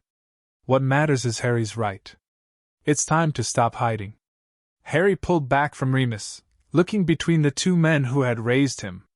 They were older now, lines on their faces, gray in their hair, shadows in their eyes. But they were still the Marauders. Still his family. Still the only home he'd ever known. I love you both, Harry said. I don't say it enough. But I do. Sirius's eyes glistened. We know, pup. We love you too, Remus added softly. More than you'll ever understand. Harry nodded, swallowing against the tightness in his throat. Then let's go to Hogwarts. End of Chapter 8. Chapter 9, Hogwarts letter arrives. The owl came at dawn. Harry was in the garden, running through his morning forms, wand movements, footwork, the muscle memory drills that Sirius insisted on even after a decade of training. The grass was wet with dew, and the sun was just beginning to paint the Welsh hills in shades of gold and rose. His breath fogged in the cool air, and his wand moved in arcs of silver light, each spell silent, each motion precise. He saw the owl before it reached the cottage, a flash of tawny brown against the pale sky, flying not in the wandering pattern of wild birds but with the straight, purposeful line of something sent. Harry lowered his wand and watched it approach. The owl circled the cottage once, twice, 3 times, unable to find the entrance through the Fidelius charm. Then, with a frustrated screech, it dropped its payload and flew away. A letter landed at Harry's feet. He picked it up, already knowing what it would be. The thick parchment. The emerald green ink. The address written in a looping, elegant hand that he had seen before, on his mother's letter, on his grandmother's diary, on 1,000 documents Remus had shown him over the years. Mr. H. Potter. The second bedroom. The cottage. Wales. Below that, 3 more lines had been added, written in a different hand, sharper, more precise. We know the cottage exists. We cannot find it through the Fidelius. Asterisk, but the letters will find him anyway. They always do. Asterisk. Harry turned the envelope over. The seal was crimson wax, stamped with the Hogwarts crest, a lion, a badger, a snake, and an eagle surrounding a great H. Harry! Sirius's shout came from the cottage. Harry looked up to see him standing in the back doorway, his gray eyes fixed on the letter in Harry's hands. His face had gone pale. The wards. Sirius started. I know. Harry walked toward him, holding up the letter. They didn't break. The owl couldn't find the cottage. It just dropped the letter and left. How is that possible? The Fidelius is holding, Harry said calmly. He'd reached the doorway now, close enough to see the panic in Sirius's eyes. Padfoot breathed. It's fine. The wards are intact. I checked them myself last week. Sirius took a shuddering breath. The letter still got through. The letter found me because I was outside the wards. Because I was standing in the garden where the Fidelius doesn't fully extend. Harry stepped past Sirius into the kitchen. It's a Hogwarts letter. They're charmed to find magical children wherever they are. Dumbledore designed the enchantments himself. They're stronger than most ward schemes. Remus was at the kitchen table, a cup of tea forgotten in front of him. His amber eyes tracked the letter as Harry set it down on the worn wooden surface. Are you going to open it? Remus asked. I already know what it says. You don't know that. Harry laughed, a short, surprised sound. Moony, I've been reading Hogwarts, a history since I was 8. I've read your old textbooks. I've heard every story you and Padfoot have told me about your time at school. I know exactly what that letter says. Open it anyway, Sirius said. He'd followed Harry inside and was now leaning against the counter, his arms crossed, his expression caught somewhere between terror and excitement. For the drama. Harry raised an eyebrow at him. The drama? Moony and I didn't get our letters the normal way. Mine was delivered to Grimmauld Place, and my mother hexed the owl. Moony's almost didn't arrive at all because the ministry kept trying to block it. Werewolf, you know. Sirius shrugged. We never got the classic experience. You should have it. Harry looked down at the letter. The parchment was creamy, expensive, the kind that Remus said the school had been using for centuries. The Hogwarts crest gleamed in the morning light. Fine, Harry said. For the drama. He broke the seal. The letter unfolded in his hands, and despite everything, despite the years of training, despite the diary and the vaults and the knowledge that he was already more prepared than any first year had a right to be, Harry felt something flutter in his chest. Dear Mr. Potter, we are pleased to inform you that you have been accepted at Hogwarts School of Witchcraft and Wizardry. Term begins on September 1st. Please find enclosed a list of all necessary books and equipment. Yours sincerely, Minerva McGonagall, Deputy Headmistress. Harry read the words 3 times. He had known they were coming. Had prepared for them, mentally and emotionally, for months. But seeing them, really seeing them, written in official Hogwarts ink on official Hogwarts parchment, made everything feel real in a way it hadn't before. I'm going to Hogwarts, Harry said. Looks like it. Sirius pushed off from the counter and came to stand beside him, reading over his shoulder. McGonagall still has the same handwriting. She used to write us detention slips with that exact flourish on the Y. She's going to know who I am. Everyone's going to know who you are. Sirius's voice was gentle. You're Harry Potter. The boy who lived. You've been missing from the magical world for 16 years. The moment you step into Diagon Alley, people are going to stare. Harry set the letter down. I know. Are you ready for that? No. Harry met Sirius's gray eyes. But I'm not going to let fear stop me. I made that decision years ago. The kitchen was quiet for a moment. Then Remus stood up, crossed to Harry, and pulled him into a hug. We're proud of you, Remus murmured. And we're going to be with you every step of the way. You can't come to Hogwarts with me. No. But we can be in Hogsmeade. We can be at the gates. We can be anywhere you need us. Remus pulled back, his amber eyes fierce. You're not alone in this, Harry. You've never been alone. Harry hugged him back, holding tight. I know, Moony. I know. The letter had come on a Friday. By Sunday, they had a plan. Here's the problem, Sirius said, spreading a map of Diagon Alley across the kitchen table. The moment Harry walks into the leaky cauldron, someone's going to recognize him. He looks too much like James, the hair, the face shape, the way he moves. And the scar. I can hide the scar, Harry said. Glamour charm. Simple one. I've been practicing. It's not just the scar. It's the whole package. Sirius tapped the map. We need to get you in and out without anyone realizing who you are. That means disguises, misdirection, and speed. Remus nodded slowly. We could go at dawn. The leaky cauldron is nearly empty at that hour, and most of the shops won't be open yet. We'll need to get his school supplies. Robes, cauldron, scales, books. The books can wait. We can order those by owl. Remus traced a route on the map with his finger. Priority is the uniform and the wand. Everything else can be acquired later. Harry listened to them plan, watching the way they moved around each other, finishing each other's sentences, anticipating each other's concerns. 20 years of friendship, 16 years of raising a child together, and they still worked like a well-oiled machine. What about Gringotts? Harry asked. Both men froze. I need to access the vaults, Harry continued. The diary mentions something about a key that only works when I'm of age. I turn 17 in 2 weeks, technically of age in the magical world. I should check if there's anything else my parents left for me. Sirius and Remus exchanged a look. That's Actually, not a bad idea, Remus said slowly. Gringotts is secure.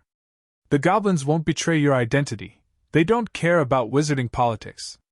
And if there's something in the vaults that can help you at Hogwarts, there's a reason my grandmother left me that diary, Harry said. She knew I'd need whatever's in those vaults. I'm not going to Hogwarts unprepared. Sirius sighed. You're not going to let this go, are you? Nope. Fine. Gringotts first, then the rest. But we go at dawn, we wear disguises, and we don't speak to anyone unless absolutely necessary. Harry nodded. Agreed. The morning of the Diagon Alley trip, Harry woke before sunrise. He lay in bed for a few minutes, staring at the ceiling, listening to the cottage settle around him. Sirius was already moving around in the kitchen. Harry could hear the clink of dishes, the hiss of the kettle, the low murmur of Sirius talking to himself. Remus was probably still asleep. He'd been up late the night before, brewing extra wolfsbane for the upcoming moon. Harry sat up and reached for the diary on his nightstand. He'd read it so many times now that the pages were soft, worn, the binding starting to crack. But every time he opened it, he found something new, some detail he'd missed, some insight that hadn't made sense before. Today, he turned to a passage he'd marked months ago. May 3, 1980. James writes to me about Harry.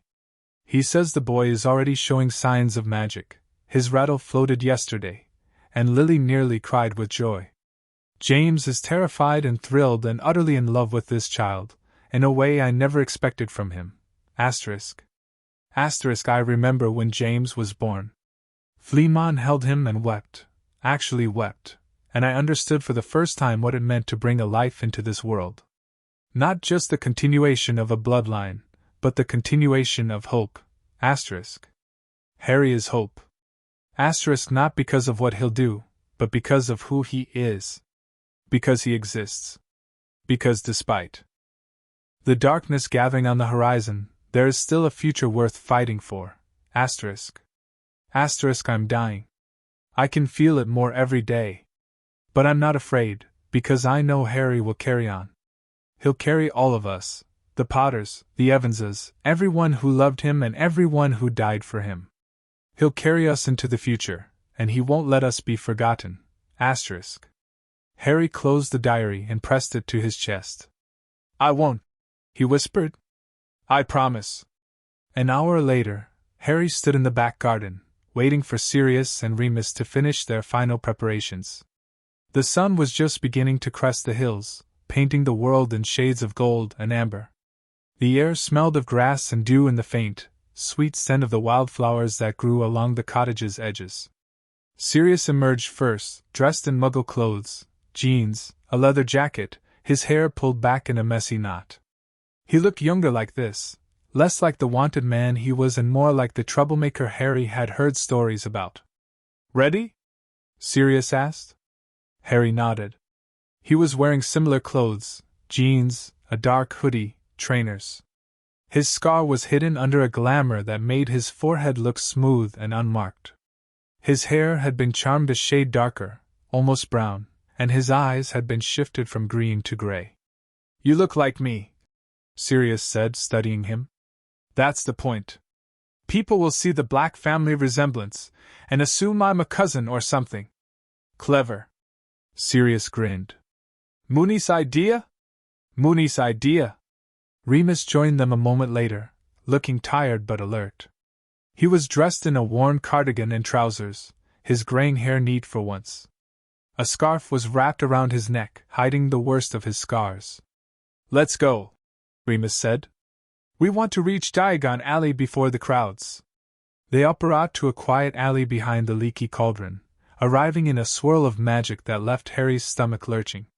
He'd apparat before. Sirius had taught him the basics, even though he wasn't officially old enough to take the test, but it never got easier. The leaky cauldron was nearly empty, as predicted. An old man sat in the corner, nursing a pint of something that steamed. The barkeep, Tom, Harry remembered from Sirius's stories, was polishing glasses behind the counter, barely glancing up as they walked past.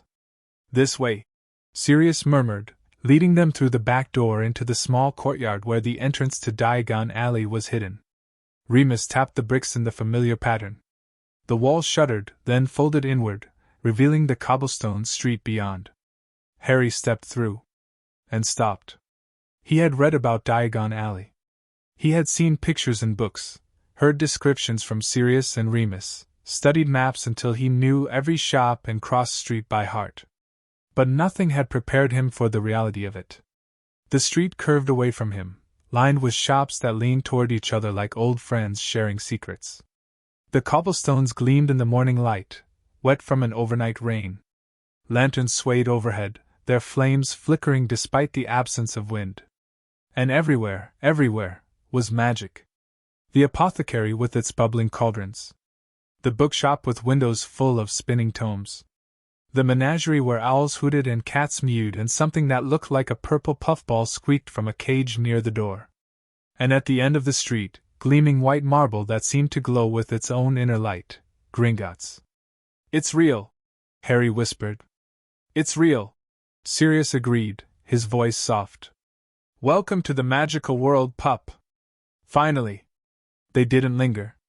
Sirius led the way through the streets, walking quickly, his head down.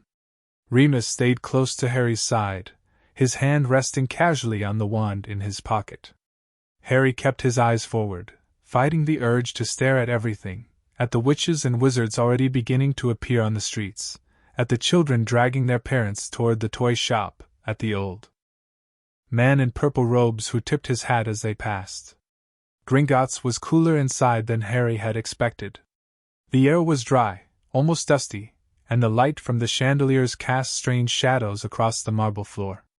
Goblins sat on high stools behind long counters, their sharp faces expressionless as they weighed gems and counted coins. "We need Grivhook," Sirius said to the nearest teller. The goblin's eyes narrowed. "Griphook sees no one without an appointment. He'll see us." Harry stepped forward, letting his glamour fade just enough for the goblin to see his face, his real face, scar and all. "Tell him Harry Potter is here. And tell him the Raven sent us." The goblin's expression didn't change, but something flickered in its dark eyes. Recognition, perhaps? Or respect? "Wait here." They waited. Minutes passed. The great clock above the entrance ticked loudly, each second echoing through the marble hall. Harry could feel eyes on him, other goblins, watching from their stools, assessing. He kept his back straight, his breathing steady, the way Remus had taught him. Finally, a door opened in the back wall, and a goblin emerged. He was older than the tellers, with white hair that hung past his shoulders and eyes the color of burnished gold. His face was weathered, lined with deep grooves that spoke of centuries of experience. When he looked at Harry, something softened in his expression. "Harry Potter," Griphook said. "You've grown. You remember me? I remember every Potter who has walked through these doors. Your grandfather brought you here when you were 6 months old, carried you in his arms and showed you off to everyone he met." Griphook's lips twitched, not quite a smile, but close. "He was proud of you. Even then." Harry's throat tightened. "I need to access the vaults. The diary said something about a key that works when I'm of age." Griphook nodded. "Follow me." The journey to the vaults was different this time. Harry was older now, taller. And the cart that hurtled through the underground tunnels felt less terrifying and more exhilarating. He watched the stone walls flash past, the occasional burst of underground fire, the underground lake that Remus had told him about, dark and deep and full of things that didn't see the sun. When they finally stopped, Griphook led them to a vault Harry hadn't seen before. "This is the Potter Ancestral Vault," Griphook said, pressing his palm against the stone door. "It only opens for the head of the Potter family. The last person to enter was your father, the night before you were born." The door groaned, stone grinding against stone, and swung inward. The vault was smaller than the others, more intimate, somehow. The gold was here too, piled in neat stacks, but it was surrounded by other things. Portraits on the walls, watching Harry with curious eyes. Bookshelves filled with ancient tomes. A display case containing wands, dozens of them, each tagged with a name and a date. And in the center of the vault, on a pedestal of black marble, rested a box. Harry walked toward it, his footsteps echoing in the silence. The box was smaller than the one he'd opened at 7, plain wood, unadorned, except for a single word carved into the lid. Harry. He opened it. Inside lay 3 things. A key, small, silver, warm to the touch. A letter, sealed with crimson wax, stamped with the Potter crest. And a cloak. The cloak was unlike anything Harry had ever seen. It was made of something that wasn't quite fabric, something that seemed to shift and flow like water in moonlight. It was silver-white, almost transparent, and when Harry touched it, he felt a rush of magic so powerful it stole his breath. "What is this?" Harry whispered. Behind him, he heard Sirius gasp. That's not possible." Sirius's voice was shaking. "That's the cloak of invisibility. The Deathly Hallow. The one that's supposed to be an heirloom of the Potter family for 7 centuries. Griphook finished. Passed from father to son, from mother to daughter, always to the eldest child. Your father left it for you, Harry. He wanted you to have it when you were old enough to understand what it was." Harry lifted the cloak from the box. The fabric spilled through his fingers like water, warm and soft and impossibly light. "I don't understand," Harry said. "What's a Deathly Hallow?" Sirius and Remus exchanged a look. "That's a conversation for another time," Remus said quietly. "For now, just know that this cloak is special. More special than any other invisibility cloak in existence. It doesn't fade, it doesn't wear out, and it can't be summoned or tracked by any spell known to wizardkind. Your father used it to get into all sorts of trouble," Sirius added, a hint of his old grin returning. "As will you, I suspect." Harry folded the cloak carefully and tucked it beneath his arm. Then he picked up the key and the letter. "I'll read this later," he said, tucking them into his pocket. "Right now, I need to get my school supplies." Griphook nodded. "The key is to your personal vault, the one your parents set up for your education. Use it well, Harry Potter. Your parents worked hard to give you this future." Harry looked around the vault one more time, at the portraits of ancestors he'd never met, at the books filled with knowledge he hadn't yet learned, at the gold that would pay for his education and his survival and his future. "I will," Harry said. "I promise." The rest of the morning passed in a blur. Madame Malkin's robes for all occasions was nearly empty when they arrived, and the witch who measured Harry didn't seem to recognize him, or if she did, she didn't say anything. She simply clucked her tongue, noted his measurements, and promised the robes would be ready by the end of the week. Ollivander's was different. The wand shop was small, dusty, and smelled of old wood and something else, something that made Harry's skin prickle with awareness. Ancient magic? Perhaps. Or simply the accumulated power of thousands of wands, all waiting for their chosen wizards. "Mr. Potter." The voice came from the shadows at the back of the shop.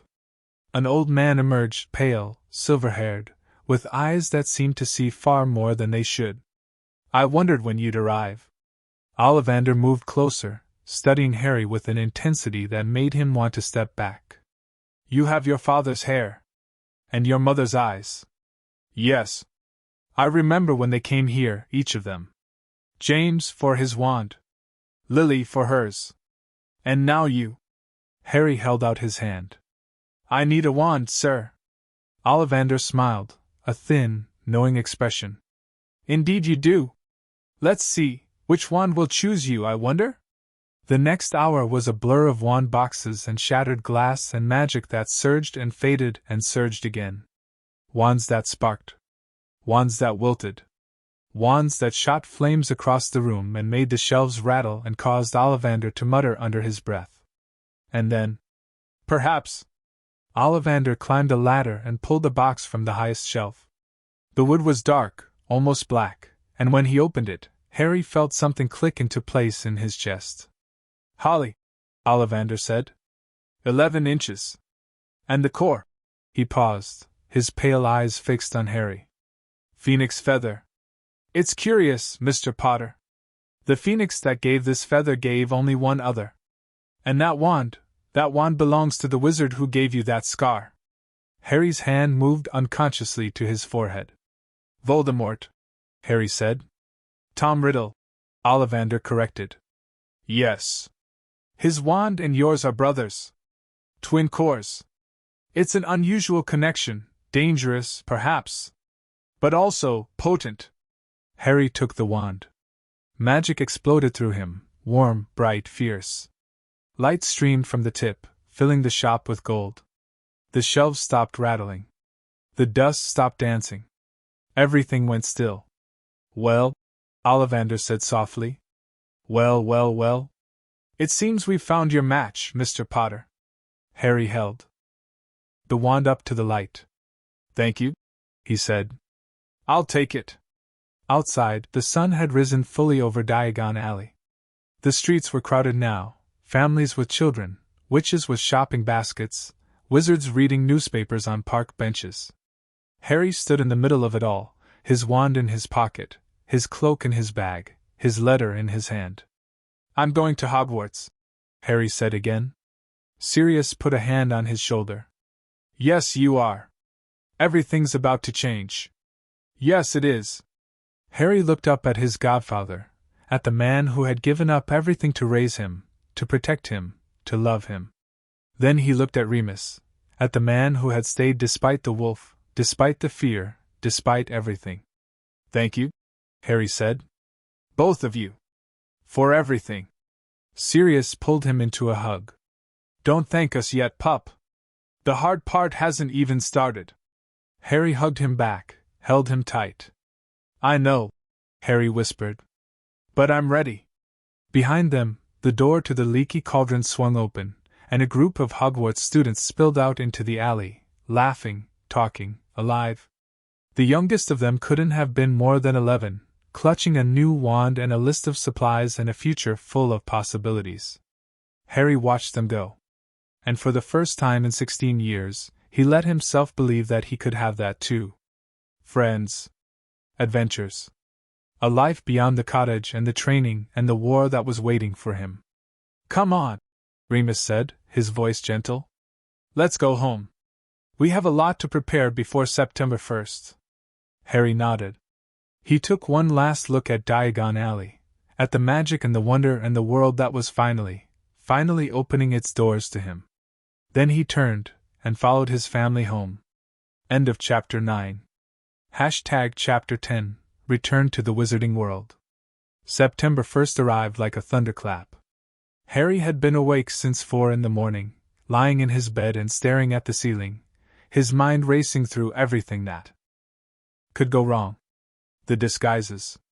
The train. Hogwarts. Dumbledore. The students who would either worship him or hate him or, worst of all, want to use him for their own purposes. He had trained for this. He had prepared for this. But training and preparation were nothing compared to the cold, hard reality of actually stepping into the world. At 6, he gave up on sleep and went downstairs. Sirius was already in the kitchen, sitting at the table with a cup of coffee that had gone cold hours ago. His gray eyes were red-rimmed, and there was something in his expression that Harry had never seen before. Fear. Not for himself. For Harry. You're up early, Harry said, sitting across from him. Couldn't sleep. Me either. They sat in silence for a moment, the weight of the day pressing down on them both. Outside, the sky was beginning to lighten, the first hints of gold creeping over the Welsh hills. I'm not ready for this, Sirius said finally. His voice was raw. I know you are. I know you're more than ready. But I'm not. Harry reached across the table and took Sirius's hand. You've done everything you could to prepare me. Everything. The training, the lessons, the love. Whatever happens at Hogwarts, whatever I face, I'll face it because of you. Sirius's jaw tightened. Your father would have been better at this. Maybe. Harry squeezed his hand. But my father isn't here. You are. And you're exactly who I needed. Sirius pulled his hand away and scrubbed at his eyes. Don't make me cry before breakfast. Moony will never let me live it down. Harry smiled, a real smile, warm and bright. Too late. He's already watching from the doorway. Remus stepped into the kitchen, his amber eyes soft. He crossed to the table and put a hand on Sirius's shoulder. He's right, you know. You've done everything James could have asked for. More. Remus's voice was gentle. Now we have to trust him. The way he trusts us. Sirius took a deep breath, then nodded. Okay. Okay. He looked at Harry. You have your wand? Checked it 3 times. The cloak? In my bag. The key to the vault? In my pocket. The letters from your parents? In the diary, which is also in my bag. Harry stood up. I have everything, Padfoot. I've been packing for a week. Sirius stood up too, pulling Harry into a fierce hug. I'm going to miss you, he murmured into Harry's hair. The cottage is going to be so quiet without you. All right. Every day. Every week is fine. I don't want you spending all your time writing letters to your old godfather when you could be making friends. You're not old. I'm 36. I feel ancient. Harry pulled back, laughing. You're ridiculous. Ridiculously handsome, you mean? Remus made a gagging noise. Can we please get through this without the flirting? The journey to King's Cross was the longest Harry had ever taken. They couldn't apparate directly. Too many muggles, too much risk of being seen, so they took a series of muggle taxis and trains, winding their way through the British countryside toward London. Harry watched the world pass by the window, green fields and grey towns, cows and cars and people who had no idea that magic existed. By the time they reached King's Cross Station, Harry's nerves were stretched tight as violin strings. The barrier is between platforms 9 and 10, Remus said, leading them through the crowds. You run straight at it. Don't hesitate. I know. I've read about it. Reading and doing are different. Harry stopped in front of the solid brick wall between the 2 platforms. Muggles swirled around them, oblivious, dragging suitcases and herding children and shouting into mobile phones. None of them noticed the 3 people standing very still, staring at a wall. I'll go first, Sirius said. To make sure it's working. Before Harry could respond, Sirius walked straight into the wall, and vanished. Harry's heart lurched. He knew it was supposed to happen. He'd read about it 100 times. But seeing someone he loved disappear into solid brick, made everything feel suddenly, terrifyingly real. Your turn, Remus said. Harry took a deep breath. Then he walked. The bricks didn't hurt. They felt like nothing, like walking through a curtain of cold water or stepping into a cloud. For one disorienting moment, everything went dark. Then he was through, standing on platform 9 3/4, and the world exploded into color and noise. The Hogwarts Express was massive. It dominated the platform, a brilliant scarlet engine belching steam into the vaulted ceiling of the station. Carriages stretched back as far as Harry could see, their windows filled with the faces of children his age, younger, older. Parents hugged their sons and daughters. Owls hooted from cages. Cats meowed from carriers. Trunks floated through the air, levitated by wands or simply by magic. And everywhere, was the smell of soot and sugar and something else, something that Harry couldn't name but recognized anyway. Magic. Harry. Sirius was beside him, his hand on Harry's shoulder. You're doing that thing where you stop breathing. Harry forced himself to exhale. There are so many people. About 1,000 students, give or take. Sirius's voice was warm. You'll get used to it. How? I've never even seen this many wizards in one place. Neither had I, the first time. And I grew up in a pure-blood household. Sirius steered him toward the train. Come on. Let's find you a compartment before they're all taken.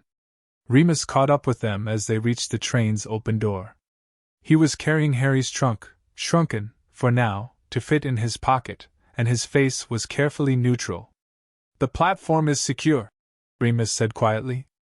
I don't see anyone suspicious. But keep your guard up. I always do. Harry stepped onto the train. The corridor was narrow, lined with compartment doors, most of them closed. Through the windows, he could see families saying goodbye, students settling into seats, the last-minute chaos of departure. He walked slowly, searching for an empty compartment, acutely aware of the eyes that followed him. He looked different today, glamour in place, scar hidden, hair darkened, eyes shifted to gray. But people still glanced at him, still did double takes, still whispered to each other as he passed. He looks like someone. Do you know him? I can't place the face. Harry kept walking. Near the end of the train, he found an empty compartment. He slid open the door and stepped inside, letting out a breath he hadn't realized he'd been holding. Sirius and Remus followed him in, sealing the door behind them. Safe, Sirius said, casting a quick privacy charm. No one can hear us now. Remus pulled Harry's trunk from his pocket and restored it to its full size, storing it in the rack above the seats. Then he turned to Harry, his amber eyes serious. Last chance to change your mind? I'm not changing my mind. I didn't think so. Remus pulled him into a hug. Be careful. Trust your instincts. And remember, you're not alone. You have friends waiting to meet you, even if you don't know them yet. Harry hugged him back, holding tight. All right. You'd better. Sirius was next. He didn't say anything, just pulled Harry close and held on, his face pressed into Harry's hair, his shoulders shaking slightly. I love you, pup, Sirius whispered. More than anything. I love you too, Padfoot. The train whistle blew. Sirius pulled back, scrubbing at his eyes. That's our cue. We'll be in Hogsmeade by tonight, living in a cottage near the village. If you need us, send a Patronus. We'll come. I know. Promise me you'll be careful. I promise. Sirius nodded once, sharply, then turned and left the compartment. Remus lingered a moment longer, his hand on the door. Your parents would be so proud, Remus said softly. So proud of the man you've become. Then he was gone, and Harry was alone on the train, and the world outside the window was beginning to move. The Hogwarts Express lurched forward. Harry sat by the window, watching platform 9 3/4 slide away. He saw Sirius and Remus standing on the platform, side by side, watching the train go. Sirius raised his hand in a wave. Harry raised his in return. Then the train rounded a corner, and they were gone. Harry sat back in his seat, exhaling slowly. The compartment was quiet. The privacy charm Sirius had cast would last for another hour, at least, long enough for Harry to collect himself before he had to face the world. He pulled out his wand and practiced a few simple spells, just to steady his nerves. Asterisk Lumos. Nox. Lumos. Nox. Asterisk the light flickered on and off, comforting in its familiarity. He was putting his wand away when the compartment door slid open. A girl stood in the doorway. She was his age, with bushy brown hair and brown eyes that missed nothing. She was wearing Muggle clothes, jeans and a t-shirt, and she was carrying a copy of Hogwarts, a history that looked like it had been read a dozen times. All the other compartments are full, the girl said. Do you mind if I sit here? Harry hesitated. He had planned to keep to himself, to observe before he engaged. But the girl's expression was open, honest, and there was something about her, something earnest and eager, that reminded him of Remus's stories about Lily. Sure, Harry said. The girl smiled and sat down across from him, stowing her bag on the seat beside her. She looked around the compartment with obvious curiosity, taking in the empty seats, the privacy charms still shimmering faintly on the walls. First year? She asked. Yes. You. Yes. The girl leaned forward, her eyes bright. I'm Hermione Granger. I've been reading about Hogwarts for ages.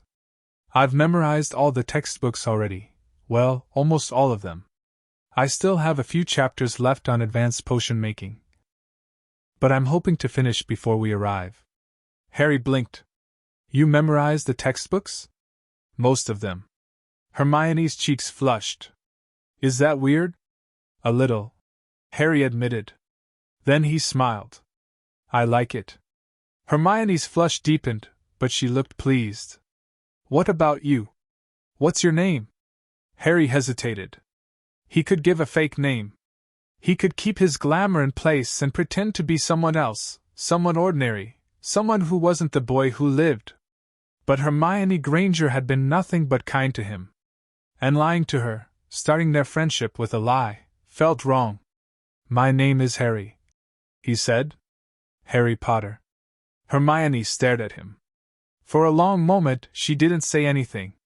Her eyes moved over his face, the darkened hair, the gray eyes, the smooth forehead where his scar should have been. You don't look like Harry Potter, she said finally. I'm under a glamour.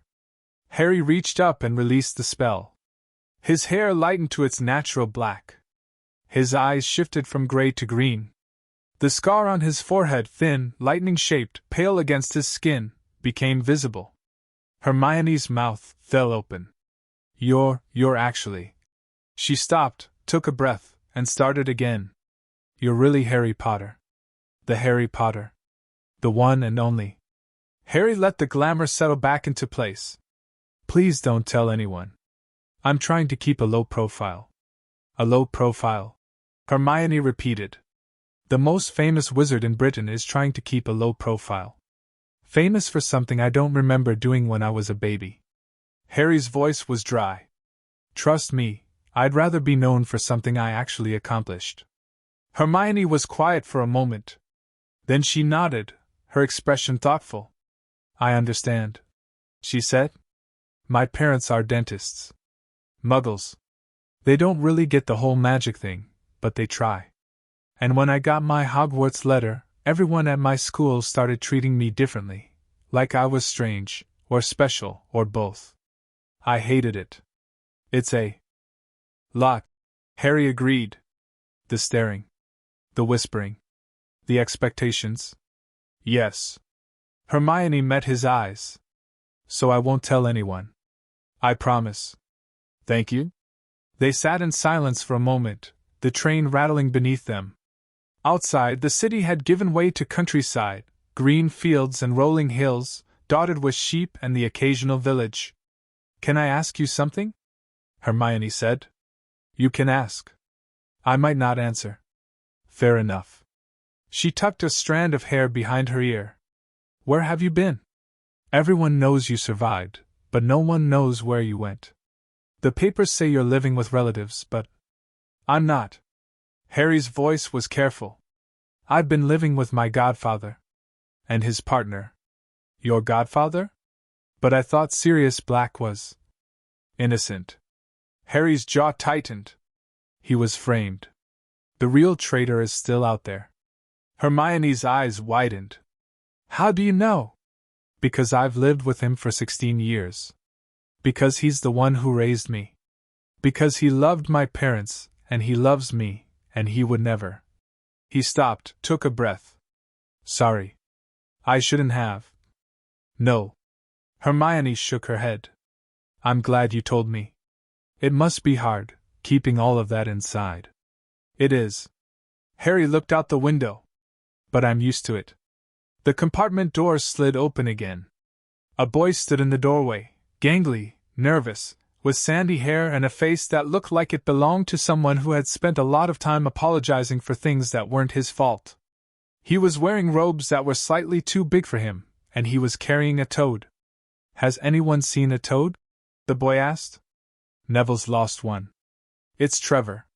He's always getting out. Hermione shook her head. Sorry. We haven't. The boy nodded and turned to leave. Then he stopped, looking back at Harry. You're Harry Potter, the boy said. It wasn't a question. Harry sighed. Yes. I'm Ron. Ron Weasley. The boy's ears turned red. I mean, not that you asked. My mum always said. He stopped. Took a breath, and started again. Can I sit with you? The other compartments are full. Harry looked at Hermione. She shrugged. Sure, Harry said. Ron beamed and practically fell into the seat next to Harry. He was carrying a sandwich wrapped in wax paper, which he offered to share. Harry declined, but something about the gesture, the easy, thoughtless generosity, made him feel warm inside. So, Ron said, taking a huge bite of his sandwich, "Where've you been? Everyone thought you died or something. Or ran away. Or, I've been living with family," Harry said carefully. "In the countryside. Must be nice. The countryside, I mean. We live in a house that's basically falling down, but it's got character. My mum says character is more important than walls that don't leak.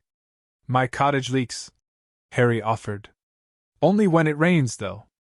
Ron laughed. "See? Character." The train continued north, and the countryside grew wilder. Hills became mountains. Fields became forests. The sky, which had been clear when they left London, began to cloud over, threatening rain. Harry listened to Ron talk about his family, 5 brothers, 1 sister, all of them either at Hogwarts already or graduated, and watched Hermione read her book, occasionally interjecting with facts she'd learned about Hogwarts history. They were so normal. So easy.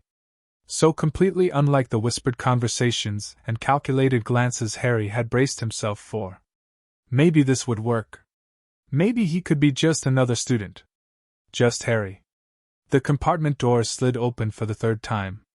This time, it was a girl with a round face and mousy hair, looking anxious. "Has anyone seen a toad? Neville's lost it again." "We haven't," Hermione said. "But we'll keep an eye out." The girl nodded and left. Ron rolled his eyes. "That's the 3rd time Neville's lost that toad. You'd think he'd keep it in its carrier." "Maybe it likes to explore," Harry suggested. "Maybe it likes to annoy Neville." Hermione snorted. Ron grinned. And Harry felt something loosen in his chest. The train slowed as the afternoon wore on. Mountains rose on either side of the tracks, dark and imposing, their peaks hidden in clouds. The rain that had been threatening finally began to fall, streaking the windows with silver. "We'll be there soon," Ron said, peering out the window. "You can see the mountains from here. Hogwarts is on the other side." Harry pressed his face to the glass, trying to catch a glimpse. But all he could see was rain and rock and the endless gray sky. "There," Hermione said, pointing. "Look." Harry looked. And there it was. Hogwarts rose from the mist like something out of a dream, towers and turrets, battlements and bridges, windows glowing with warm golden light. It was impossibly large, impossibly old, impossibly, overwhelmingly magical. "Oh," Harry breathed. "Oh, wow." Ron laughed. "That's what I said my first time. And my second. And my third. It doesn't get old," Hermione agreed. "Ever." The train pulled into a small, dark platform. Students poured out of the carriages, laughing and shouting and calling out to friends. Harry grabbed his trunk, shrinking it again and tucking it into his pocket, a trick he'd learned from Sirius that made him look far more experienced than he was. First years over here." A giant of a man stood at the edge of the platform, holding a lantern that swung in the darkness. His face was almost completely hidden by a wild tangle of beard, and his hands were the size of dinner plates. "That's Hagrid," Ron whispered. "He's the gamekeeper. He's nice. Bit scary looking, but nice." Harry followed the crowd toward Hagrid, his heart pounding. This was it. The moment he'd been training for, waiting for, dreaming about for 16 years. "First years, follow me," Hagrid boomed. "Mind your step now, it's a bit slippery." The path down to the lake was steep and dark, lit only by Hagrid's lantern. Harry could hear the other students around him, whispering, giggling, one girl crying softly. He kept his eyes forward, his attention focused on the path ahead. And then they reached the lake. Boats waited on the shore, small and wooden, each one big enough for 4 students. Harry climbed into one with Ron and Hermione and a quiet boy with dark skin who introduced himself as Dean. "Sit tight," Hagrid called from his own boat. "Here we go!" The boats glided across the black water, moving without oars or sails. Above them, the castle grew larger, closer, more real with every passing second. Torches flickered on the walls. Windows blazed with light. The great hall, Harry recognized it from the pictures, loomed above them, its enchanted ceiling reflecting the stormy sky. Harry looked up at the castle, at the home he had never known, at the future that was finally beginning. "I'm ready," Harry whispered to himself. To his parents. To Sirius and Remus, waiting in Hogsmeade. To the grandmother who had seen him, to the grandfather who had carried him through Gringotts, to everyone who had loved him and died for him and hoped for him. "I'm ready." The boats passed through a curtain of ivy and into an underground harbor. Students scrambled out, clutching their belongings, staring up at the castle with wide eyes. Hagrid led them up a winding path, through a set of massive oaken doors, and into the entrance hall. It was enormous, stone walls, flaming torches, a ceiling so high it disappeared into shadow. And at the end of the hall, a set of doors stood closed, waiting. "The sorting ceremony will begin momentarily," a voice said. "Please wait here." Harry turned to see a witch in emerald green robes standing at the foot of the staircase. She had black hair pulled back in a tight bun, square spectacles, and an expression that suggested she had seen everything and was no longer impressed by any of it. "Professor McGonagall," Ron whispered. "Deputy Headmistress. She's scary but fair." Harry nodded, his eyes still fixed on the doors. Beyond them, he could hear the murmur of hundreds of voices, students already seated, waiting for the first years to arrive. The doors opened. Harry walked forward into the great hall. And the world, at last, began. End of Chapter 10. Chapter 11, The Hat's Difficult Choice. The great hall took Harry's breath away. He had seen pictures. He had read descriptions. He had listened to Sirius and Remus tell stories for 16 years. But nothing, nothing, had prepared him for the reality of walking through those doors and seeing Hogwarts for the first time. Thousands of candles floated in midair, hovering above 4 long tables that stretched the length of the hall. The ceiling was enchanted to look like the sky outside, stormy, dark, with clouds that drifted slowly across the stone rafters. Golden plates and goblets gleamed in the candlelight. And at the front of the hall, on a raised dais, sat the faculty table, a long line of witches and wizards in dark robes, watching the first years file in. Harry kept his head down, his glamour firmly in place. His scar was hidden. His hair was dark. His eyes were gray. He was just another first year, nervous, overwhelmed, clutching the edge of his robes to keep his hands from shaking. But he could feel eyes on him anyway. Not because anyone recognized him. Because he moved differently than the other children. Because he walked with a duelist's balance, a soldier's awareness, a predator's grace. Because 16 years of training had made him something other than ordinary. "First years, gather here!" Professor McGonagall's voice cut through the murmurs. She stood before them with a roll of parchment and a stool, and on the stool, an old, tattered, patched wizard's hat. "The sorting hat," Hermione whispered beside him. "It reads your mind and puts you in the house where you belong." Harry had known that. He'd known it for years. But knowing and experiencing were different things. And as he stared at the hat, at its frayed brim and peeling leather and the strange, ancient magic that pulsed from it like a heartbeat, he felt something shift in his chest. What if it sees too much? The hat began to sing. Harry barely heard the words. He was too focused on the faculty table, scanning the faces of the teachers, looking for anyone who might recognize him despite the glamour. Dumbledore sat in the center, long silver beard, half-moon spectacles, eyes that seemed to glow with their own inner light. Harry had seen pictures of the headmaster before, but they hadn't captured the weight of his presence, the sense that he knew things he shouldn't, saw things he shouldn't, understood things that no one else could. "He's looking for me," Harry realized. "He knows I'm here." Dumbledore's gaze swept across the first years, lingering for a moment on Harry before moving on.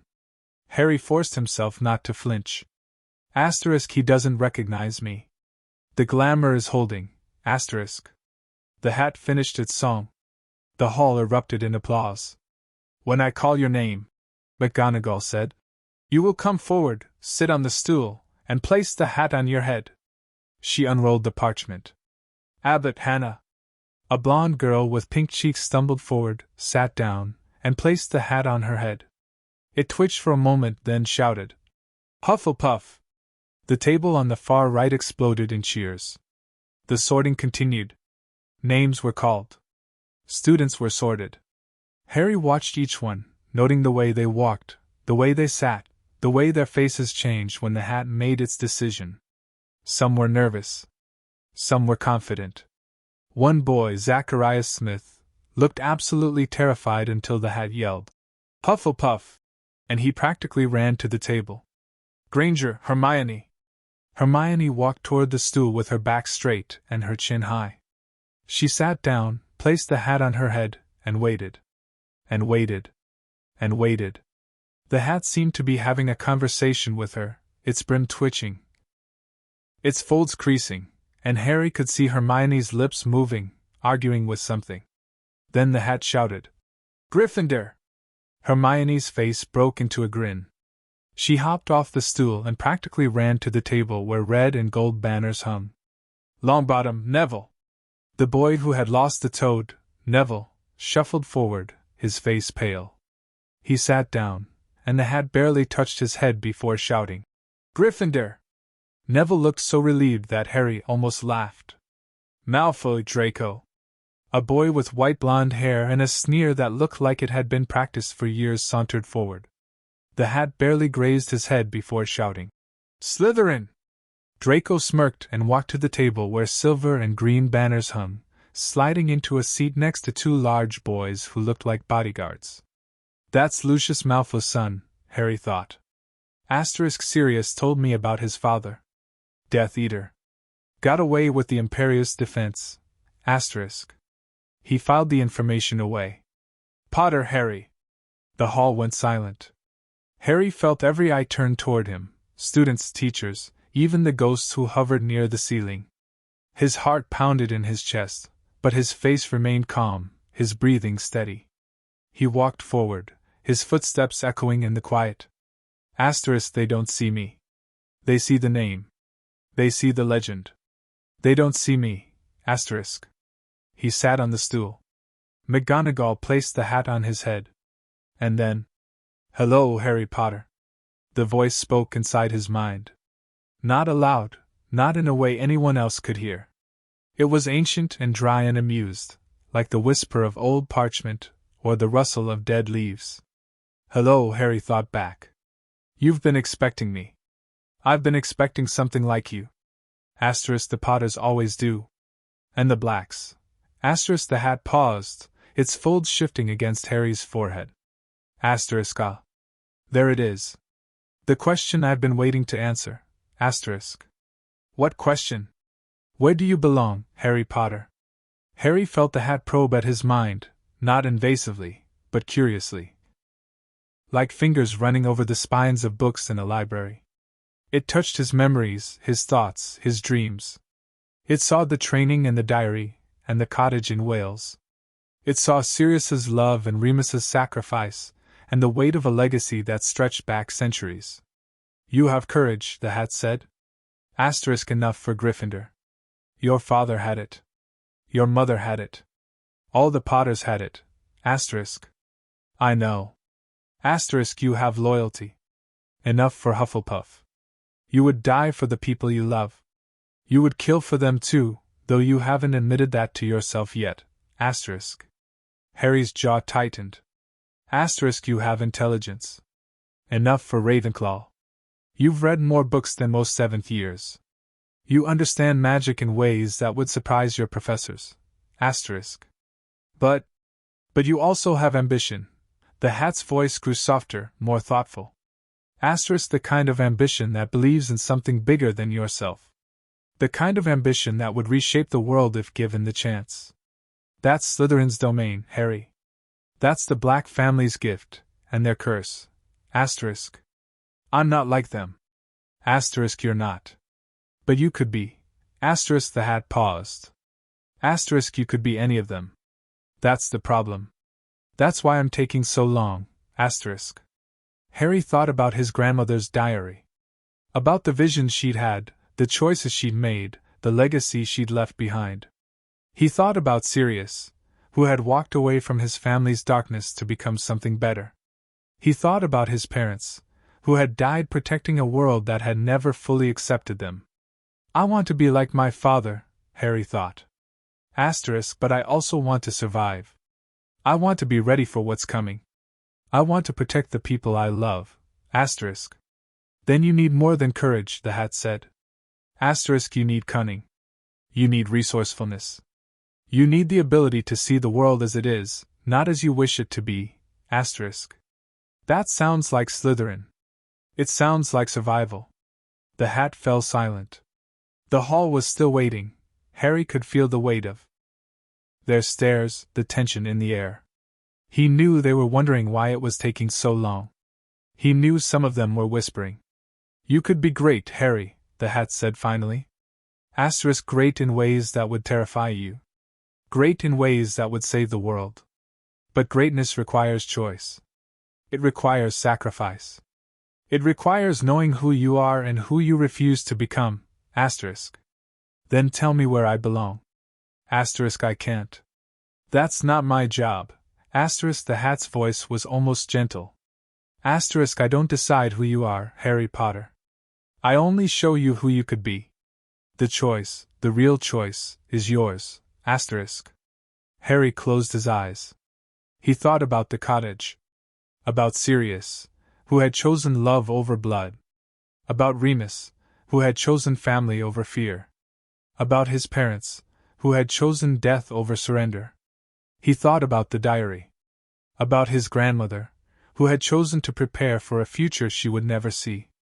About the Potters, who had always chosen to protect, to defend, to stand between darkness and the people they loved. He thought about the sorting. About the four houses, Gryffindor, Hufflepuff, Ravenclaw, Slytherin, and what they represented. Bravery. Loyalty. Intelligence. Ambition. I want all of them, Harry thought. Asterisk, I need all of them. The darkness isn't going to care which house I'm in. It's going to come for me anyway. Asterisk. Then choose, the hat said. Choose who you want to be. Harry opened his eyes. Gryffindor. The hat was silent for a heartbeat. 2. Then it shouted, Gryffindor! The hall erupted. Harry pulled the hat off his head and walked toward the table where red and gold banners hung. Students were cheering, not just Gryffindors, but others too, people who had been waiting to see where the famous Harry Potter would end up. He sat down next to Hermione, who was clapping so hard her hands were red. How did you do that? She asked. The hat took forever with you. I thought it was going to start a conversation. It did, Harry said. What did it say? Harry looked at the faculty table. Dumbledore was watching him, not with suspicion, but with something else. Curiosity. Interest. The look of a man who had just found a piece on his chessboard that he hadn't known was there. He's already trying to figure out how to use me. It said I had a choice, Harry told Hermione. And I made it. The feast was enormous. Harry had never seen so much food in his life. Roast beef and roast chicken, potatoes and peas, carrots and gravy, pies and puddings and cakes that sparkled with enchanted sugar. The other first years ate like they hadn't seen food in weeks. Harry ate more carefully, watching the room, memorizing faces, cataloging exits and entrances and potential threats. Old habits, he thought. Sirius would be proud. Are you always this quiet? Ron asked, his mouth full of chicken. Or are you just nervous? Bit of both, Harry admitted. You should relax. The hard part's over. No one's going to bite you. Except the giant squid. One of the twins across the table said, George, Harry thought, or maybe Fred. He bites first years who wander too close to the lake. Fred, stop scaring him, the other twin said. The giant squid doesn't bite. He nibbles. The twins dissolved into laughter. Harry found himself smiling despite his nerves. They're friendly, he thought. Asterisk, they're not trying to use me. They're just being themselves. Asterisk. He let himself relax. A little. After the feast, Dumbledore stood up. The hall fell silent. Welcome, the headmaster said, his voice carrying effortlessly to every corner of the room. Welcome to another year at Hogwarts. I have a few start-of-term announcements before we begin our feast in earnest. He paused, his eyes twinkling behind his half-moon spectacles. First years should know that the Forbidden Forest is, as the name suggests, forbidden. I would also advise against entering the third-floor corridor on the right-hand side, as it is currently out of bounds to anyone who does not wish to die a most painful death. Harry's eyes narrowed. That's not a normal warning, he thought. Asterisk, that's a trap. Or a test. Or both. Asterisk. Additionally, Dumbledore continued, our caretaker, Mr. Filch, has asked me to remind you that magic is not permitted in the corridors between classes. And finally, his eyes swept the hall, lingering for just a moment on Harry. I would like to say a few words. Nitwit. Blubber. Oddment. Tweak. Thank you. He sat down. The hall erupted in applause, but Harry barely heard it. His mind was still stuck on Dumbledore's words, the warning about the third-floor corridor, the strange nonsense words at the end. He's hiding something, Harry thought. Asterisk, something dangerous. Something he doesn't want students to find. Asterisk. He filed that information away too. The feast ended. The prefects led the first years through the castle, up stairs that moved, past portraits that whispered, through corridors that seemed to stretch and shift when no one was looking. Harry memorized the route, noting every turn, every shortcut, every hidden door. Sirius was right, he thought. The castle is alive. The Gryffindor common room was behind a portrait of a fat lady in a pink silk dress. Password? She asked. Caput Draconis, the prefect said. The portrait swung open, revealing a circular room filled with squashy armchairs and a roaring fire. Warmth radiated from the hearth, and the windows looked out over the dark grounds of Hogwarts, the lake, the forest, the mountains beyond. Boys' dormitory is up the stairs on the left, the prefect said. Girls on the right. Harry climbed the stairs to the boys' dormitory, his trunk trailing behind him. The room was round, with 5 four-poster beds draped in crimson curtains. His trunk was already there. Someone had brought it up from the train, and Harry's things were neatly arranged on the bedside table. He sat on the edge of his bed and exhaled. I made it. The other boys filed in, Ron, Neville, Dean, and a quiet boy named Seamus. They were all talking at once, unpacking their things, arguing about whose bed was whose. Harry, you okay? Ron asked. You look like you've seen a ghost. The castle has plenty of those, Seamus said. My mum says Hogwarts is the most haunted building in Britain. I'm fine, Harry said. Just tired. He lay back on his bed and stared at the canopy. The crimson fabric swayed slightly, as if moved by a breeze he couldn't feel. Somewhere in the castle, a clock chimed midnight. Tomorrow, the real work begins. He reached into his pocket and pulled out the diary, the one that had belonged to his grandmother, the one that held her visions and her warnings and her love. He opened it to a page he had read 100 times before. October 31st, 1980. Asterisk, the vision came again tonight. The green light. The crying baby. The woman standing between the darkness and her son. Asterisk. Asterisk, I saw her face this time. Lily. She wasn't afraid. She was angry. She was fierce. She was the kind of mother every child deserves. Asterisk. Asterisk, and I saw the boy. Harry. I saw him older, 11, maybe 12. Standing in a castle made of stone and magic. Standing in front of a sorting hat, making a choice that would define the rest of his life. Asterisk. He chooses brave, the vision told me. Asterisk, but not because it's easy.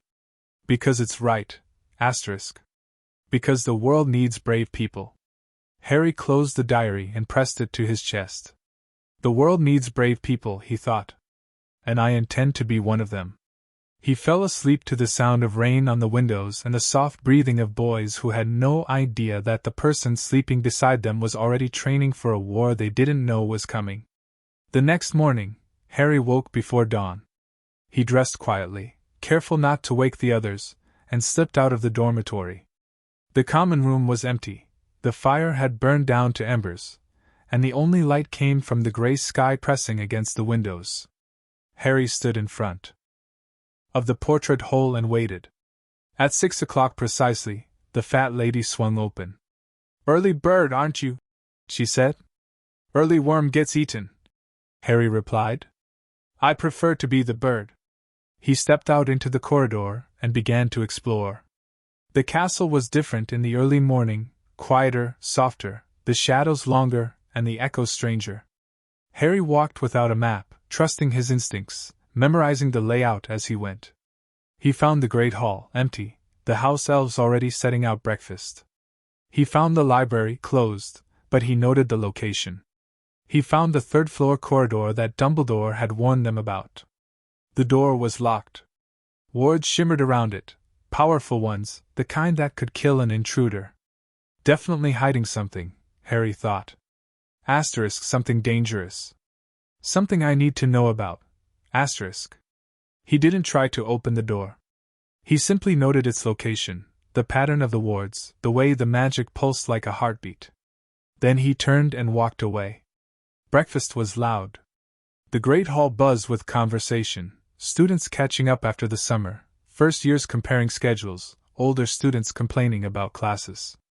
Harry sat with Ron and Hermione, eating toast and watching the room. "What's your first class?" Hermione asked, checking her schedule. "Transfiguration," Harry said. "With McGonagall." "Me too," Hermione beamed. "I've read the entire textbook. Did you know that human transfiguration is considered nearly impossible without a wand?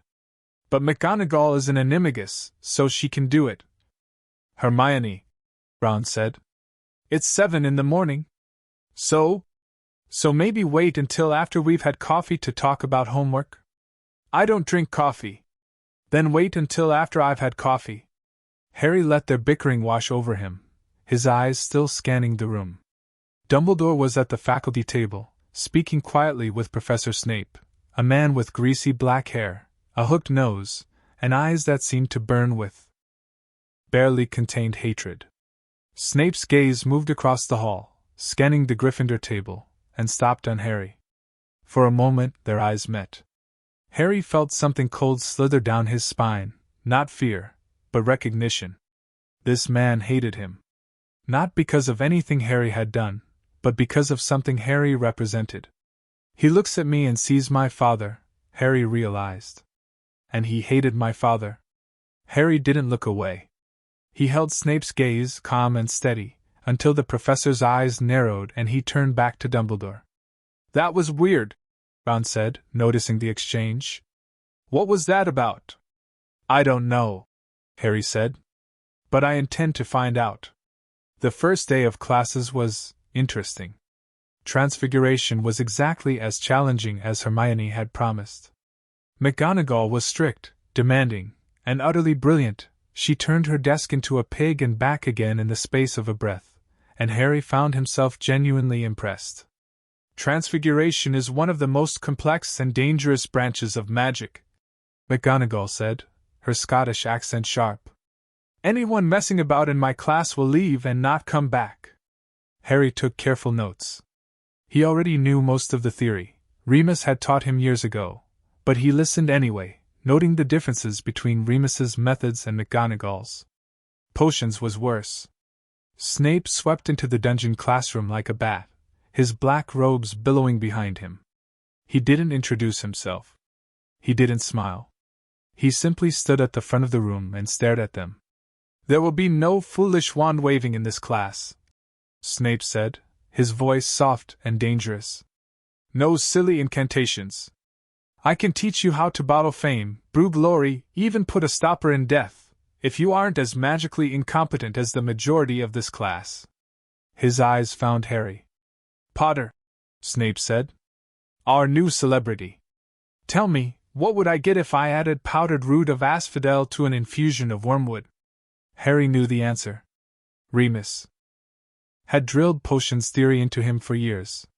Draught of living death, Harry said calmly. Snape's eyes narrowed. And where would I find a bezoar? In the stomach of a goat. It's a stone that cures most poisons. What is the difference between monkshood and wolfsbane? There is no difference. They're the same plant, also known as aconite. The classroom was silent.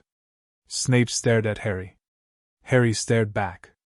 It seems, Snape said slowly, that you have inherited your mother's intelligence, if not her temperament. 5 points to Gryffindor. Harry didn't smile. He didn't react.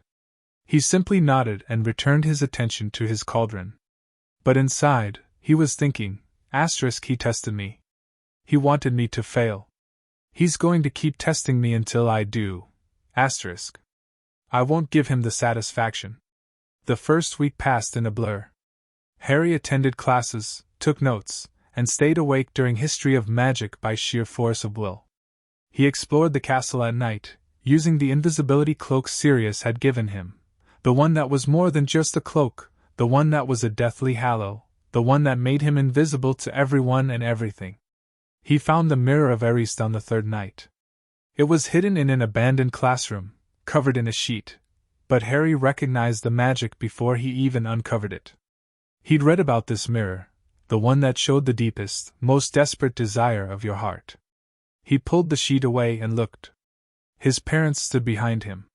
Not the pictures he'd seen, not the stories he'd heard, but real, alive, smiling. James had his arm around Lily's shoulders, and Lily was holding a baby with messy black hair and green eyes. Me, Harry thought. They're holding me. James raised his hand in a wave. Lily blew him a kiss. Harry stood there for a long time, watching them. His parents. The people who had died for him. The people he would never, ever know. I'll make you proud, Harry whispered. I promise. Then he covered the mirror and walked away. He had work to do. End of chapter 11. Chapter 12. Snape's hatred deepens.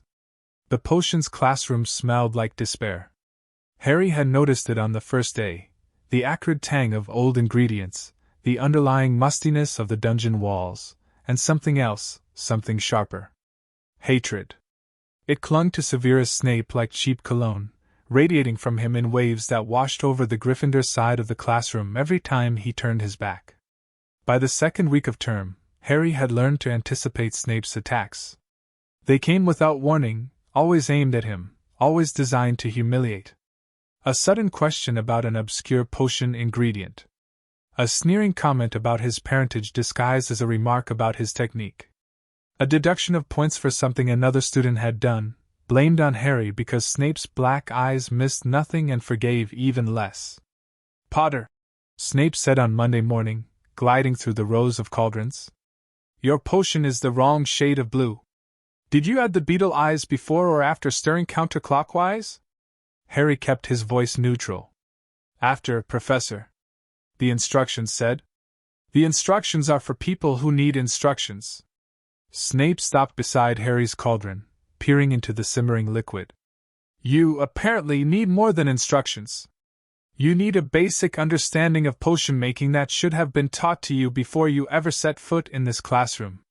Harry said nothing. His hands remained steady on his stirring rod. His breathing remained even.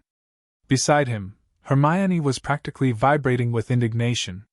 Her potion was the exact shade of blue the instructions called for. She'd followed them perfectly. But Snape hadn't even looked at her cauldron. 10 points from Gryffindor, Snape said. For incompetence. Harry didn't flinch. He had known this would happen. Remus had warned him, not about Snape specifically, but about teachers who carried grudges. Some of them will hate you before they meet you, Remus had said. Not because of anything you've done. Because of what you represent. Because of who your father was. Because of the scar on your forehead. Harry had asked if Snape was one of those teachers. Remus had gone quiet, his amber eyes shuttered, and after a long pause he'd said, "Snape is complicated. He has reasons for what he does. That doesn't make it right, but it might help you understand." Harry didn't care about understanding. He cared about surviving. After class, Hermione cornered him in the corridor. "That was unfair," she said, her cheeks flushed. "Your potion was fine. It was exactly the right color. I checked. Professor Snape disagrees. Professor Snape is a—" Hermione stopped, glanced around to make sure no one was listening, and lowered her voice. "He's a bully. He's been bullying you since the first day." Harry shrugged. "I've dealt with worse." "Worse than a teacher who hates you for no reason?" Harry thought about the training. About the hours of grueling physical conditioning, the spells that left him bruised and bleeding, the nights he'd spent crying in his room because his muscles ached so badly he couldn't sleep. He thought about the weight of his grandmother's diary, the fear in Sirius's eyes, the way Remus looked at the moon. "Worse," Harry said. "But I'm still here." Hermione stared at him. "You're very strange, Harry Potter. I've been told." They walked to Charms together, Ron trailing behind them, his ears red with anger. "I can't believe Snape," Ron muttered. "My brother said he was bad, but they didn't say he was that bad. 10 points for a potion that looked fine? My mum would write a letter." "Don't," Harry said. "It'll only make it worse." "How could it be worse?" Harry didn't answer. He was thinking about Snape's eyes, the way they followed him across the classroom, the way they burned with something that went beyond dislike. Hatred, yes, but also fear. And something else, something Harry couldn't quite identify. "He's afraid of me," Harry realized. "Not of what I can do now, of what I might become." He filed that thought away. The third week brought the first Quidditch match of the season. Harry didn't try out for the team. He loved flying. Sirius had taught him on an old broom that barely stayed in the air, but he didn't need the attention. He didn't need to be the youngest Seeker in a century, the way his father had been. He didn't need to give Snape another reason to hate him. So he watched from the stands, sitting between Hermione and Ron, his glamour firmly in place. The Slytherin team took the field in their silver and green, and the Gryffindor team followed in red and gold. The crowd roared. "Oliver Wood is the captain!" Ron shouted over the noise. "He's obsessed. Talks about Quidditch in his sleep." Harry watched the players soar through the air, their brooms cutting through the gray October sky. The snitch, a tiny, winged golden ball, darted between them, too fast for most eyes to follow. Harry could follow it. He didn't know why. His vision had always been sharp, sharper than most people's, and when he focused on the snitch, he could see every flutter of its wings, every shift in its flight pattern. It was like the Quidditch pitch opened up for him, revealing patterns and possibilities that other players missed. Training, Harry thought. Sirius trained me to track moving objects. To anticipate. To react before I think. The match was close. Slytherin scored first, then Gryffindor, then Slytherin again. The seeker for Slytherin, a boy named Terence Higgs, was fast, but not fast enough. Harry could see the snitch hovering near the Slytherin goalposts, waiting. Go for it, he thought at the Gryffindor seeker, a girl named Alicia Spinnet. It's right there. Alicia didn't see it. She was focused on Higgs, on the other side of the pitch, tracking his movements instead of the snitch's. Wrong strategy, Harry thought. You watch the snitch, not the other seeker. The other seeker is a distraction, Gryffindor lost by 30 points. Ron was furious. Higgs cheated. I saw him grab Alicia's broom. I didn't see anything, Hermione said. Because you weren't watching. You were reading. I was reading about the history of Quidditch. It's fascinating. Did you know the original snitch was a real bird called the golden snidget? They were nearly hunted to extinction before someone invented the golden snitch we use today. Harry tuned them out. He was watching the Slytherin team celebrate, their green and silver scarves raised high. And he was watching Snape. The potions professor stood at the edge of the pitch, his black robes blending into the shadows. He wasn't watching the Slytherin team. He was watching Harry. He knows, Harry thought. Asterisk, he knows who I am under the glamour. He's known all along, asterisk. Harry met Snape's gaze across the field. Neither of them looked away. The first Halloween at Hogwarts was different from the Halloweens Harry had known. In the cottage, Halloween had been a quiet affair, a day of remembrance, not celebration. Sirius and Remus would tell stories about James and Lily, and Harry would light candles in their memory, and they would sit together in the gathering darkness, holding each other's hands and saying nothing. Here, the castle was decorated with floating pumpkins and live bats that swooped through the corridors. The great hall was lit by jack-o'-lanterns, their carved faces flickering in the candlelight. Students wore costumes to the feast, laughing and shouting and throwing food across the tables. Harry sat in his usual spot, between Ron and Hermione, and tried to smile. "You okay?" Hermione asked. "You look sad." "It's the anniversary," Harry said quietly. "Of my parents' deaths." Hermione's face fell. "Oh, Harry. I'm so sorry. I didn't realize. How could you? I didn't tell you." Harry looked down at his plate. "It's fine. I'm used to it." "You shouldn't have to be used to it." Harry shrugged. "It's been 16 years. The pain doesn't go away, but it changes. It becomes part of you." Ron, who had been uncharacteristically quiet, reached over and put a hand on Harry's shoulder. "My dad says your parents were heroes. The whole family thinks so."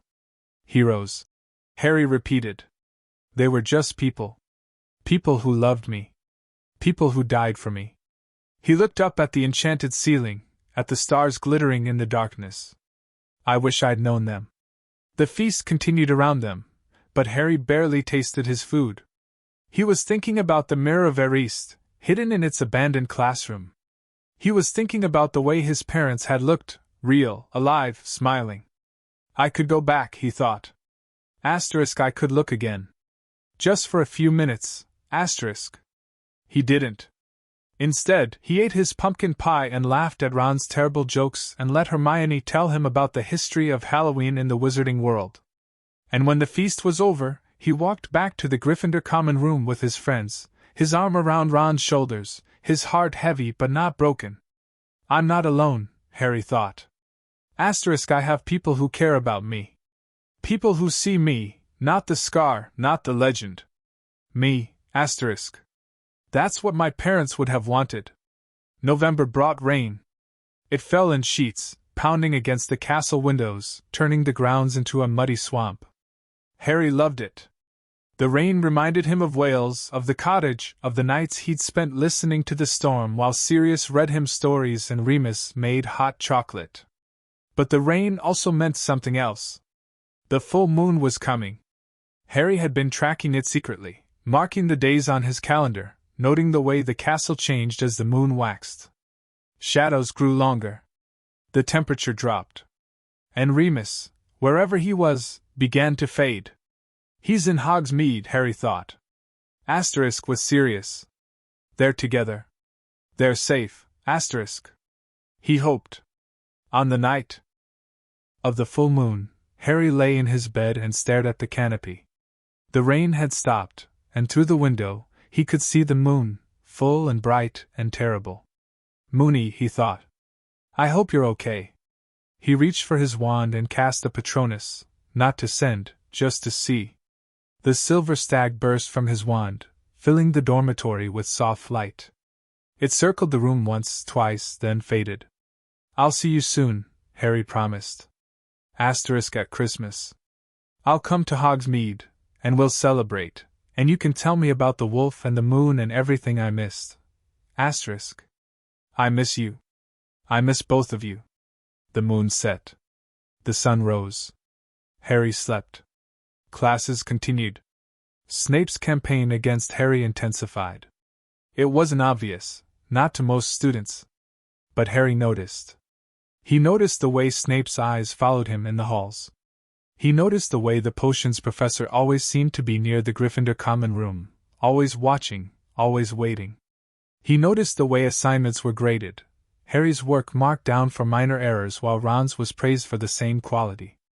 "He's trying to break you," Hermione said one evening, as they studied in the library. "Don't let him." "I'm not going to break." Harry didn't look up from his charms essay. "I've been trained not to break." "By who?" "My godfather." Harry set down his quill. "He's complicated. Like Snape. But he taught me that people's opinions of me don't matter. What matters is what I do.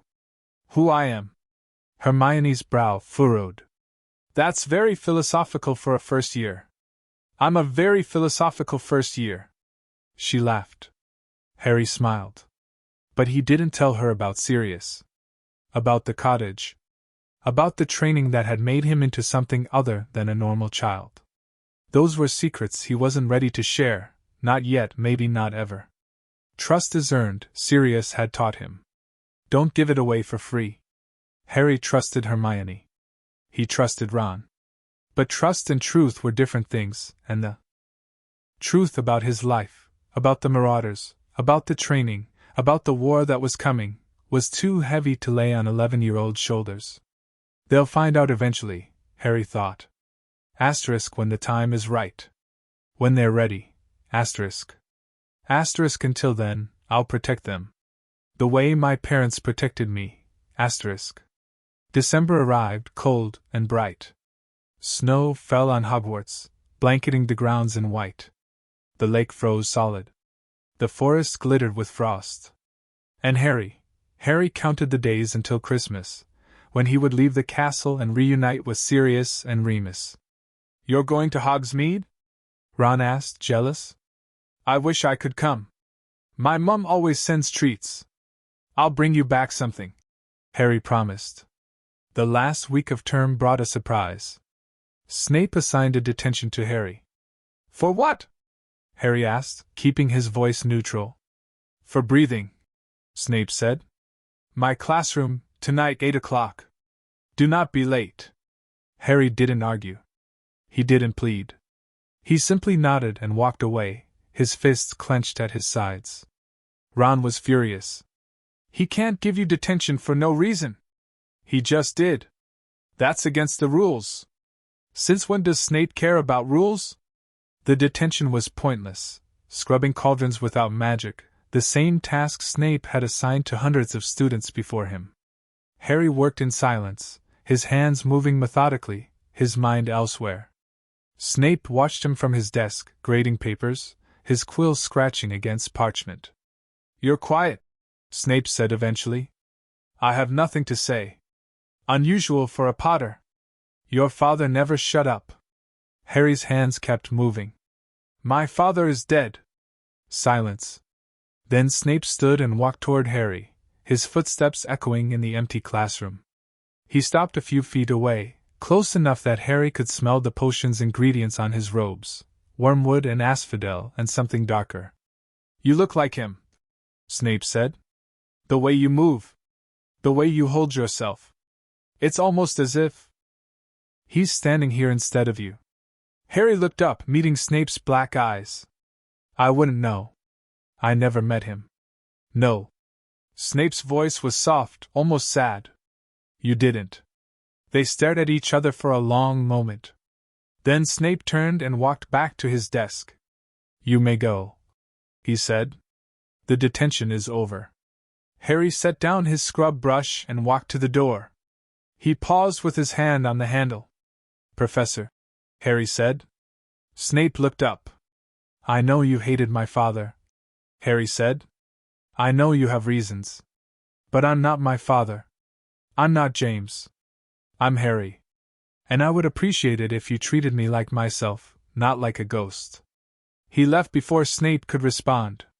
The corridors were empty. The castle was quiet. Harry walked slowly, his footsteps echoing on the stone floor, his mind churning. He's in pain, Harry realized. Asterisk underneath the hatred and the cruelty and the bitterness, he's in pain. Pain he's been carrying for years. Maybe decades, asterisk. Asterisk that doesn't excuse what he does. But it explains it, asterisk. Harry reached the portrait of the fat lady and gave the password. The portrait swung open, and Harry stepped into the warm glow of the Gryffindor common room. Ron and Hermione were waiting for him. What happened? Ron demanded. Did he hurt you? He made me scrub cauldrons. Harry sat down in his favorite armchair, exhaustion settling into his bones. That's all. That's not all, Hermione said. Something happened. I can see it on your face. Harry looked at her kind eyes, her worried expression, her fierce loyalty. He thought about telling her everything. About Snape and his father and the rivalry that had defined their school years. About the war and the prophecy and the weight that rested on Harry's shoulders. But not yet. I talked to him, Harry said. Really talked to him. And I think I understand him a little better now. Understand him? Ron's voice rose. He's been torturing you for months. Because he's in pain. Harry leaned back in his chair. Pain he's been carrying for a long time. Pain he doesn't know how to let go of. Hermione was quiet for a moment. Then she said, That's very generous of you, Harry. But generosity doesn't excuse cruelty. No, Harry agreed. It doesn't. But it explains it. And understanding why someone hurts you is the first step to not letting them. Ron and Hermione exchanged a look. You're weird, Ron said. So I've been told. Christmas came. The train to Hogsmeade was crowded with students heading home for the holidays. Harry sat alone in his compartment, watching the snow-covered countryside roll past, thinking about the cottage and the men who were waiting for him there. When the train stopped, Harry stepped off and walked through the village, past the shops and the pubs, to the small cottage on the edge of town. Sirius was waiting on the porch. Pup, Sirius said, his gray eyes bright. Padfoot, Harry said. They embraced, fierce, desperate, the kind of hug that said everything words couldn't. I miss you, Sirius murmured into Harry's hair. I miss you too. Remus appeared in the doorway, his amber eyes soft. Come inside. It's cold. I made hot chocolate. The cottage was smaller than the one in Wales, but it smelled the same, like books and magic and home. Harry sat at the kitchen table, wrapped in a blanket, his hands wrapped around a mug of hot chocolate, and told them everything. Snape. The Mirror of Erised. The third-floor corridor that Dumbledore had warned them about. The Sorting Hat and its strange conversation. You're handling it well, Remus said. Better than I expected. I had good teachers. Sirius ruffled his hair. That's my boy. They talked late into the night, about Hogwarts and Hogsmeade and the war that was still waiting. And when Harry finally went to bed, he slept better than he had in months. Home, he thought, as sleep pulled him under. I'm home. The holidays ended too quickly. Harry returned to Hogwarts with a bag full of treats from Sirius and Remus, a new book from Hermione, and a promise from Ron to finally beat him at chess. The castle was quieter now, half the students still away, and Harry used the solitude to explore. He found more secret passages, more hidden rooms, more clues about the mystery Dumbledore was hiding. And he found Snape. The potions professor was in the corridor outside the third-floor restricted area, his wand raised, his face pale. He was looking at something on the floor, something that had been knocked over, something that shouldn't have been there. Harry watched from the shadows, invisible under his cloak. Who's there? Snape demanded, whirling around. Harry didn't move. Didn't breathe. Snape cast a detection spell, the same one Harry had learned from Remus, designed to reveal hidden presences. But the cloak of invisibility, the Deathly Hallow, the one that had belonged to the Potters for centuries, made Harry invisible to magic as well as sight. Snape's spell found nothing. The professor stood there for a long moment, his black eyes scanning the corridor. Then he turned and walked away, his robes billowing behind him. Harry waited until Snape's footsteps faded, then slipped out from under the cloak and examined the floor. There was blood.